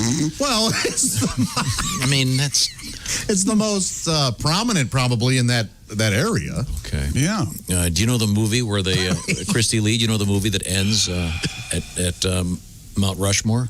No. Oh, National Treasure 2. What a Oh, that's not the one you were talking about. I've seen that movie. North by Northwest. Yeah, of course. Yeah. You don't like that, Chick? One of the all-time great scores. I love that one. And you know the one that ends the only thing you talk about, though. The one that ends at the Statue of Liberty? Rushmore. The Saboteur? Bob Cummings from Love That Bob? Okay, never mind. Love That Bob. I thought it was Planet of the Apes. Well, that also has the Statue of Liberty. Spoiler alert. People forget. You haven't seen Planet of the Apes by now. Bob Cummings was a serious actor. I don't know what happened. Why? People forget Bob Cummings. Yeah, who's Bob Cummings? Did they just offer him so much money to be on a stupid TV show? It's a great show. I played a photographer. What show? Let's move on. Love that, Bob. Time now to learn what we learned on today's show. Don't blame Mount Rushmore. Time now for Things We Learned, brought to you by Grainger. Delivering the products to keep your facility running is what Grainger does best. They've been doing it for 90 years. Visit Grainger.com for whatever you need, whenever you need it. Grainger, for the ones who get it done. Thank you very much, Grainger. We learned nothing bleeds like a head wound.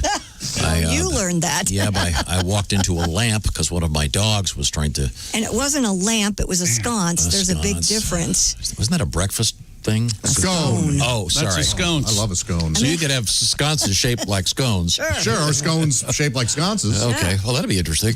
Eat a lamp. They're not lamps. Sounds like an insult. Go eat a lamp. Go eat a lamp. Of course, it was my dog Winnie who made me juke to the right, where I crushed my skull. Ouch! Hence, I'm wearing the hat, so you don't see the big wound. Chick saw the worst movie he's ever seen in my life. That's strong. Tesla statement. with Ethan Hawke and Jim Gaffigan and Eve Hewson, Bono's kid. I'm gonna have to watch it. No, thank you. It sounds terrible. They keep looking at the camera and winking. And I love it all. Love it.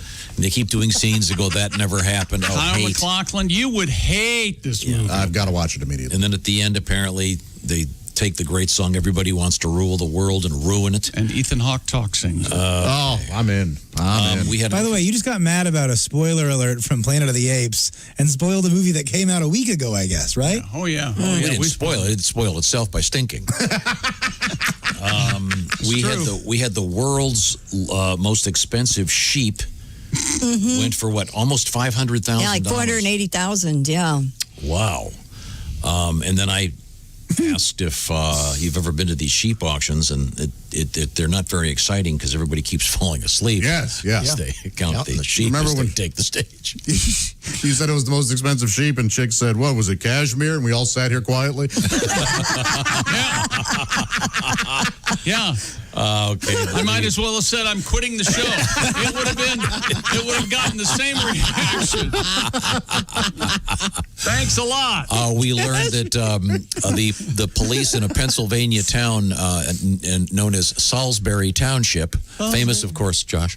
For their steakouts. Salisbury steaks, For their yes. steakouts. And their Peter Gabriel song. It's a Salisbury stakeout on Salisbury Hill. He's laughing like it's funny again. Listen to him. Look at him. Stakeout. They mistook a goat for a lost dog. Yeah. Again, it's time for better science classes in Salisbury, Pennsylvania. Let's see. The Olympic flame. This is a fascinating story. Apparently, it's on display. They've been hiding it for the last 6 months or something. Yes. Which doesn't make much sense. No, we all contend it was lit with a Bic. And finally, monkey busters is a real thing. They're a bunch of grandmas that are picking off monkeys that are eating in your neighborhood. And with any luck, Busters. with any luck, Kostaki will be making a car trip from L.A. to Atlanta with his whole family. Good luck, Kostaki. Oh, Godspeed. And there's a very tasteful sort of nudie photo of Kostaki. We'll repost that. Oh, God, it's hot. His wife took it when he was. Why don't you do one of those, Josh? So you got hot. it, baby. All right. So hot. Oh, why don't you guys all do one? That would be fun. And You horny bitch. and Dick Hitzwater sat in today for Dougie style. Doggy style. This is the Bob and Tom Show. This is the Bob and Tom Show. Check out the Bob and Tom Show app and let your voice be heard. Our content. Now I know we're gonna try to do the big orchestrated version of Fred at some point. Are we? And we doing that now? Okay, so we're getting the. Are we ready? The official. Y'all just tell me. I'll go. We got the official Fred. Are the Fred singers out there at this point? We have to get some singers out here for this one. This is a song. This is actually the first Hello, Wendy. experience that Rodney had with the Bob and Tom Band and Orchestra, and we brought Rodney in and did a recording of this song, which ended up being what the deal that got Rodney his record. Yeah, I record guess. deal. I can remember the first time I did the show, and I did like 2 hours of this, and of everything I knew. And then I remember you asking me, well, you got anything else? And then I said, I got this stupid Fred song. And then that was the thing that kind of stuck. And out of all the things. You know, and if I don't sing it, by God, I hear about it too at the shows. You son of a bitch, I drove 400 miles. Here you sing the Fred song. Looks like you're going to be doing it a cappella in my pickup truck. You know. How many of the Fred singers do we have out there? Do we just have Wendy? Because we have no idea where the Fred singers are. Well, Okay. there's the one. Okay. I'm not sure there is any. Okay, well, I know I can sing part of the Fred song. I can do it from right in here. Okay. You wanna, sure. Fred. Got That's it? right. Very good. We can all sing. I think we All all right. know this one, so everybody sing their Fred part. He